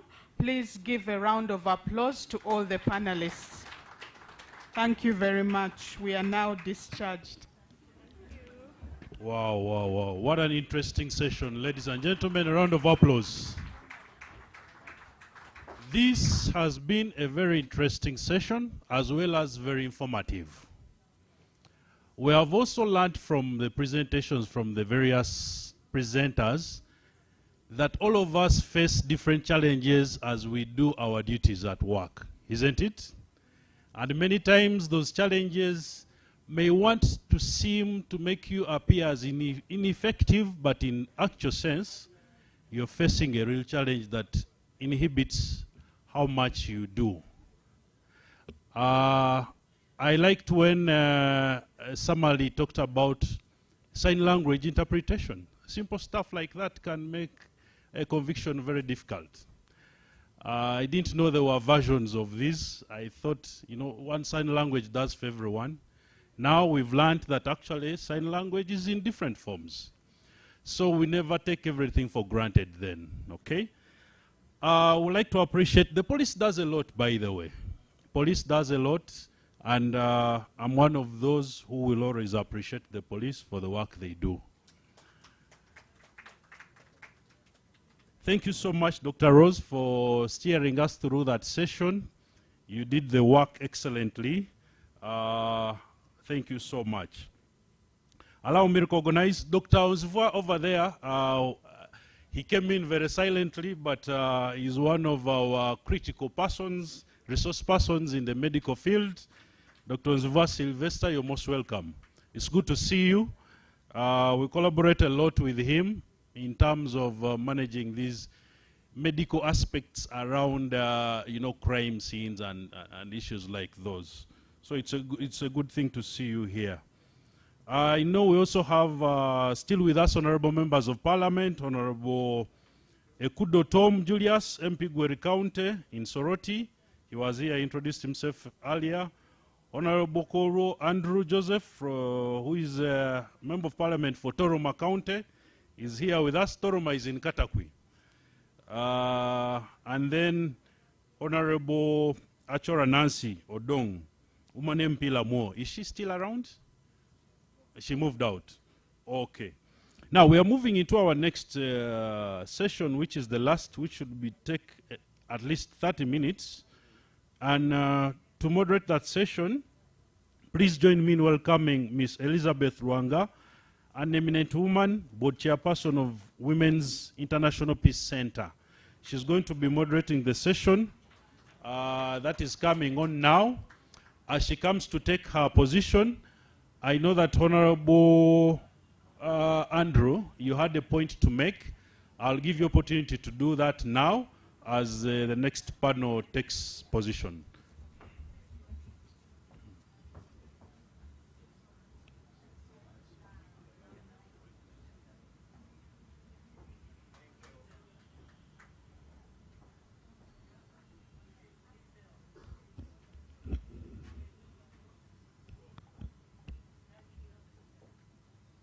Try another one. Try this other one. Try this other one.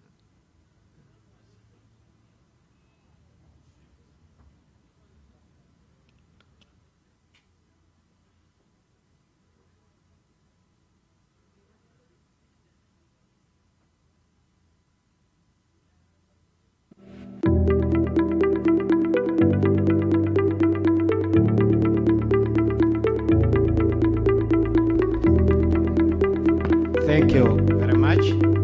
Violence can come. Opportunity. My name is Koluo Joseph Andrew. I am a member of parliament representing the people of Toroma County, Katakwi district in eastern Uganda, where the vice president comes from. First of all, I want to thank the Human Rights Commission for arranging this kind of a wonderful symposium on a sexual and gender-based violence. Thank you very much. I want also to thank the partners and all the participants, because what we are sharing here is really a very big problem affecting our country. I want, first of all, to start by responding to the plea of one of the presenters, that is from the DPP, about the plight to amend the laws. For sure, the parliament, it is doing its work to make laws and policies, to do oversight work, and also to appropriate resources to enable different agencies implement what they are supposed to do. It is true that Parliament is working, but when it comes to the government, you will find that the government is silent in forwarding these bills. That is why you find members coming up with the private members' bill, and again they face one challenge. They will now, members face the problem of the implication of financial implications, which they are denied, and there is nothing you can do.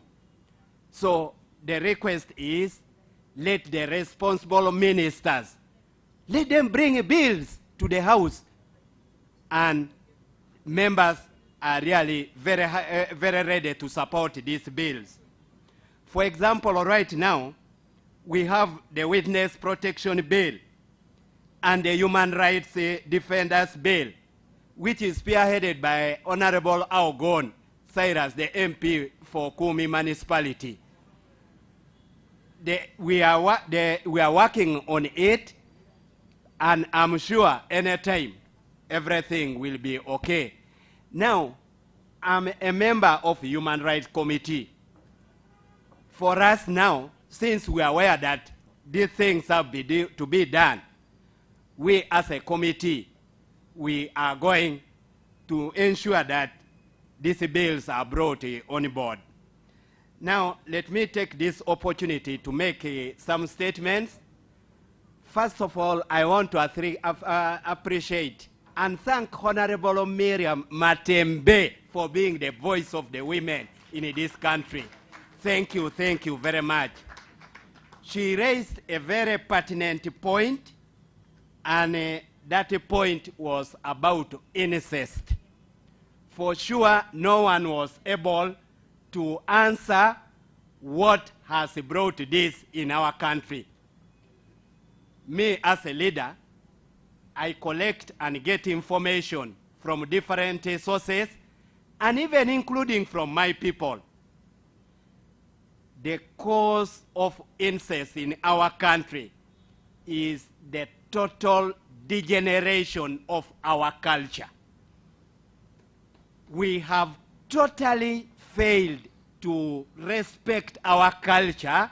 For example, where I come from, I'm a Muteso or an Eteson. Some time back, when I was still young, you find elders coming up together with their children in a family. They sit together and advise these children what they should not do and what they should do when they are together. But totally this is now gone. Everyone is doing his or her own on an individual basis, which is a very big problem. Now, I want to take a very good example. In Iteso or in Karamoja, you will find that the girls and the boys, they even sleep in the same house. They sleep in the same house. But at times, if these children are educated about the issues on sex, you will find that they will not do. But in other areas, you will find that this can happen anytime. For sure, in Karamoja, there is a very young girl who came, who made us proud by even saying that in Karamoja, there is no rape. The culture of the Karamojong, since we are from the same ethnic group, sometimes you will even find that they almost dress half naked. You are not supposed to erect as a male. You are not supposed to erect, and that one prevents what? The cause of what? Rape. But as I wind up, what is happening in other parts of the country, I'm telling you, colleagues, especially in the urban centers, the dress code has totally deteriorated. The dancing style, you will find people struggling to fight for a woman who knows how to shake the bums very well, the waist.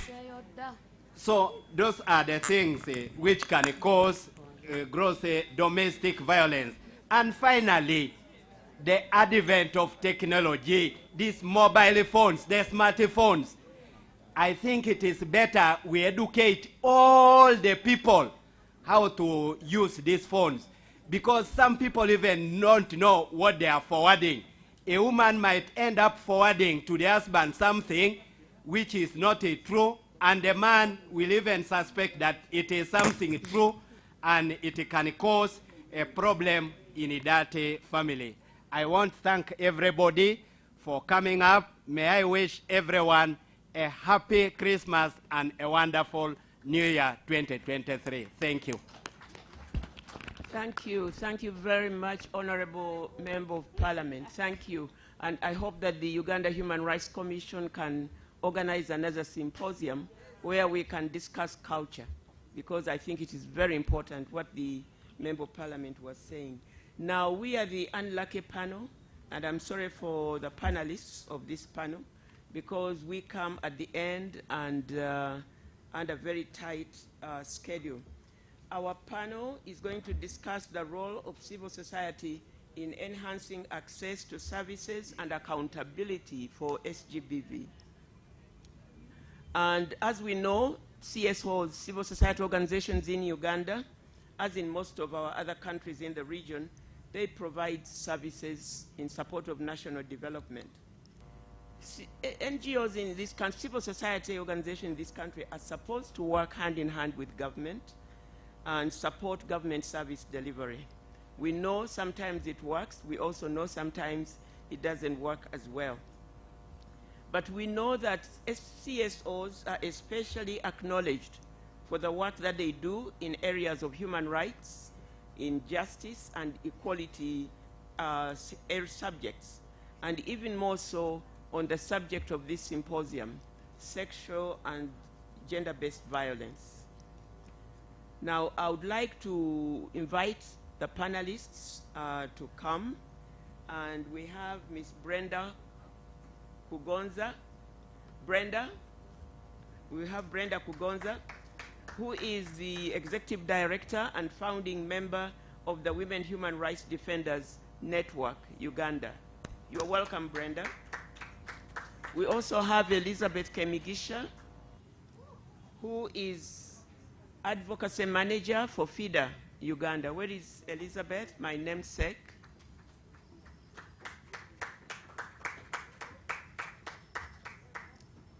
And we also have Bonita Nyamwire,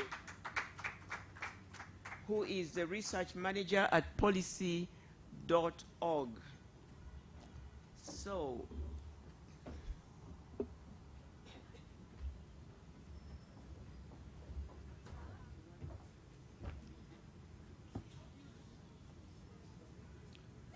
okay, yeah, this is okay. Sorry. Is it switched off? All right. Now, as you, of course, are aware, we have very, very little time.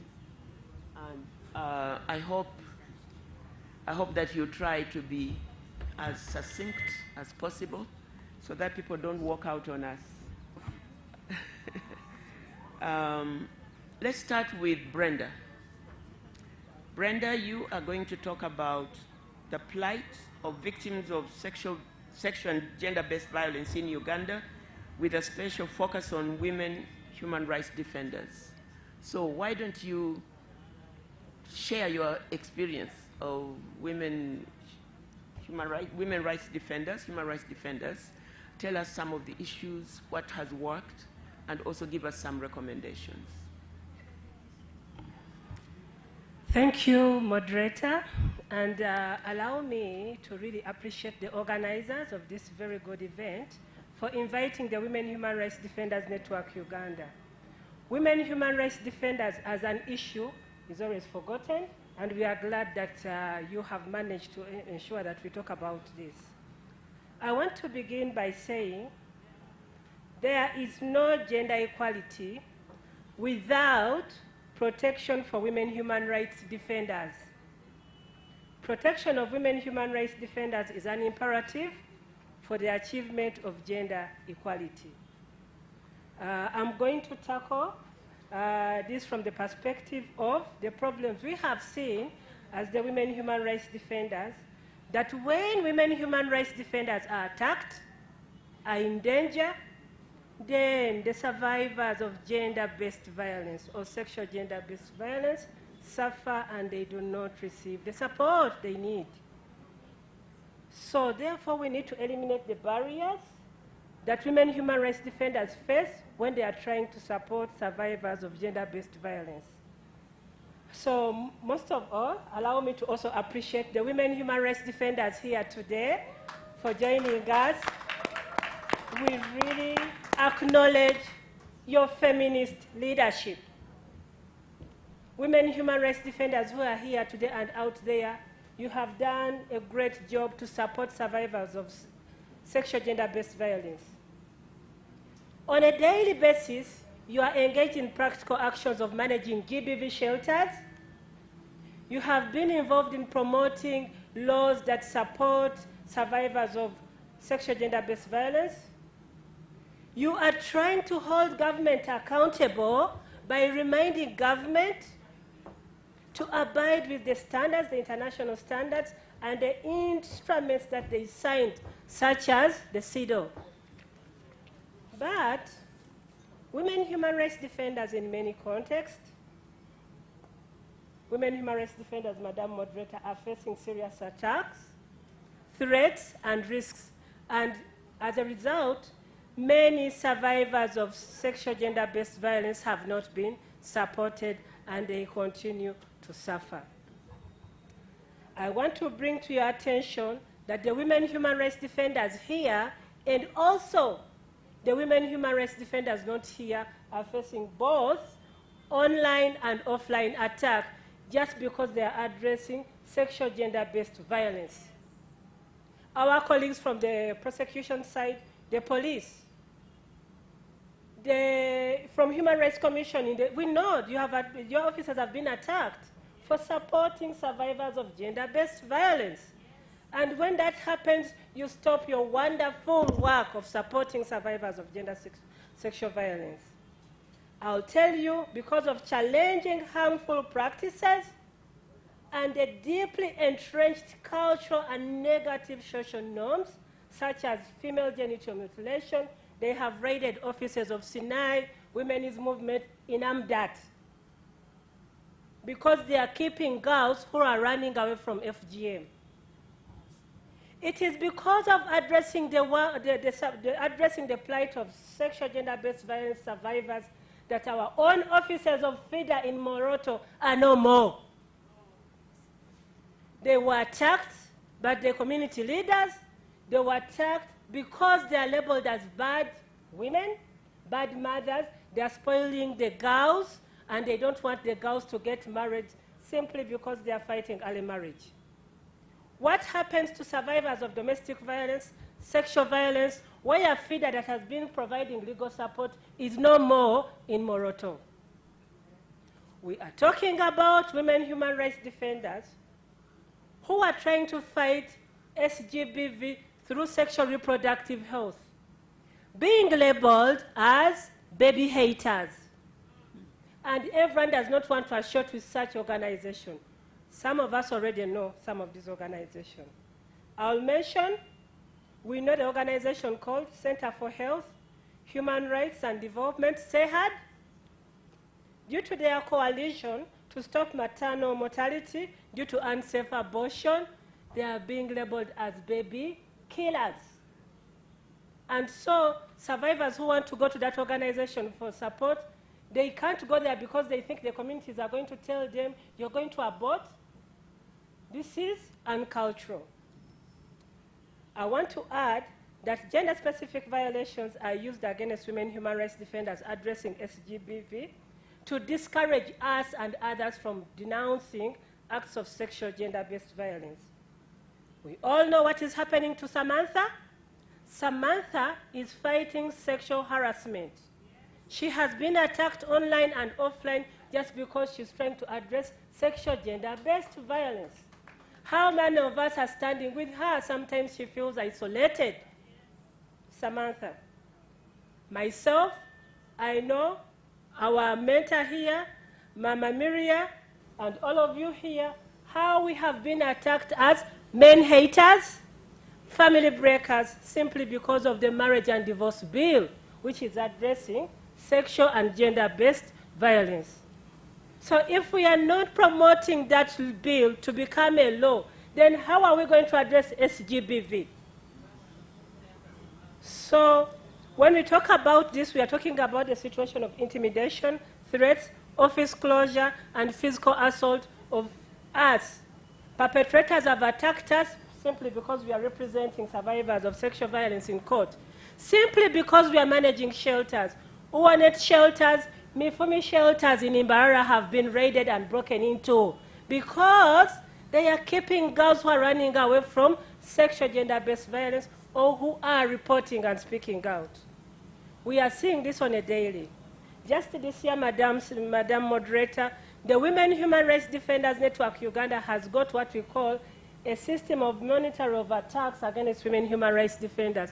69 women human rights defenders have reported to us seeking for relocation to move out of their communities simply because they are working on SGBV and they are getting attacked both by the state and non-state actors, including religious fundamentalist groups. That is how bad it is, and that means we are leaving the survivors of SGBV without support. And lastly, alongside targeting women human rights defenders with stigmatization and smear campaigns, it is very true. Civic space remains closed. the fundamental freedoms of association and speech are real. Women human rights defenders last year in Amdat who marched and went to police in Amdat district simply because 18 women and girls were raped and 7 were killed after rape, were summoned by the police for becoming a public nuisance and spreading COVID.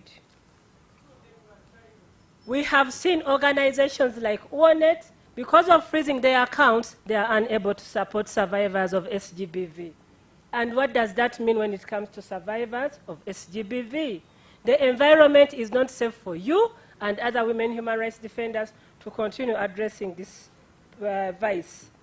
I would like to tell you that we know the women human rights defenders on a daily, they are facing constant difficulties of underfunding, and I think this is where we need development partners, UN agencies, to come and support women-led organizations and other organizations that are supporting SGBV.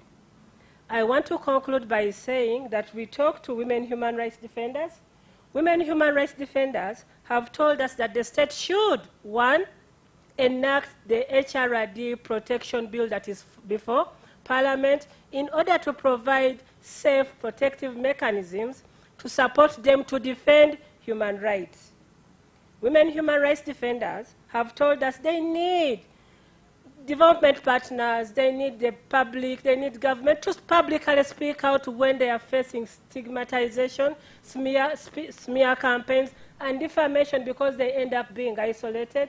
And one of our sisters here just mentioned, a survivor goes to report a case of sexual harassment, communities are telling her, remove the case, and then we leave a defender alone. They have also told us the restrictive laws are very painful, such as the Public Order Management Act, and therefore they cannot associate. Laws that are to do with terrorism, they are attacking women human rights defenders with such laws. And also the NGO registration processes and reporting requirements are heavy for women human rights defenders, and therefore they cannot address the vice of sexual gender-based violence. I thank you. Thank you very much, Brenda. What an environment that you have disclosed. I'm sure many of us are aware of that environment. And I think the question for this meeting, maybe when we come to plenary, and even maybe you also have some ideas, how do we deal with this environment? What is it that can be done to smoothen relationships, to make it possible for women's human rights defenders and other human rights defenders to do their work? I think that that's a real critical question. Thank you very much. We'll move on now to Elizabeth, who will be speaking to us about civil society perspective on SGBV.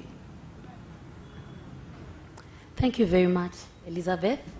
Good afternoon, ladies and gentlemen. I hope this is a very dangerous time to speak, but we hope that you can stay till the end. Yeah. One of the things I thought I'd begin with is us acknowledging the indispensable contribution of civil society organizations in this country. We are doing a lot of invaluable work in many sectors right now in this country. We are seeing a lot of work that's supposed to be led by the government, in many instances being relegated to work that CSOs are doing, and that's a very dangerous place to be.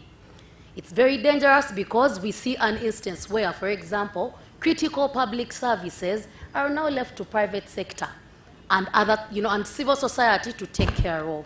So that's a very dangerous place that we are speaking from at the moment. Secondly, I thought I'd acknowledge the role that the government has played, the different sectors and line ministries have played in addressing SGBV. We are not coming from a place of zero. And I think the panels that have spoken since morning from the police, from the judiciary, have sort of highlighted those very well on some of the progress that has been made in prosecuting SGBV. But I also want to acknowledge Samali for speaking about some of the other remedies that we usually dismiss, that if a perpetrator is not in police, we are not satisfied, and encouraging victims out there to seek for more services out of just prosecution and seeing their perpetrator being held in either prison or police for a particular period of time. Secondly, I'd like to mention that one, the key role that civil society is playing is through some of the partnerships that we have had with key agencies like the Uganda Human Rights Commission, like the EOC. We see a lot of research that has been published from these institutions being supported by civil society. We are seeing many policies and guidelines coming into play because of the role of partnerships between civil society and the government. I remember, I think it was the commissioner here earlier who spoke about the sexual harassment guideline that is online that was developed in collaboration with Platform for Labor Action. You will notice that in many times when police is speaking about some of the progress they've made, there's a lot of civil society play at hand. And I think that's important for us to acknowledge. And then secondly, some of the other initiatives that we have seen civil society play is in trying to enhance access to justice. This is an important conversation right now, especially because the National Legal Aid Bill remains in balance at the moment, right? So a lot of legal aid, if not all, is being given by civil society organizations. But of course, we cannot do this work without the police, without the judiciary, so it still goes back to the fact that we are collaborating. But this is all initiatives that have been brought on board by civil society. I know that the Legal Aid Service Providers Network brings together a number of legal aid service providers who did tremendous work during the lockdown.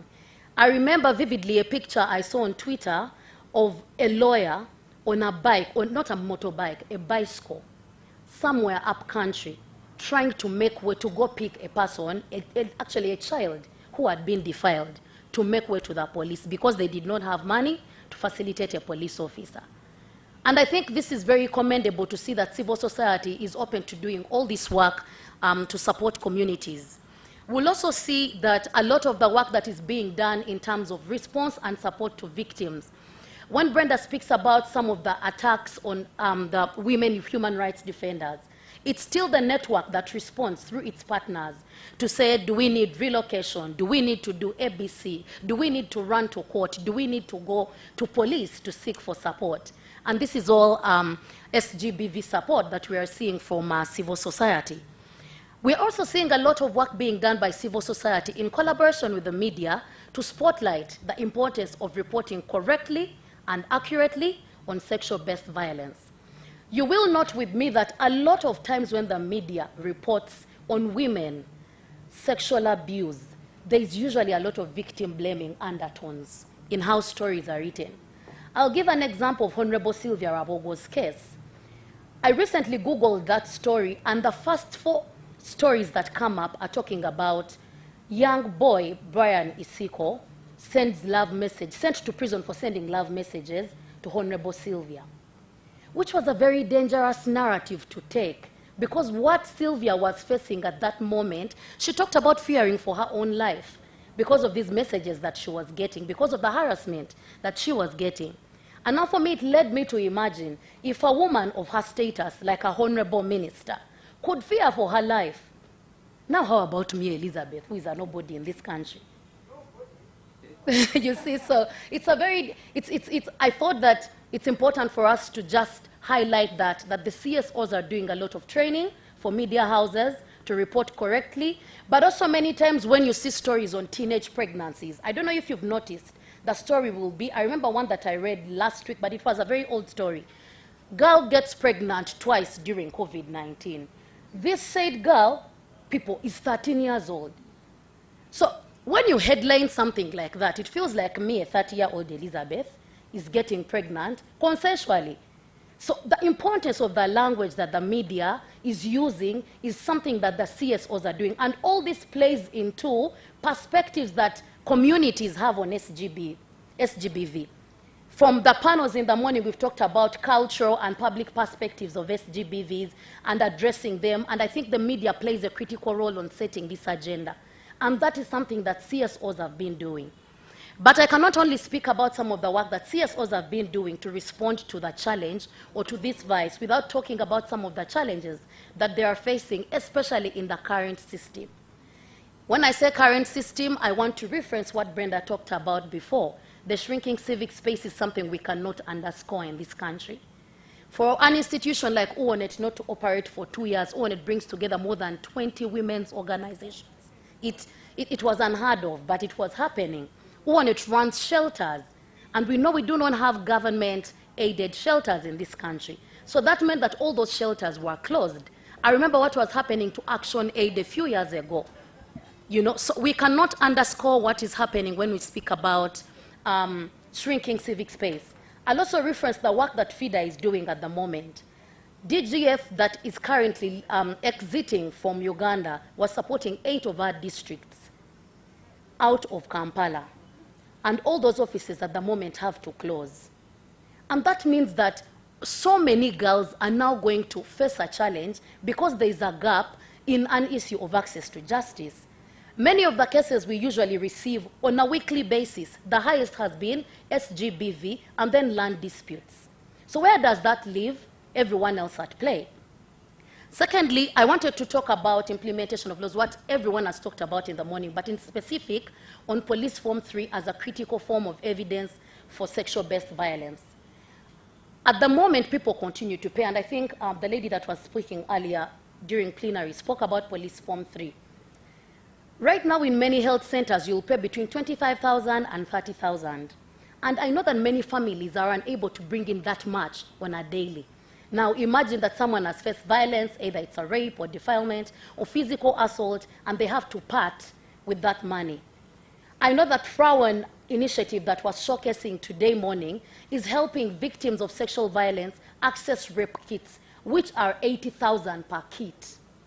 How many Ugandans can afford a rape kit of 80,000? That's still a challenge that we are facing in there. Somebody spoke about the witness protection law, and it's so absurd that the MP that responded to it earlier walked out.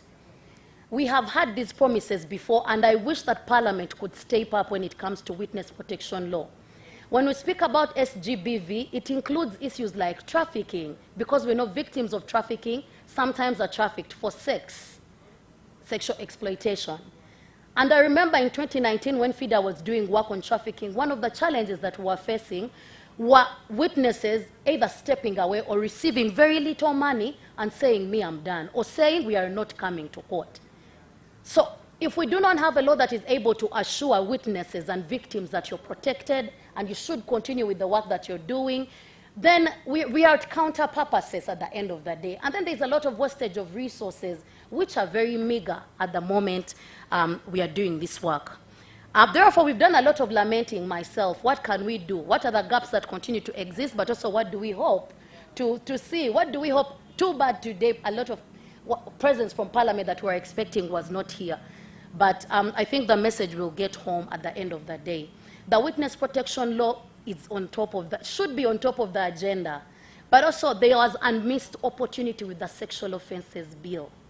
That was one of the most progressive laws that the Parliament was discussing. And to think we reduced it to a plain flight, it was very disgracing to watch that session. So that was also a missed opportunity. While the bill had a lot of beautiful clauses in there that were protecting victims, you cannot have a sexual offences bill meant to bring together clauses on sexual offense and it lacks one on consent. Because what differentiates between sexual abuse and sexual intercourse is consent.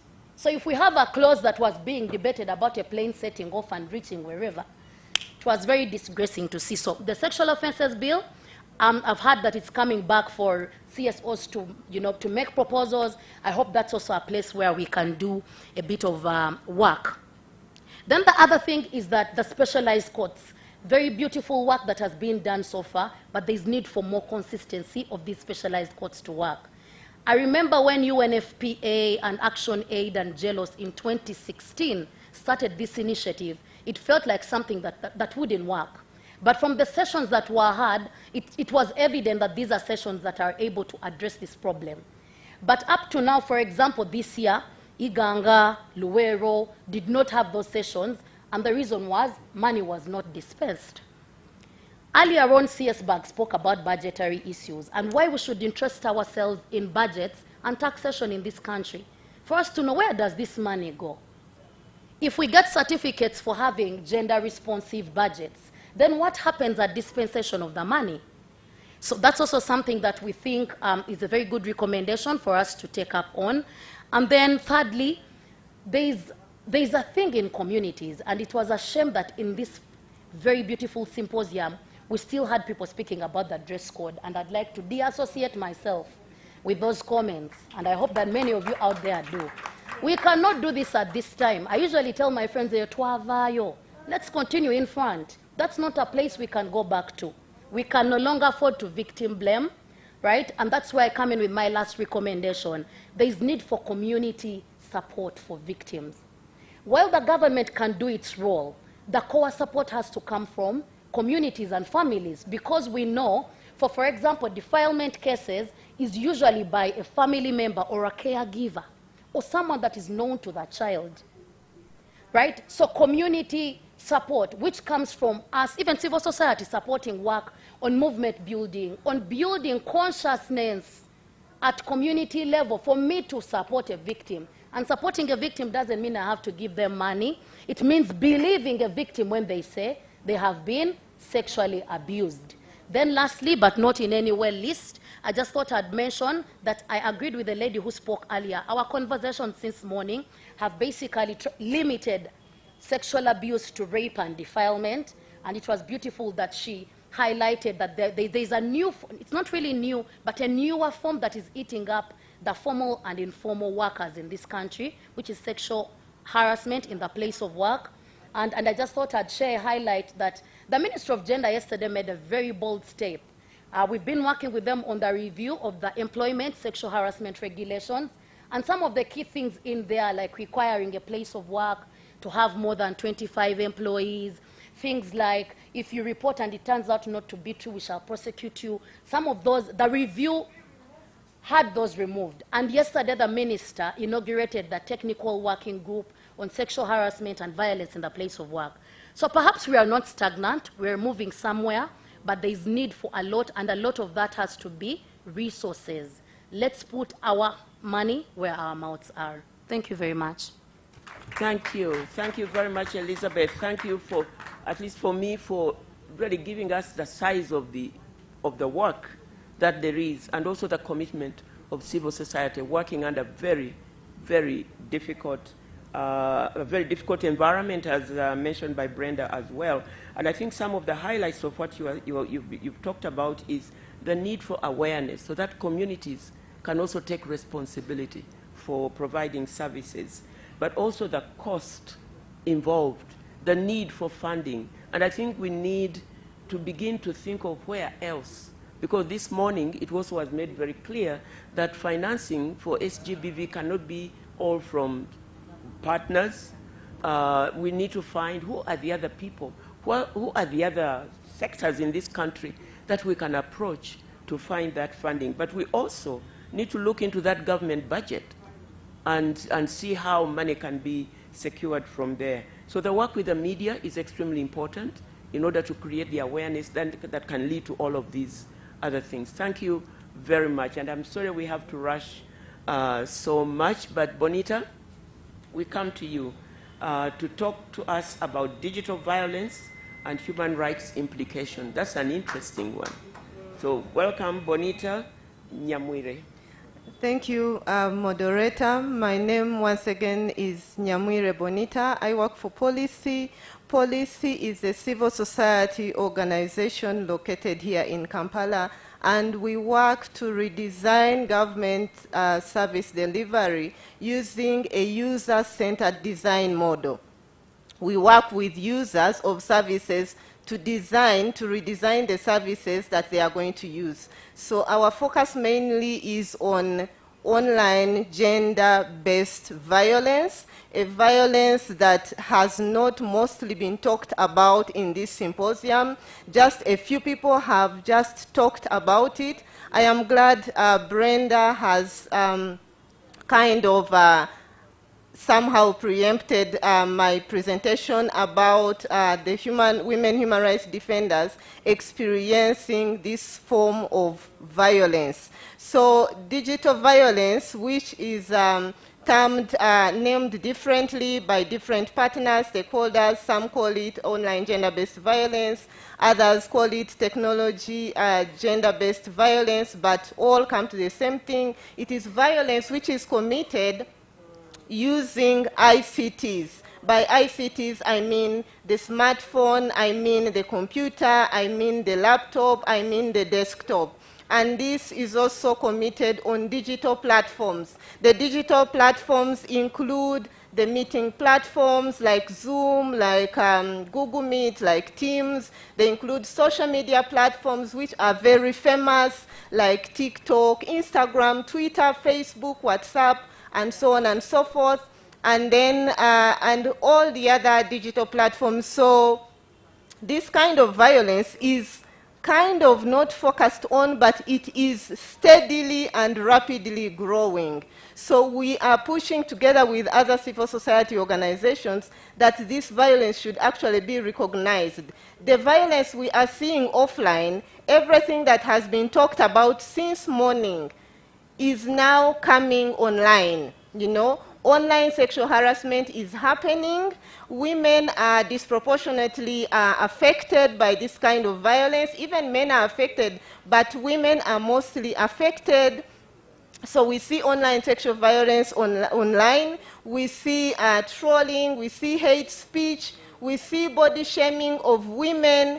We see all kinds of derogatory statements being said about women. We see a lot of online gendered disinformation, incorrect information being sent online about women of different categories. And women are disproportionately affected, but there are women who are again more affected than the others. For instance, women journalists or women in the media, they are very or highly affected. Women human rights defenders are highly affected. Women in politics or women politicians, they are highly affected by this kind of violence. So for instance, as policy, we have conducted a study, 4 studies now on online gender-based violence. Our first one was in 5 countries on the African continent, but I will just share some statistics for Uganda. For instance, we found that, and we did it only in Kampala, among women who use the internet, different categories, but we found that 33% of these women, that was the prevalence, they experience online gender-based violence of the different forms I have talked about. And then we also did another study on OGBV among women politicians after the 2021 general elections. So why we did that, we wanted to understand this kind of violence among women politicians, given that it was during COVID and there was a regulation from the Electoral Commission that campaigns should be done online, scientific campaigns. So given that we know that there is this kind of violence, we wanted to understand what was going on among this category of women. And we found that, first of all, not many women politicians are using online platforms. They actually also didn't, most of them didn't use them during the campaigns for fear of being harassed online. They have seen their predecessors being harassed online. They have seen women activists. I am going to use the example of Honorable Miriam Matembe being harassed, you know, online gender disinformation, you know, wrong, incorrect information being said about, yes. So they fear to use the platforms. They fear to use Twitter, Facebook, you know. They have Twitter accounts, Facebook accounts, but they are not using them compared to the male counterparts. The male are comfortably using their platforms, you know. They did a lot of online campaigning. The women did not because of, for fear of being harassed online. So we found that, for instance, both men and women experienced online gender-based violence during that time. But for women, definitely, online sexual gender-based violence, offensive name-calling was 33%, compared to men, which was 11%. Body shaming for women was 14% compared to men, which was 8%. For men, it was mainly statements which we call satire, like exaggerated kind of statements with humor, irony. But for women, it's about body shaming, you know. You cannot represent us in the parliament because you're short, you're thin, you know, your breasts are big, you have a big chest, you know, all those statements are there. So women in politics were not using those platforms, and the same applies to women human rights defenders. So we also conducted another study recently focusing on women human rights defenders in 4 countries on the African continent. That's DRC, Cameroon, Senegal, and Uganda, and women journalists to understand this kind of violence. So in these 2 categories, I agree with what Brenda said. They are facing a lot of online harassment because of their work, both of these categories. Because women HRDs are speaking about women empowerment, gender equality, SGBV, so they are being attacked. They are being told, your place is not talking about these things in public, posting them on these platforms. Your place is in the kitchen. Go back to the kitchen. That's where you're supposed to be. It's not written anywhere that a woman should be in the kitchen, you know. We also have rights like men to enjoy using these digital platforms, to enjoy doing our work just like our male counterparts. So the human rights defenders, they are facing a lot of online backlash. The same applies to women journalists. And then the other thing, Honorable Miriam Matembe talked about it, and said, as women human rights defenders, they are being traumatized by the work that they are doing. They still shared it. The stories they listen to, you know, from online abuse, they are also suffering online abuse. The same applies to women journalists. They are listening to these stories while reporting about them. So they face a lot of trauma from being harassed themselves, from listening the story. So actually our recommendation here is that these women human rights defenders, they need a support system for their mental health. They really need that support system, plus the women journalists. So what are we doing as policy in terms of this kind of violence? We are doing research. That is one. I've told you about the researches that we have done. Then secondly, we are doing awareness raising. Being in this symposium with my colleagues who are also there, we are doing this awareness raising. But also we do awareness raising through digital platforms.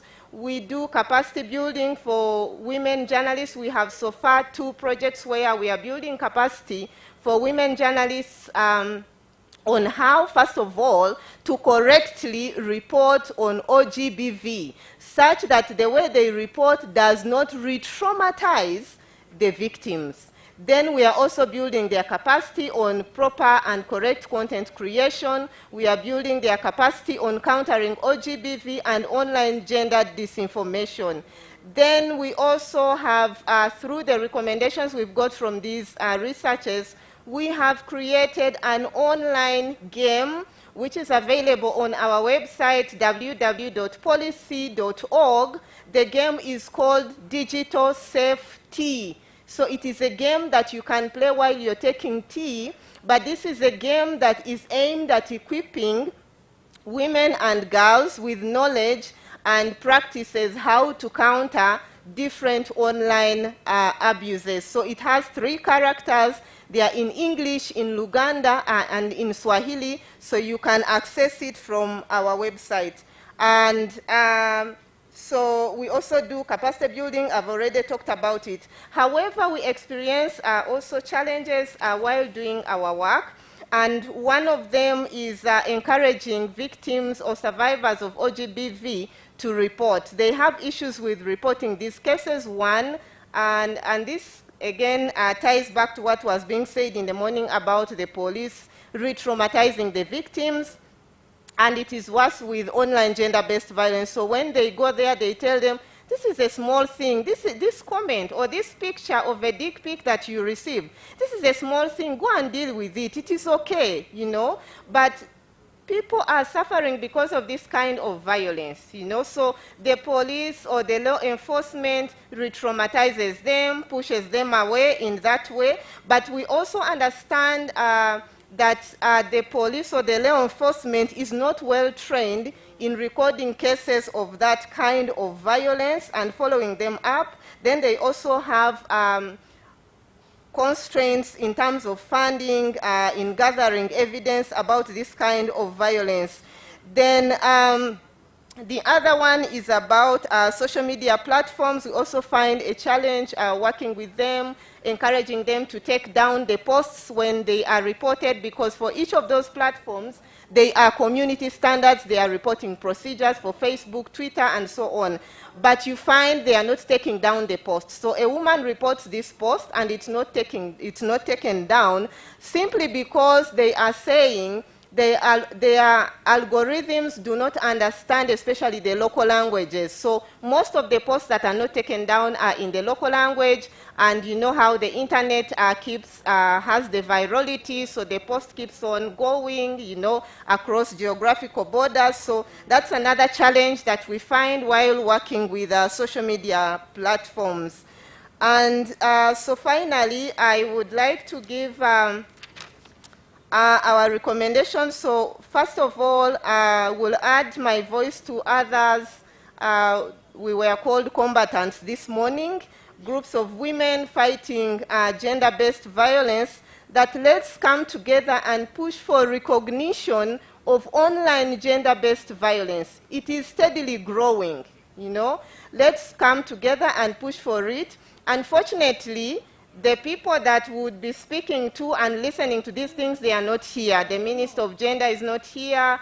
The members of Parliament have left after their submissions. You know, that is very, very, very unfortunate and very draining for us who come to speak on these panels. You know, we are speaking, they invite policymakers, they don't attend. We want them to listen to these things. Where shall we find them? We have limited opportunities to go to Parliament. These are the platforms that we are using as CSOs to front our issues. So we urge those who are here representing the duty bearers, please, please tell them when they are invited, they should come, they should attend and listen to us. So we need to recognize that the rights being protected offline should also be protected online. Women's rights online are human rights. Women need to enjoy their rights to express themselves on the internet, on digital platforms, yes, just like how they express themselves in offline spaces. We need to also Bonita, be intentional. Yeah, I'm wrapping up. We need to be intentional about funding for awareness raising on online gender-based violence, on the legal framework. Many women that we have interviewed, they are not aware about the legal framework for online gender-based violence. Therefore, they do not know if you're reporting this case, which clause would you use, which law would you use, which policy would you use. And let's remain vigilant to the different types of behaviors and acts of violence in the digital sphere that are not addressed yet or are yet to emerge. I'll end there. Thank you for listening to me. Thank you. Thank you very much, Bonita, because I think that's really, it's not an old field, but it's a new field at the same time. I think realizing the severity of it and the fact that it is growing, it causes alarm, I think, to all of us. Out of what, thank you for everything you've suggested and what you're doing, but I think it's very important. I don't know whether it's the Human Rights Commission that can pick this up and organize something for these policy makers, for the decision makers who come to these meetings and don't come. Maybe you need to organize something specific for them to listen to this and hear this. The other one, Bonita, is when you're training in countering online attacks, maybe that also needs to be scaled up so that many more people in different environments, different levels, younger people, older people, that many more people begin to be assisted in dealing with this before we get overwhelmed, by that. And I think it's important to know there is a game online. You called it the Digital Safe Key. The game is called Digital Safety. T for chai. Digital Safety. So we called it T because you can play it while you're taking a cup of tea. Safety. Okay. So please look that up. Yeah, look that up. It might be also help because I think all of us are potential victims of this. Thank you very much to our panel, and now we'll open it up in plenary for no more than 3 comments. Yes.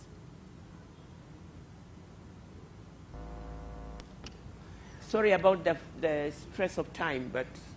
Yeah. Good evening. My name is Victor Chen. I'm the director for INET. We're based in Lira. We run one of the shelters. And I wanted to talk 1 or 2 issues, then I, of course, include my recommendation as well. You know, my 5-year son one day asked me and said, "Daddy, do you know that when people are kissing in the films, it means it's about to get finished?" The what? And in the movie, when people are kissing in the movie, it means that the movie is about to get off. And I didn't realize that, but it was surprising because it's 5 years now teaching me how things are done. So what I'm trying to say here, the biggest risk for any anti-social behaviors, delinquency, or any violent conduct, studies have shown that it's related to fatherlessness, especially when it comes to boys. So the question is, how much are we engaging men, especially the fathers? We need fathers talk to their sons. If we don't do that, I think we're missing a point. Of course, we also know that majority of young people in the age of 12 to 15 or 17 have watched probably more videos of naked, beautiful women than the kings in the 80s and 60s have done it for many, many years. So that tells you there's so much online. Of course, most of us who grew up in 90s and 80s, you could tell then you had to do a lot of work to see a boob. But nowadays, it's available online. You can easily access it. So my recommendation is, also going back a little bit to what was discussed earlier on, Honorable Matembe brought it earlier on, about the issues of trust, I think, between men and women when it comes to gender fight or gender struggle. I think, first thing first, let's address the trust issues between the urban, elite, educated, feminist actors, women leaders. The gaps between them and the women in the groups in the rural communities is quite huge. And that's why my sister from West Nile earlier on talked about it in the morning, about the issues of dress, the night dance, and all those kind of things. And probably she didn't get good reception just because there's that mismatch. People feel like when you bring your ideas of what exactly happens in the grassroots, you'll be shut up by this elite feminist activist who knows it all. So if you can address that trust issue, it would be the best opportunity. Then lastly, let us support the gender agenda beyond women's group. We ran the shelter in Lira, but we were not funded at some point just because the donor said, if we are not women-led organization, we cannot get funding. So that is the kind of discrimination that goes in. I think if UN system should focus, let us finance gender campaign or gender intervention beyond usually limited women organization. Thank you very much. 2 more. The lady behind Victor.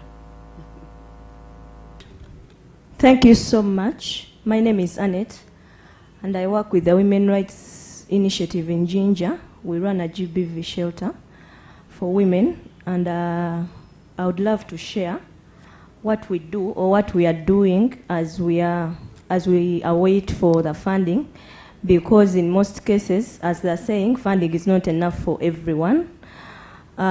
We have a small bakery unit, and we bake.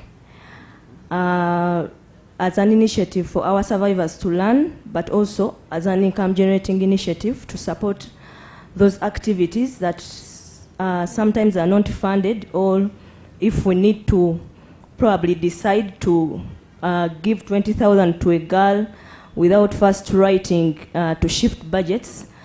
And also we do reusable pads, also an initiative we take to the schools to teach the young girls and also to make money to support our activities. We are looking forward to also having a farm, because running a shelter requires a lot of resources, a lot of food. Sometimes survivors stay for longer than they are expected or as the policy guides, and you spend a lot of resources on one survivor that you didn't plan to. So we think that if we have these activities and if we can think of having initiatives that can make money to support survivors as we wait for funding, because today you have funding and tomorrow you don't have funding. Thank you so much. Thank you, Annette. Thank you for those innovative ideas for generating funding, because funding is one of the issues we've been hearing about all day today. Final one, yes.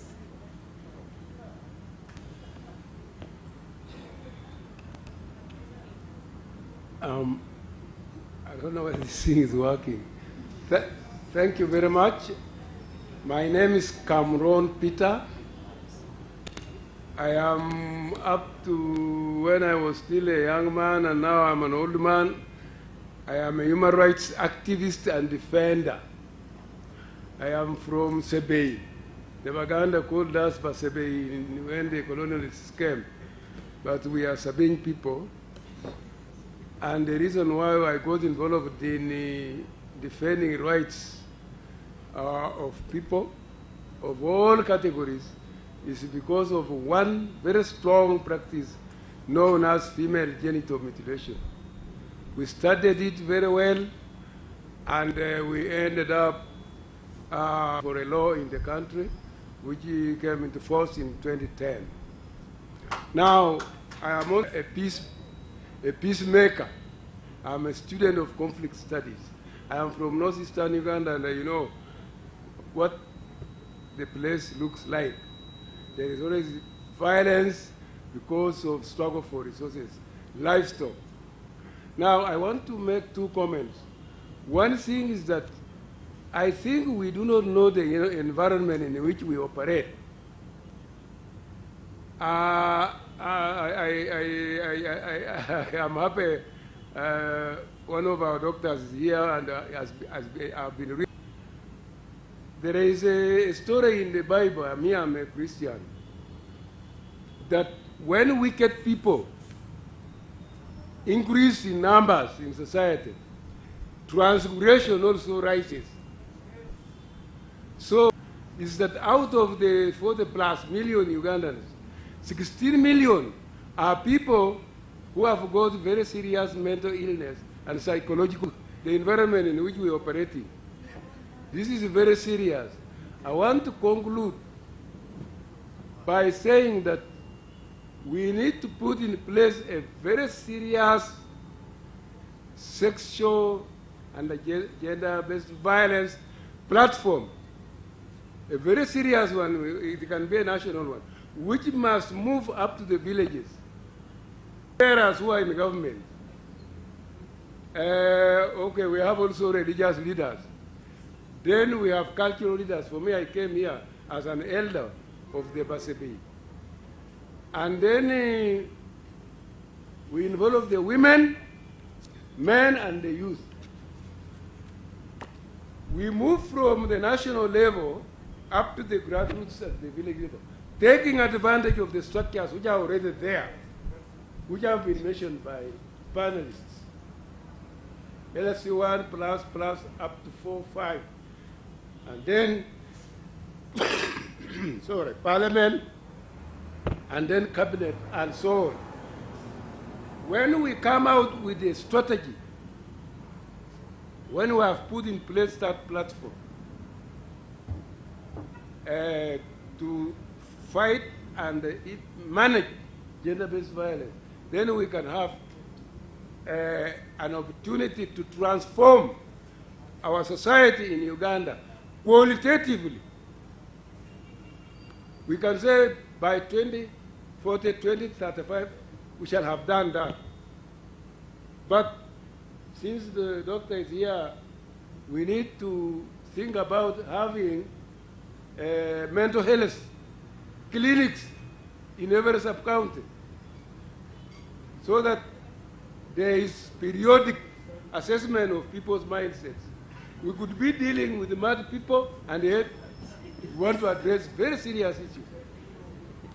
I wish you very safe journeys back home in the name of the Father, of the Son, and of the Holy Spirit. Thank you. Thank you very much, our elder, Sebei elder.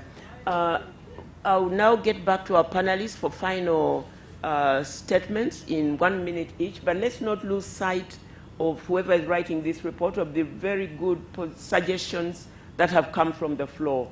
Victor talked about the issue of trust and building bridges between the urban and the rural, and Annette has come up with very innovative ways they are trying to mobilize money so they can run the shelters. And then, of course, our elder, who is suggesting an SGBV national platform and make it really big, that runs from the villages all the way across, and also to have a focus on mental health, because he says as the population grows, as we get more and more, the problems also multiply. We need to understand the environment in which we are working. So, Brenda, your final concluding remark in 1 minute. Thank you so much. I would like to appreciate the lady from Jinja that you are not alone, and this is what we talk about. In most cases, we do not appreciate that women human rights defenders are doing this work without funding. So many upcountry and here are trying to support survivors of SGBV using their own resources in terms of time and money. So thank you for bringing that out.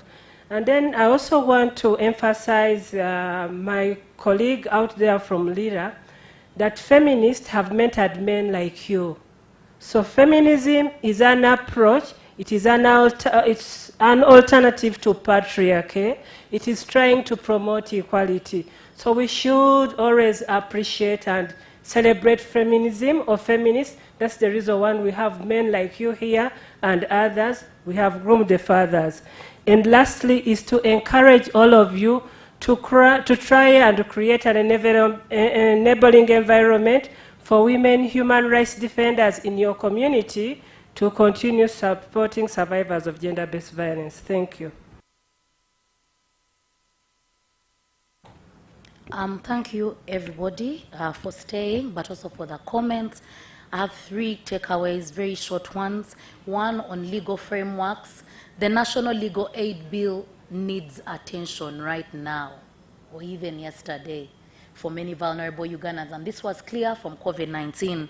The Witness Protection Bill is a story that we have had many times. We need to actually prioritize it. The Sexual Offences Bill is something we need to leverage on to ensure that we are actually extending real support to victims of SGBV. Secondly, is on response. Everybody, I think the 2 people that spoke earlier spoke about GBV shelters. I don't know how many activists or NGOs have talked about shelters. We need institutionalization of shelters. When funding ends in civil society, the shelter closes, and then we are back to zero. So that shows us clearly that SGBV shelters are something that is urgent in Uganda's response to SGBV. Thirdly, institutionalization of best practices. Some of those we've talked about, the specialized courts, and these need money to run, which leads me to my last part, which is funding SGBV work. Let us fund, let's budget and fund this work because it is all important. Oh, maybe lastly, one of the things I spoke about before is community support. Believe victims of sexual violence. Support them, believe them, that way they are able to go forward with seeking for justice from the appropriate spaces. Thank you. Bonita, 1 minute. Okay, thank you. I would like to thank everyone who has stayed behind to listen to us. We thank you very much. We appreciate you.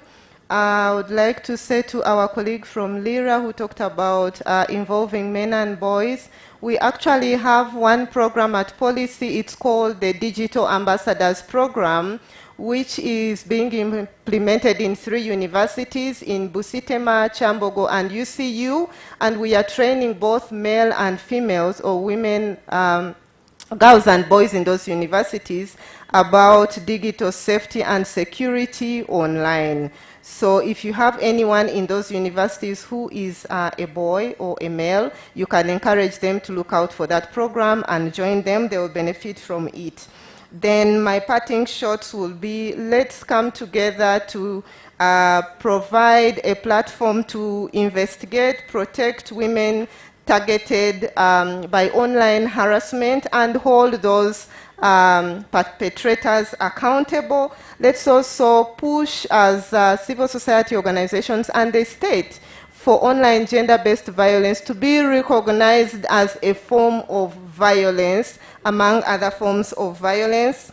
And we come together and continue to raise awareness about this multifaceted problem, alerting society on risks of online violence, educating children in schools and beyond about their rights and dangers in the digital space. Thank you for listening to me. Thank you very, very much. Thank you for being here and putting up with this late panel. Thank you. Thank you for the audience and the panelists. Thank you very much. Back to you.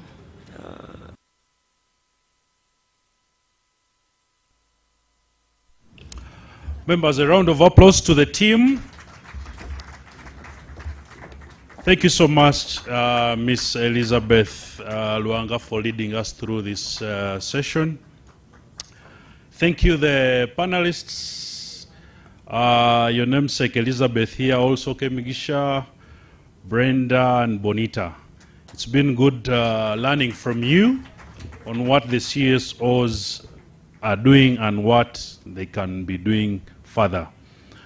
Ladies and gentlemen, we're now coming to the close of this symposium, and allow me now to invite Commissioner Jacqueline at Haire to preside over the closing session before we call it a day.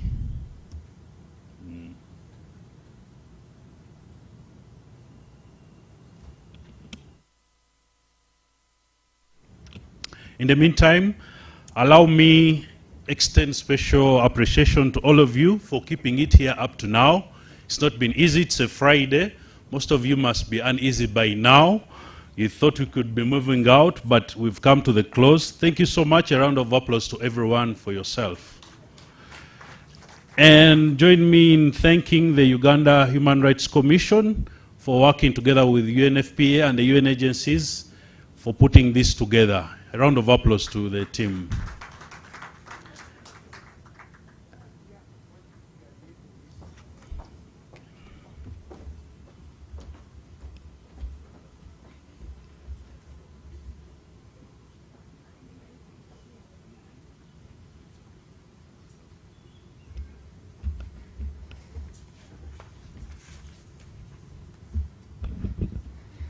Thank you very much. My role is just simple, to close this symposium on behalf of our chairperson. Good evening to you all. On behalf of the organizers of this high-level symposium, that is the Uganda Human Rights Commission and the UN family, specifically UN Women, UNEFPA, and OCHA, I would like to thank all participants for honoring our invitation and actively participating in this just concluded high-level symposium on sexual gender-based violence in Uganda. Under the theme, Sex Gender-Based Violence as a Human Rights Issue in Uganda, Achievements and Challenges. It is the Commission's prayer that we will prioritize the fight against sexual and gender-based violence, since it affects human rights and human dignity. I am glad that today we took stock of sexual gender-based violence commitments in line with Uganda's international obligations, including CEDAW and UPR recommendations. Our prayer is that these recommendations are commitments prioritized and implemented. Ladies and gentlemen, I should hasten to add that for emphasis, that addressing violence against women and girls and even boys requires a multi-sectoral approach. This should be in the areas of legislation and policy framework, cooperation, communication and advocacy, evidence, research and data. I therefore implore government of Uganda to give priority to the allocation of financial resources to programs to combat gender-based violence, as well as to increase national budget allocations and investments for early childhood development, and expedite the adoption of the national gender policy. It should also effectively implement existing laws and ensure effective accountability on the part of the duty bearers. Once again, I would like to thank the UN family and the Embassy of Sweden for supporting this symposium. As a commission, it gives us great joy to have strong collaboration with each of the UN family members as you champion the promotion, the protection of human rights in Uganda.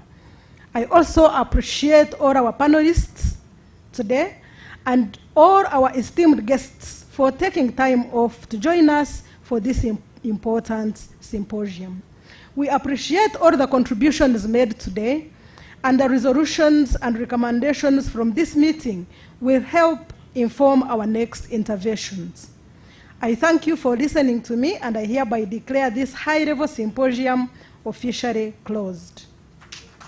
I would also like to take this opportunity to introduce to you one of our commissioners here, Crispin Kaheru. You can stand and wave to our people since you are around.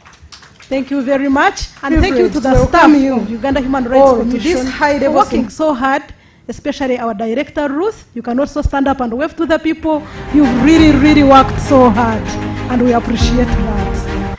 May God bless you. Safe journey going back home. I would like to take this honor and privilege to welcome you all to this high-level symposium on sexual gender-based violence in Uganda.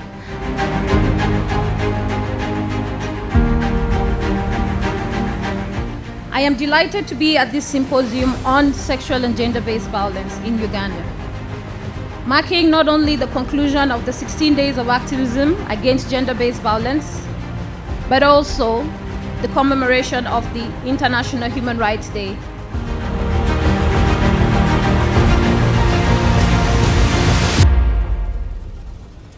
GBV remains a big dent in the aspirations of our development as a country. I would like to take this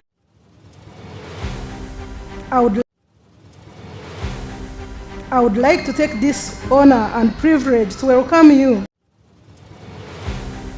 I would like to take this honor and privilege to welcome you all to this high-level symposium on sexual gender-based violence in Uganda.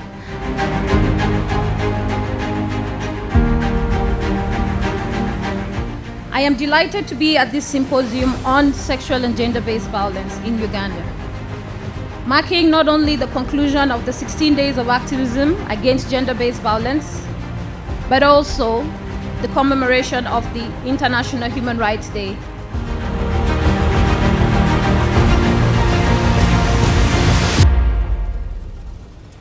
GBV remains. I would like to take this honor and privilege to welcome you all to this I would like to take this honor and privilege to welcome you all to this high-level symposium.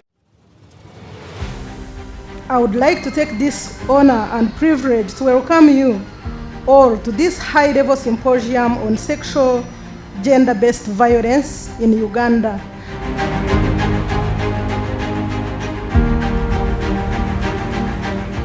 I am delighted to be at this symposium on sexual and gender-based violence in Uganda, marking not only the conclusion of the 16 days of activism against gender-based violence, but also the commemoration of the International Human Rights Day.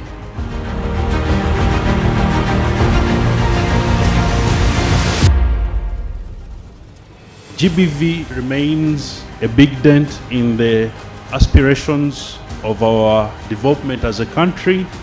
We've known that women and girls are the most affected. It is time to reflect on the suffering of millions of women, including some seated here today. Violations of women's rights, especially issues of sexual and gender-based violence, remain, and we all have a responsibility to act. Eliminating gender-based violence requires not only a dedicated approach, but a holistic approach, a multidimensional approach, and a multi-sectoral approach. There is growing body of rigorously tested interventions that demonstrate that violence against women and girls can be prevented. But of course, it requires commitment from all of us and self-reflection. Allow me to thank all stakeholders across various sectors, including the justice, education, and health sectors that have worked and continues to work tirelessly to address gender-based violence cases and their impact.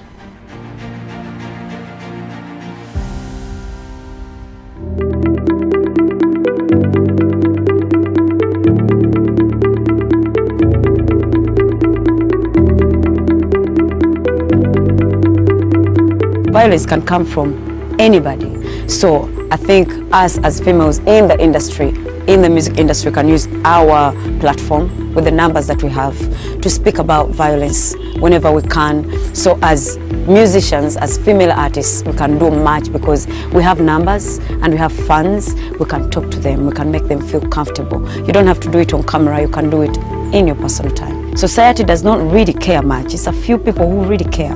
So do not get stuck in one place because you want to prove a point to your mother, your auntie, your families, and society, because at the end of the day, they're not dealing with a violent partner. You are the one. So please don't stay silent. Love yourself and respect yourself. Moving forward, I want, first of all, people to create more opportunities for women to work. Because if women can provide for themselves, this violence issue will go down a little bit. Because the biggest number, they can't move. They don't know where to go because this man provides, this person does this. So if you empower for yourself and your life, you take care of yourself, you can at least say, no, you cannot disrespect me, I'll go. So first things first, I call upon every organization, companies and everything, hire women. If they're qualified, hire them, empower them. Because when you empower them to actually stand for themselves and fight for themselves whenever they can or whenever they're violated. But they cannot do that if they're helpless. So please, give the women the same opportunities as you give to the men, and the world will be a better place.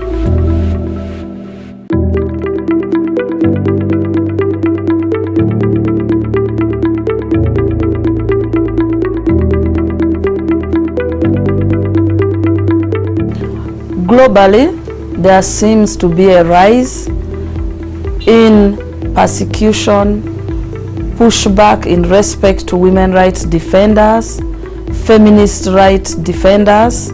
It is concerning because it is based on entrenched religious and cultural beliefs around the globe. So as a country, we have recognized the need for legislation. We passed the succession law. We've passed the laws related to participation of women in all spheres of life, and we continue to ensure that participation, collaboration with civil society is important at the core of women's rights movement. As we go into the 16 days of activism against gender-based violence, we recognize that there are still issues, obstacles that requires collaborative work. We have established, in collaboration with UN Women, platforms, because we know platforms are very important in bringing women together. Women from civil society, women in the government, women in parliament, to come and analyze the challenges, analyze progress made, and look at what still needs to be done. Moving forward, I think we need to deconstruct the cultural, social, religious norms and values that still subjugate women, because globally and locally it is those values that are entrenched, that people are socialized with, that people value so much and gives power to a certain group of people that continue to give us difficulties in achieving full equality. So I hope that we will continue to create awareness, build synergies around issues around social norms and culture and religious norms.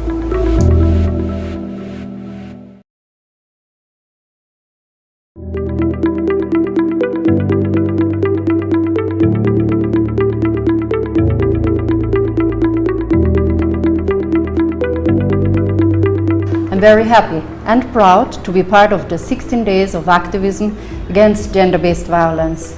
Every year, within 2 weeks, partners join hand in hand, showing their commitment to counter gender-based violence around the world. For Austria, this commitment is actually enshrined in our constitution. Uganda as well, it is the same, enshrined in your own constitution in the Pearl of Africa. Since my arrival in Uganda, I've met passionate partners that fight for the right of women and girls in Uganda. And even so, I have to say, some of them were men in very senior positions. Can we say we're doing enough? No. We definitely have to say no. We have to do more. It's time to involve everybody in this fight. We have to involve the policeman that needs to show empathy to the women victim that comes and tells the story. We need to find the understanding lawyers and the understanding judge, and even the understanding prison officer that maybe has to reintegrate the perpetrators back into the society. So overall, what can we say? We need the civil society and women movement to say it is enough. This has to stop. The women around the world need to send the same messaging, not only to the population where the perpetrators come from as well as the victims, but also we need the speaking within the members of the judiciary, police and jailers institutions. We have seen a lot of progress in the last years. We have seen today many female heads of jailers institutions, including the DPP, the chair of the Human Rights Commission, the chief registrar of the judiciary. We have seen the female heads of NERA and URSP, and the heads of the Uganda Leadership Tribunal, just to name a few. Is this enough? No. The clear answer, really. We need more women in senior leadership positions, and we want them not for the statistics. We want them to be deciding. We need them to have bringing the female perspectives to the table when important decisions are being done. Let us therefore celebrate our successes in these 16 days of activism against gender-based violence. But let us prepare already for the next year. We need to do more, and we need to do it together. We need to involve the women and the girls, and we need to involve the men and the boys.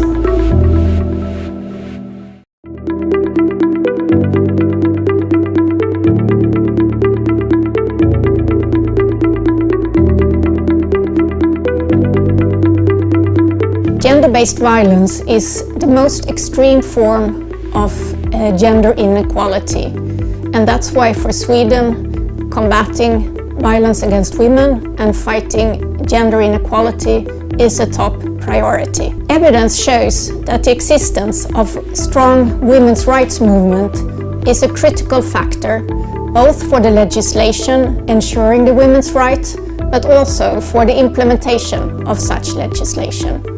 We also know that women's rights movement have lots of experience and deep knowledge of factors relating both to the prevention but also to the support of victims of gender-based violence. That's why Sweden is very proud to support the women's rights movement in Uganda through UN Women. But we also need to look at the prevention of gender-based violence, and that's why we also need to engage boys and men. Women's rights and gender-based violence cannot only be a women's issues. We have to target men. They are both actors of change. We have to look at the norms in our society, but we also have to see the fact that men both can be perpetrators, but men and boys can also be victims of violence. And this is why we have to have a more holistic approach to the issue. But I think time now has come to walk the talk. Words are important, but ultimately only action will change things. And it's more urgent than ever to prevent and respond to the horrific crimes that we see against women and girls in Uganda, but also globally around the world. Sweden, we are committed to continue the fight against gender-based violence and to strengthen the rights for women and children. And we hope you will join us. We can all be activists to stop the violence against women and girls.